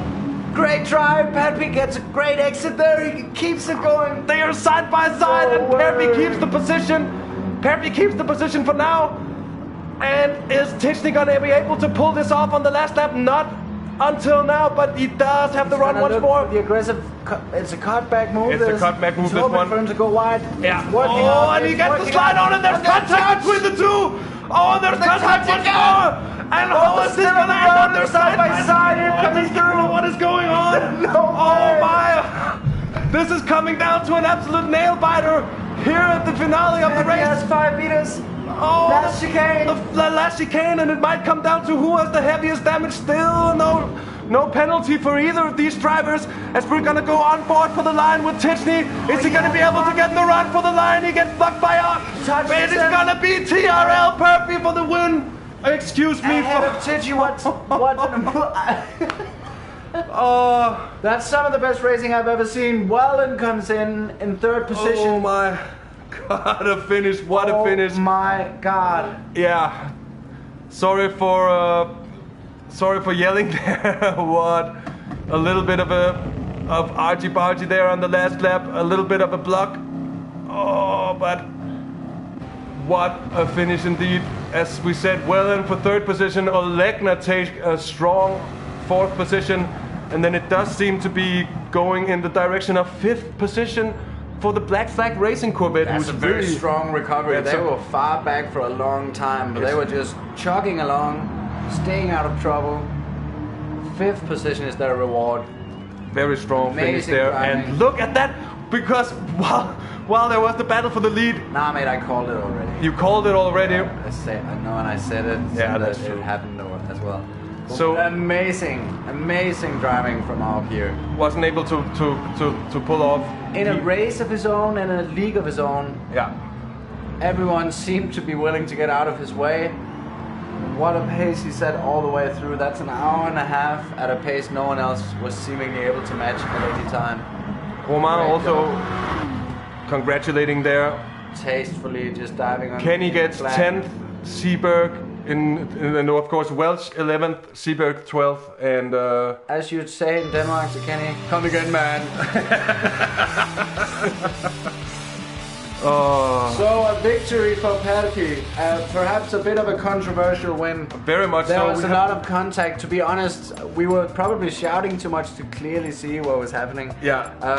But there was definitely a lot of contact, and I think there's gonna be some words spoken both between the drivers and the commissaires, and probably also in this chat and. But elsewhere. What? Elsewhere as well. Elsewhere as well. Grabbing it out of my grabbing it. It was, I mean, what a finish. And to think that a 3-hour race just comes down to such a small margin, and what a recovery from the Klasny team all in general, putting it in the gravel at the very start of the race basically, and then with Soki doing a fantastic job of recovering, and but the same could also be said of those Spain racing boys who also just did a fantastic job all the way through. Yeah. Hats off, and a very chaotic finish there. I don't want to dwell too much on it. I'm not sure I'm in a position to pass judgment on that just yet. But yeah, great driving. They kept calm for most of the race and stayed out of trouble, and I think really flew under the radar. We were just poking fun at deliveries and noticing. I remember noticing that they gave up space to someone at some point. But they certainly made a strong return and indeed set a very strong pace. Indeed they did. So can I just say that it has been a huge pleasure having you all along for this broadcast of the International Gran Turismo League, the 3 hours of Barcelona Catalunya. And we've had a great amount of fun. doing this broadcast. It's been on another level than we are used to, and I certainly think that it's been so much fun. Yeah, it's absolutely. I'm almost left speechless, which isn't weird considering the amount of speech I've performed in the last couple of hours, and that's even far less than you. But this has been amazing. We're so happy that you wanted to tag along. We're so happy for all of your kind words of encouragement, and yeah, thank you so much for everything. This is so much fun. Yeah, definitely. I mean, I can only say that I agree completely with the words of the smooth Trail 66. If you haven't already liked the video, subscribe to our channel for more of the same, for more Have the Race Gone. Yeah, obviously we'll be broadcasting the next races in this series. We'll probably be running a similar format. Not sure about the split seat Cayman Cup thing. We'll see how everything turns out. But we'll definitely be broadcasting the IGTL races. That's for sure. Yeah, if actually the agreements hasn't been completed yet. Well, maybe not, definitely. I say that I can, in my own humble opinion, say that I think it has been a fine success today. I think it's been a lot of fun, and I surely hope that the IGTL organizing boys will be along for another round of IGTL fun. Come the next round of this amazing series. What competitive racing. Can I just give a big shout out to all the drivers who took part today and who gave us this amazing show, who gave us this this absolutely stunning race all the way to the line, even though it was quite controversial in the end, but yeah. It's been a great pleasure. You were talking about that split seat racing that we did yesterday in the Cayman. Well, we're actually going to be doing it again later tonight at it's going to be 1 o'clock CET. We're going to be starting 2.4 hours of Le Mans. It's like a monthly Group 4 race organized on GTPlanet. So you can join in if you want and see how much we suck compared to the guys we've been watching for the last 3 hours. This is certainly a tough act to follow. We're gonna try. We're gonna do our best, and we're certainly gonna have fun splitting the seat and having to do driver changes in real life during our pit stops and all that stuff. So that's certainly gonna be a lot of fun later on. Yeah, as I said before, it's been great having you along. I think pretty much all there is left to say at this point is thank you very much for joining us. Indeed. Take care, guys. Hope to see you soon. And until next time, yeah, take care, have fun, and bye-bye. Bye.